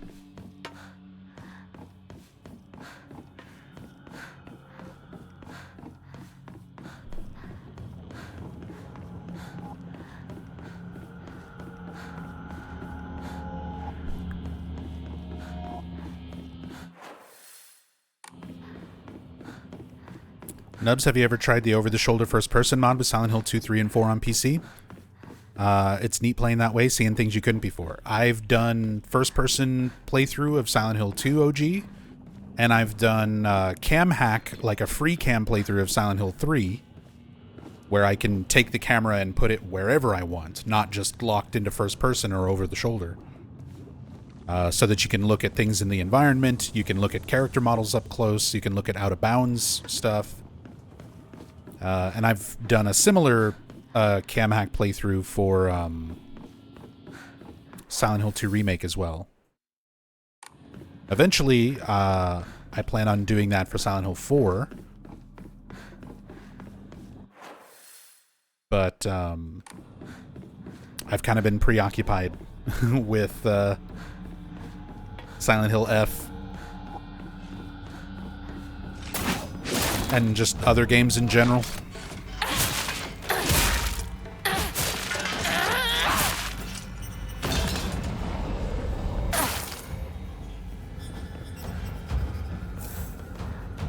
Would you be interested if they did a modern collection like they did with Metal Gear Solid?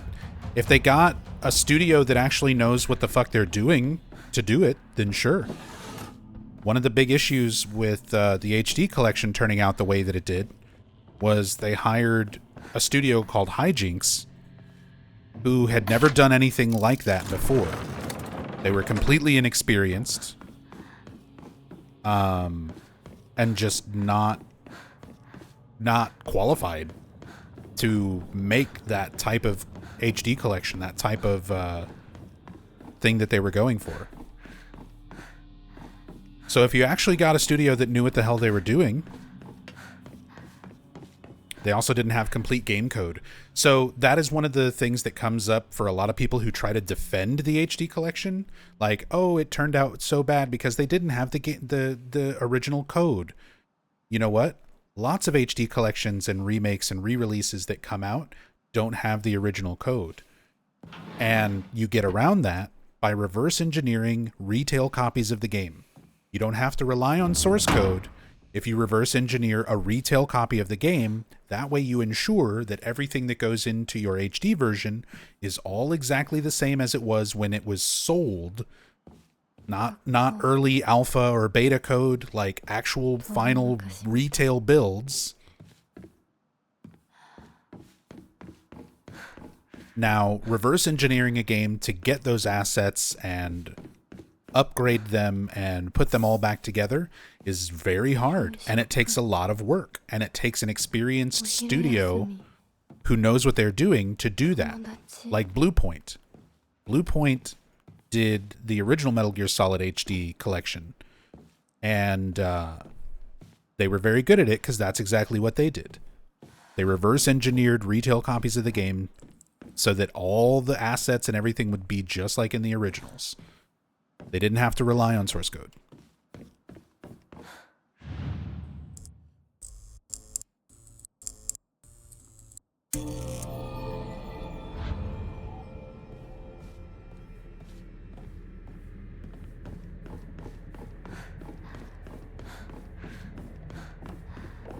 Notes after light turns red? I mean, there's no note, because I've already collected them on previous playthroughs. Oh, never mind. Apparently there's another Rinko's Diary. I stand corrected. I thought you meant the one that spawns on the other side. I should have never pretended to be something I wasn't. If I hadn't, then I would have been able to look Hinako in the eye. I could have told her what I really think of her, put her in her place. But I've let everything sit and fester, and now the wound has turned necrotic. So even though this is the day all my wildest dreams are coming true, my heart still feels heavy. Handwriting is chaotic and full of violent energy.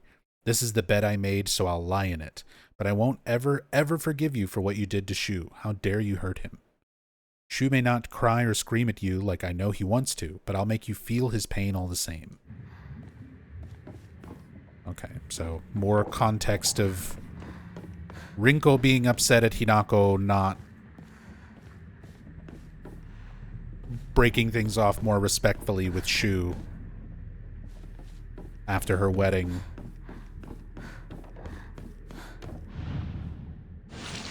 Or leading up to the wedding, after they knew about the wedding, rather.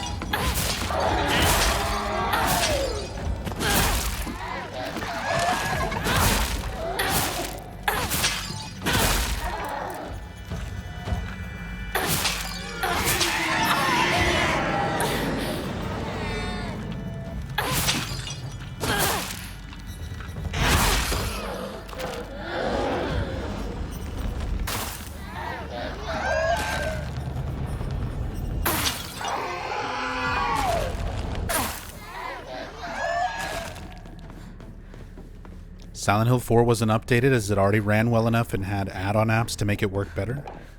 3 needs actual updating to the game. No, there was a lot of changes to Silent Hill 4 for good old games.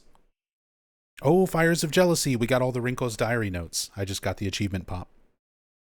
I'm sure the teachers have seen right through me. They know the truth, that I am friendless in the truest sense of the word. I think I've been doing it unconsciously all this time. Looking for someone I can say that I'm helping.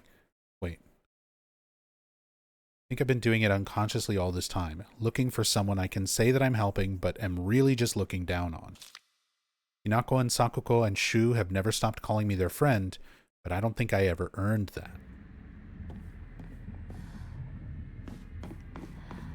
Updates for 4 are mostly done through add-on apps. The game itself is basically the same as disc version on PC.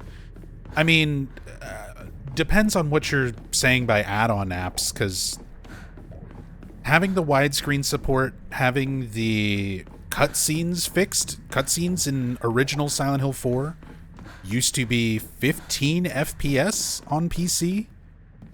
If you put your PC version of Silent Hill 4 in your computer and play it completely unmodified, the cutscenes run at 15 FPS. They fixed that for good old games. There's a lot of meaningful changes. I mean, I don't know why qualifying it as a hack or an add-on app or anything like that really matters. They still did a lot to improve the out-of-the-box experience.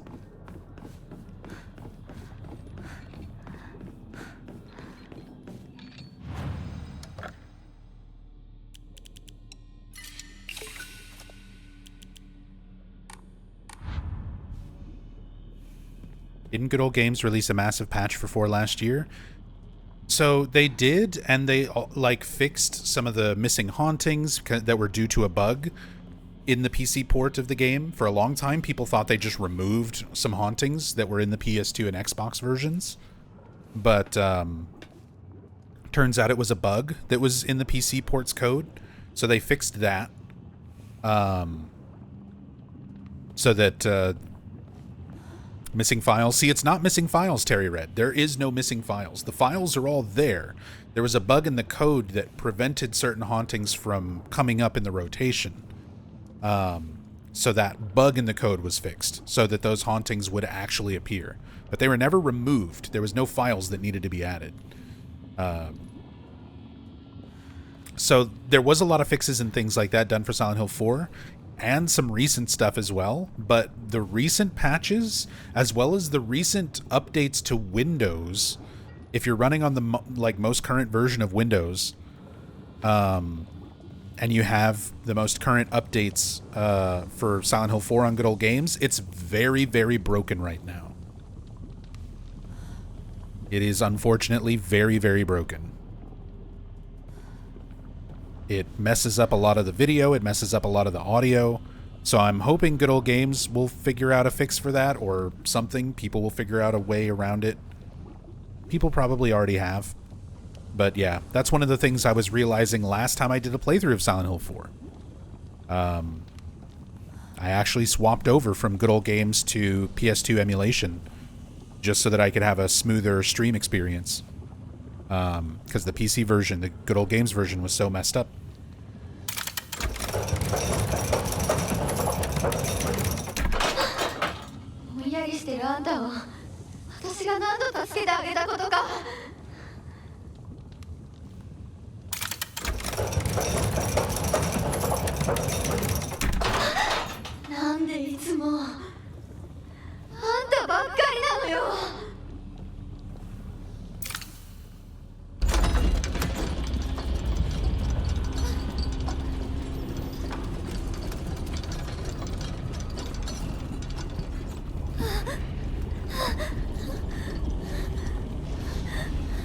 彼の気持ち考えたことある？あんたは裏切った。もてあそんで裏切った。謝れ。その格好で今すぐ土下座して謝れ。聞こえてるんでしょ。なんとか言いなさいよ。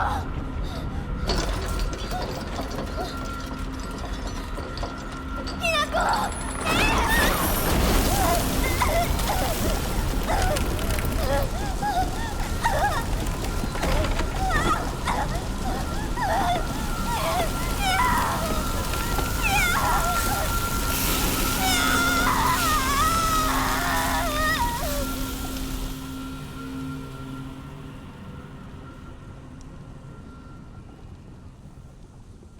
Bum, bum, bum, bum, bum. Doom, doom, doom, doom, doom. The Rinkonator. Ba, ba, ba, ba, ba, ba. Doom, doom, doom, doom, doom.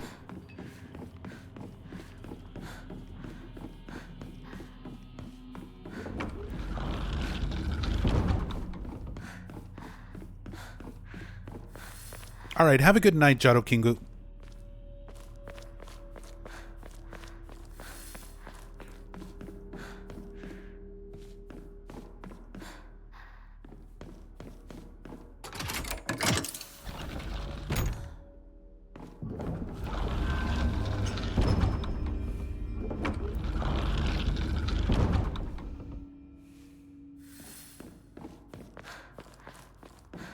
gonna be a millionaire in this game soon. I wonder what the cap on faith is. When I've played this game like hundreds and hundreds of times, where I've already got every upgrade and I've already got every Omamori and there's nothing for me to really use faith on, does it just keep exponentially adding every time I do like a New Game Plus run?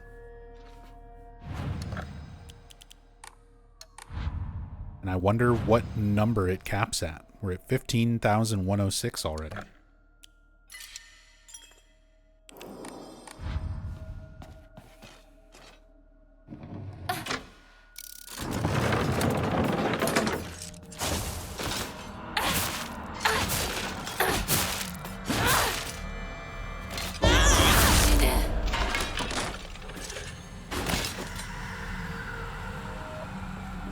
Were you close enough the lantern got you? Good stuff.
I don't even need to open that.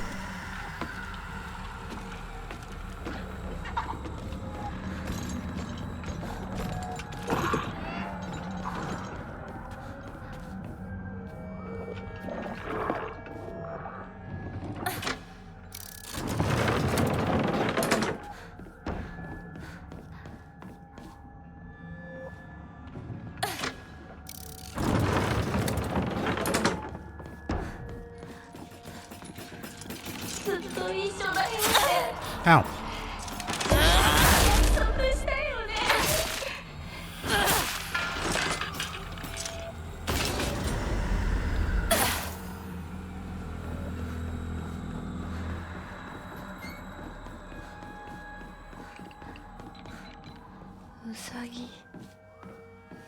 Emulation is never perfect. It's not emulation, it's just the PC versions of those games. Like the actual PC ports.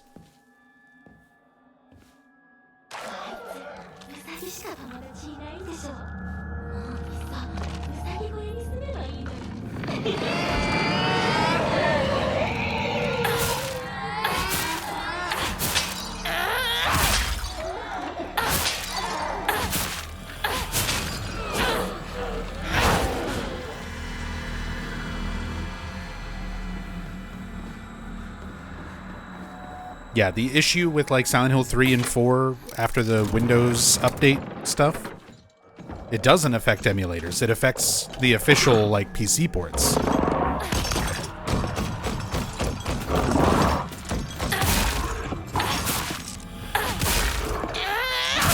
So ironically, emulation is the better way to play the games right now.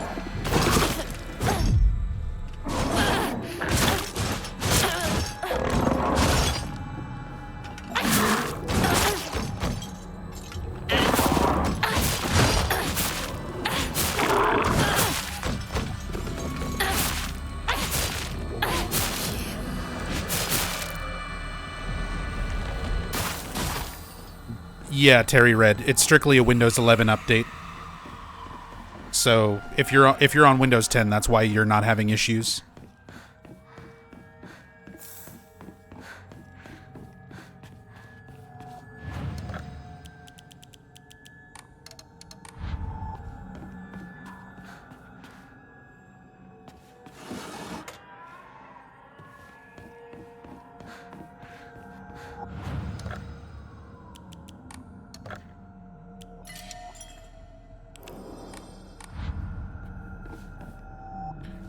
Thought they were talking about emulation for 3, forgot about the original PC version.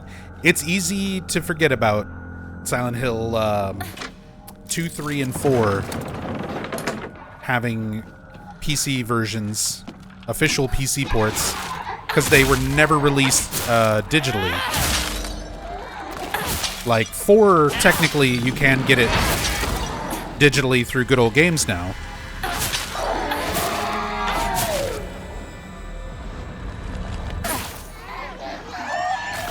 But 2 and 3 also had PC ports. They were just only released in physical versions. Yeah, and then you've got Homecoming on Steam. And it runs like shit.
Man, that scene is like one of the most clear examples of the Japanese being better than the English. Like, Sakuko sounds so much more just losing her mind and distressed compared to the English dub.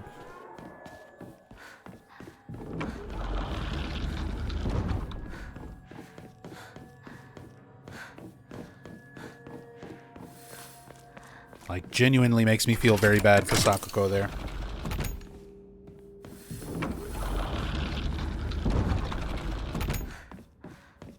Yo, Aibo. こう呼べるのもこれが最後だな。 It's the same.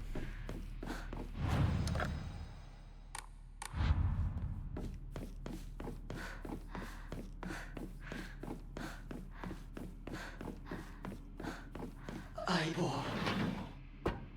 お前の本当の選択を知りたい。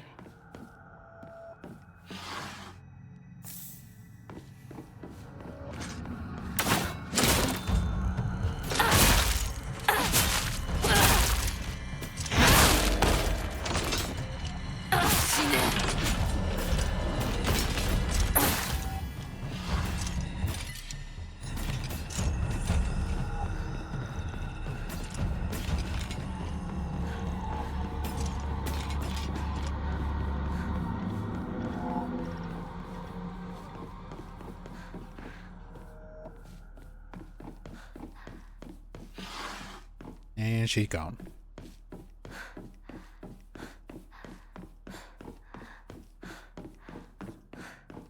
Like how that Kashimashi just disappears.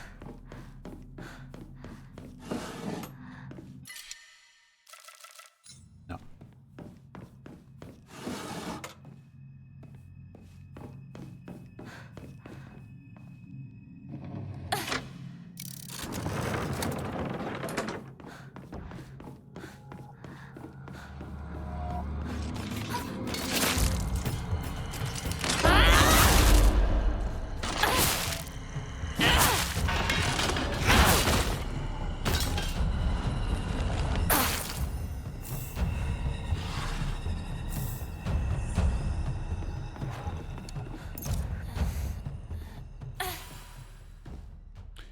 Just realized this game rarely has no music compared to other Silent Hill games. I mean, it's got its moments.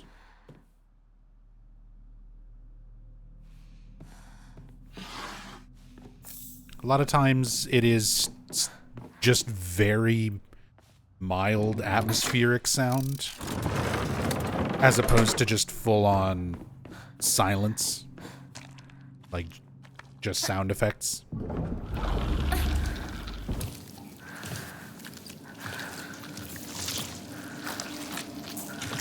That's one of those famous Akira Yamaoka quotes from an interview.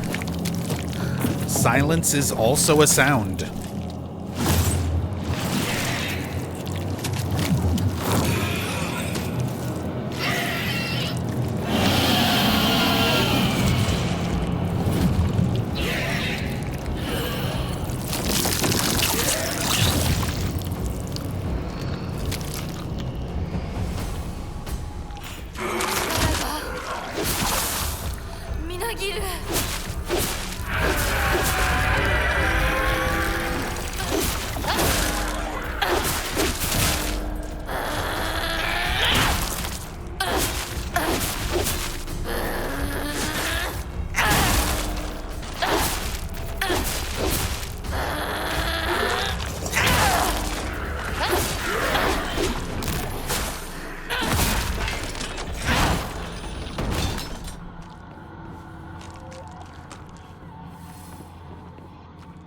This is one of the most grotesque Silent Hill monsters, in my opinion.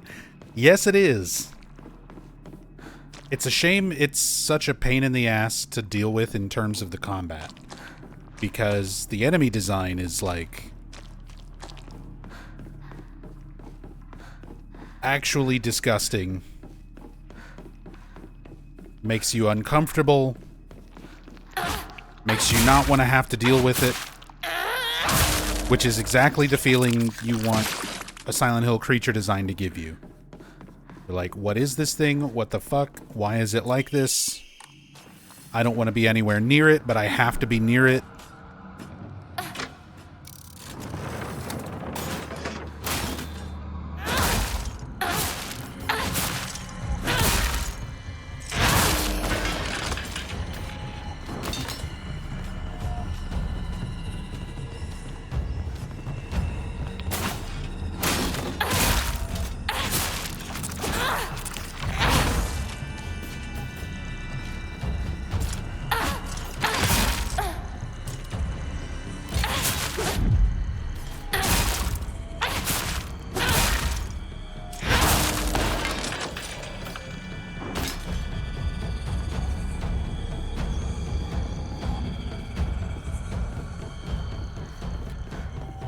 Yeah, I'm a big fan of the monster designs. Like,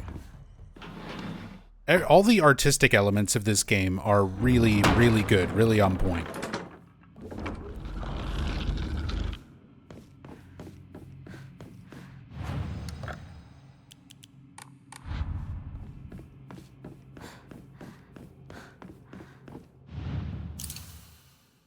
Just not a fan of some of the gameplay mechanics. Not a fan of some of the gameplay mechanics. Not a fan of how inconsistent the tone is.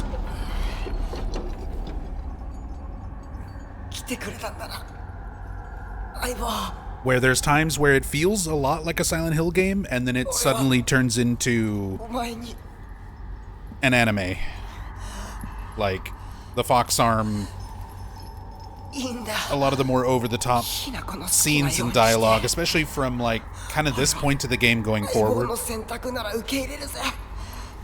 Like this whole room and setup with Shu and everything is such a good, appropriate Silent Hill scene. But the fucking monster arm just takes me out of it.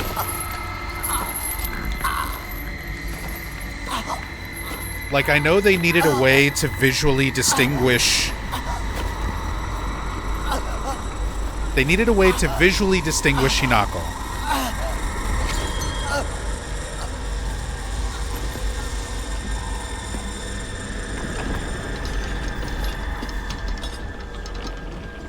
Like, They needed stuff to symbolize Hinako giving up her identity. Hinako becoming part of the Tsuneki family against her will, giving up her youth. They wanted to have something to represent that. And I understand the symbolism. I know why the fox stuff is there. I get what it represents, but tonally, compared to the rest of the game, you know, going through the school and going through the town streets and stuff at the start, with the ambience and the slow build of dread and the scarce enemies, and then you get to this point and it's just like enemies, use your fox superpowers to kill the enemies. The tone changes a little too dramatically for my liking. It's a little too inconsistent.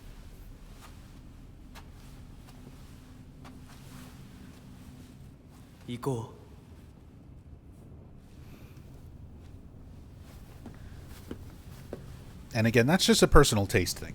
I think that's going to be something that a lot of people aren't going to have a problem with. But for me, it just feels all over the place.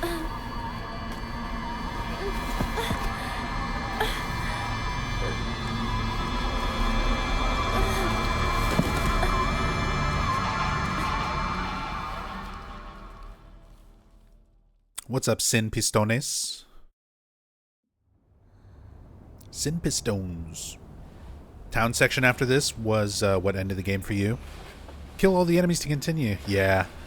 I was just complaining about that on my previous playthrough. There's too many little forced combat arenas.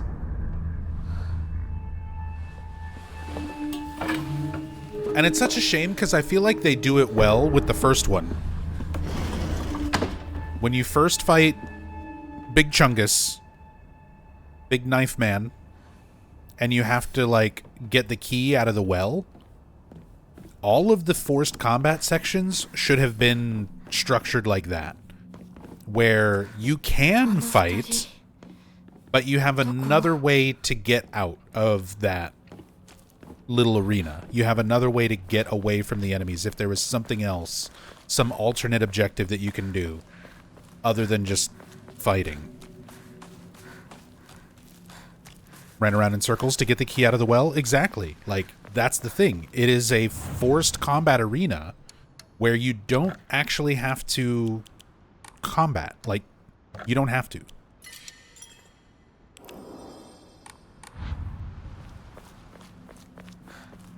That's how every forced little combat arena should have been, in my opinion. There should have been something other than just kill all the bad guys.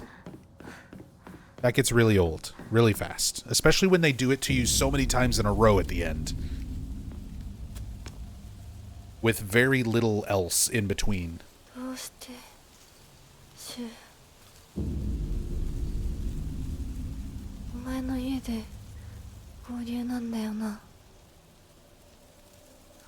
Didn't even try fighting Big Chungus? Can you fight him? You can absolutely fight him. He'll keep getting back up.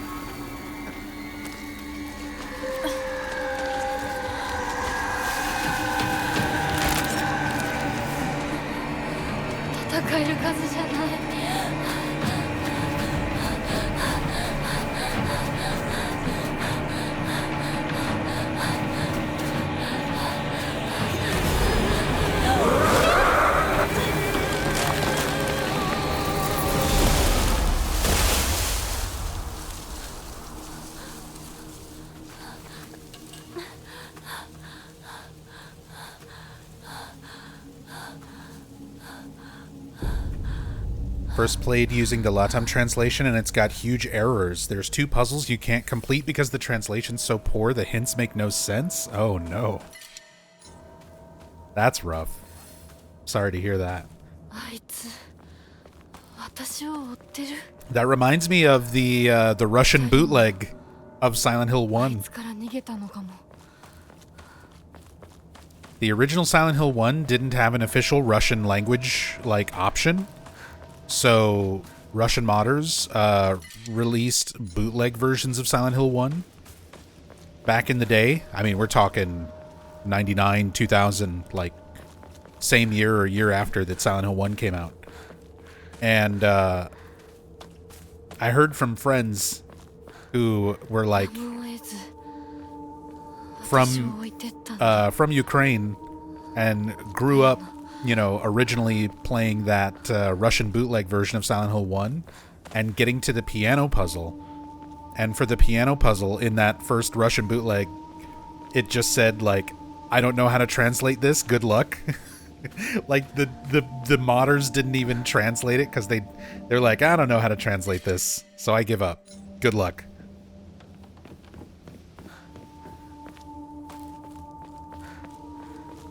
Like, well, that's a hell of a way to experience it. Even when you have the correct information, that piano puzzle can be rough. But imagine having to do it without a hint, basically.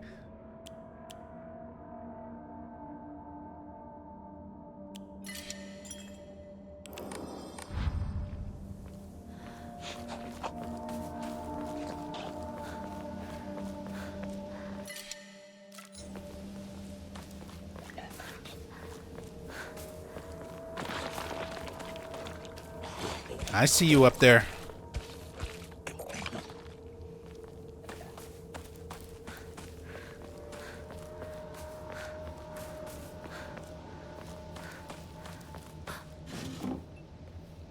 Piano puzzle is something I hope they improve on the remake. I think they'll do a good job with it. After what Bloober Team did with Silent Hill 2 remake, I've got a lot of faith in them for Silent Hill 1.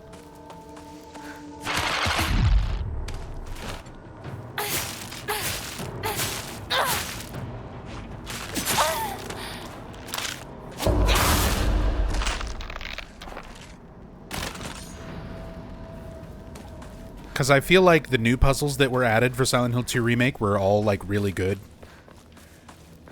And the puzzles that were, like, variations of the original puzzles were handled in, like, really cool ways. Like the coin puzzle. I think Silent Hill 2 Remake handling the coin puzzle, like, the way they changed up, but they kept the feel of the original coin puzzle and sort of the logic behind it, but still made it new and different.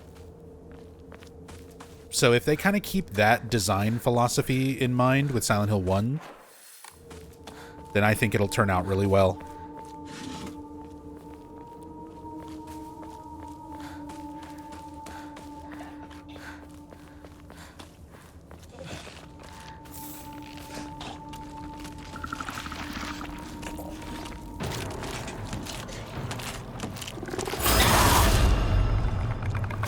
Okay.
More supplies than I know what to do with.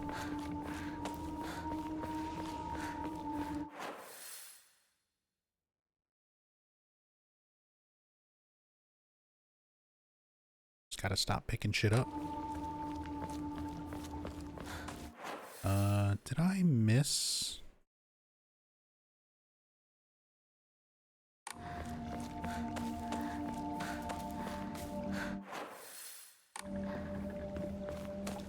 This pathway.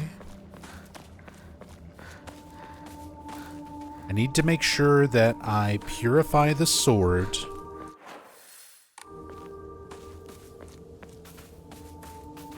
Oh, this is where you drop later on.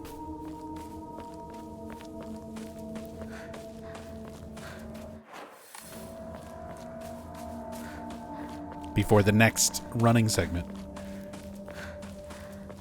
Does the game have any funny endings? It's got a UFO ending. I have not seen it yet, so those who have, don't, like, discuss it in chat or anything. That'll be my playthrough after this one.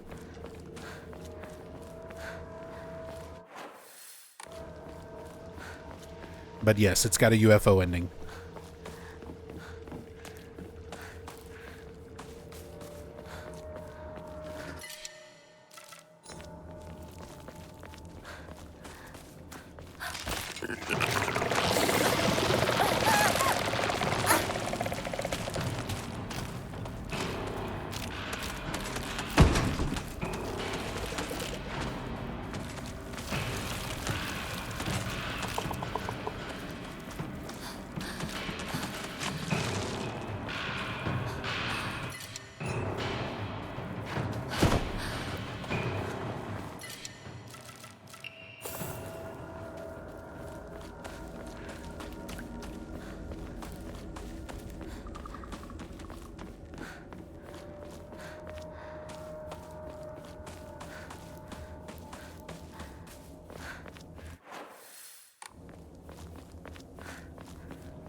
The map of Sugisato.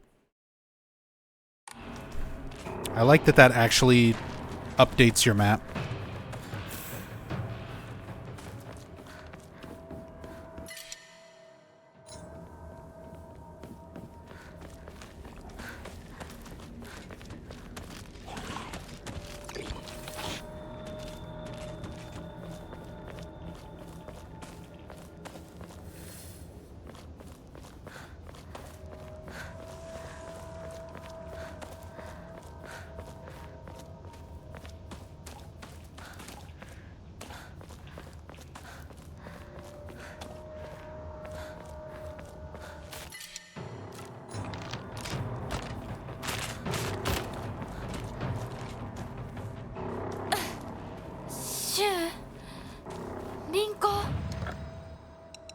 Alright, I have too many things.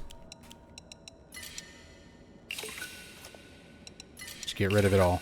Give me all the faith.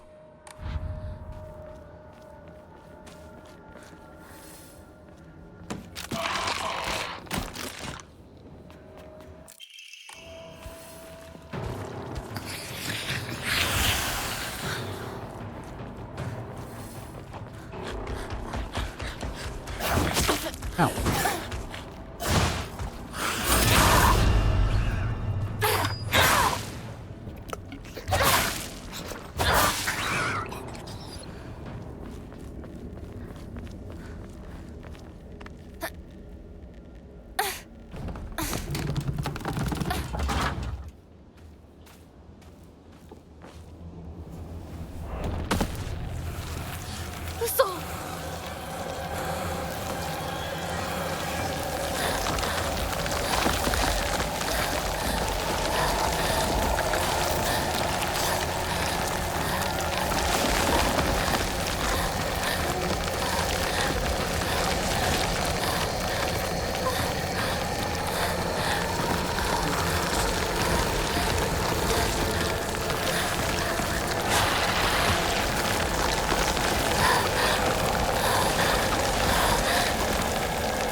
This place needs a lawnmower.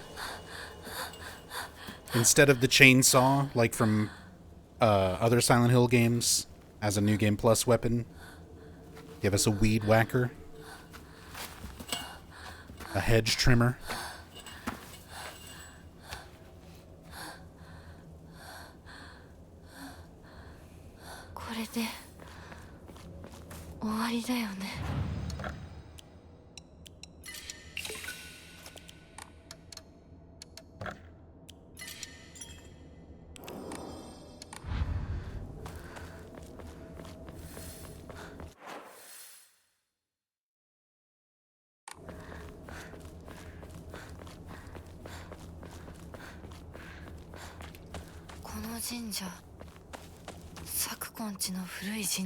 Sakuko's old shrine. Is there anything new here? Since I've already got the sword, I would assume not.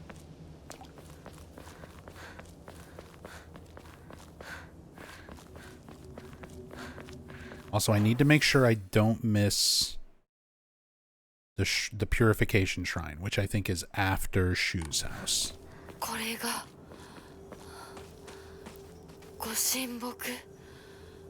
Yeah, nothing different here. Dual wield? Imagine if there was another sword.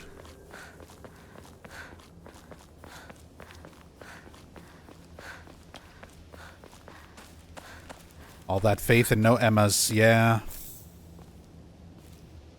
There's dried carcasses, even more faith.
Time for one of my favorite songs.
like a good scary movie, the monster just throws the hero of the story around instead of deleting them.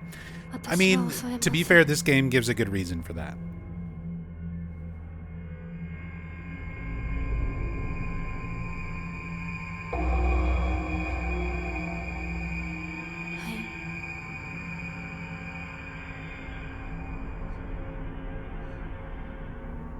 Like the big monster is a bride version of Hinako. It is basically the Hinako that has given in to the arranged marriage.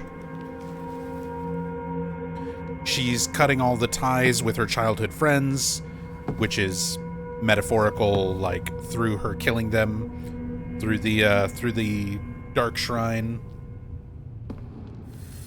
She's trying to let go of her younger self.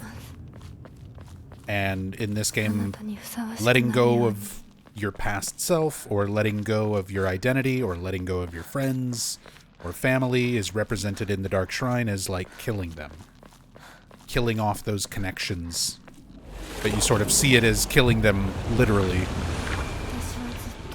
And Hinako doesn't want to give herself up, her identity up, that easily.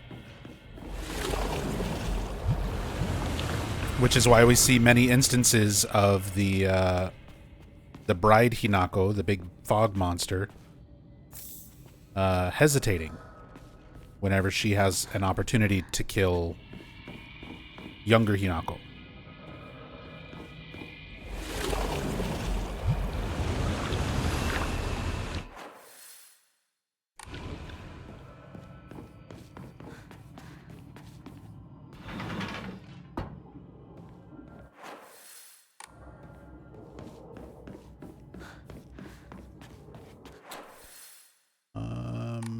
There should be...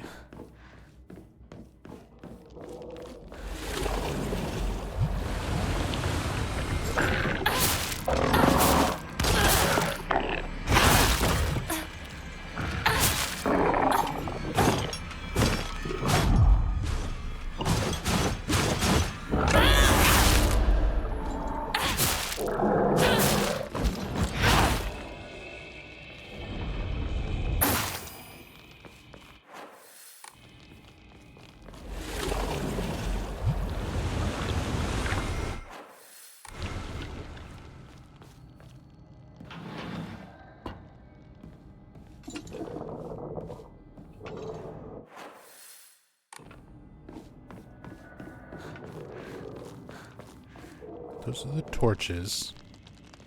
Am I crazy? Wasn't there a... There it is. I'm like, I thought there was a save point here.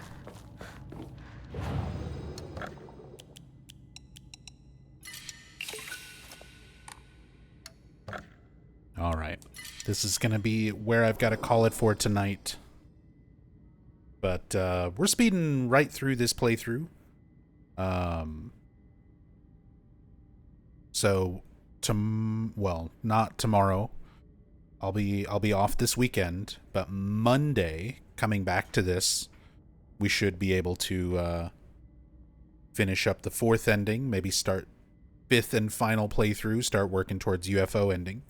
So we should be done with all endings probably like Tuesday or Wednesday next week. And then we get to start moving into other stuff. Speed runs, cam hack playthroughs. We'll see what I feel like doing when we get past all the main ending stuff. But yeah, that's it for me for now.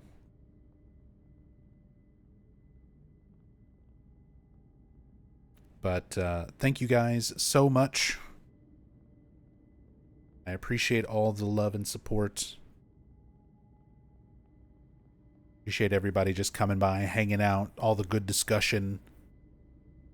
Everybody just chilling in chat. All my lurkers, all my chatters, my subs, new follows, people who came over with the raids earlier. Thank you, thank you. Appreciate it as always. If you want to keep up with when streams are happening, best way to do that is through our Discord community. So there's a link in chat if anybody would like to join. You don't have to be a subscriber or anything like that. Everybody's welcome. It's also where I tend to we like all share Silent Hill information whenever new developer interviews come up, whenever anything official gets announced. We discuss all of that stuff and kind of swap info and all of that kind of things in channels here. We've got stuff to discuss fan theories, a whole channel specifically for Silent Hill F. But we talk about the entire series, answer questions, and as I said, it's just a good way to keep up with me when I'm streaming, when I'll be live, what I'll be playing, and the rest of our awesome community. And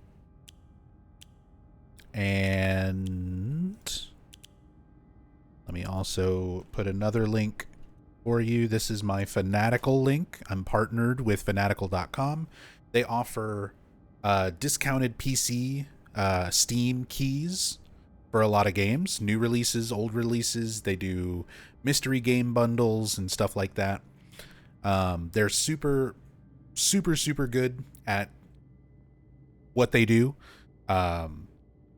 They are partnered with a lot of game developers and a lot of publishers and everybody directly, so all the keys are legit and they're able to sell them at a discount. So stuff like Silent Hill F, if you use my link that I just put in chat, you can get the game for about 25% off. Both the original base version and the deluxe edition, you can get them for 25% off. And it also helps support me. I get a little bit of commission from anything that you buy through my link. So use my link, check out Fanatical, get some Steam games, get some keys, get Silent Hill F, get Silent Hill 2 Remake for less than retail price, because there's no reason to be paying retail price for video games. But yeah, that's about it for me. Oh, Hirimi right at the end. Didn't check Twitch after I got home. It's all good. It's all good, man.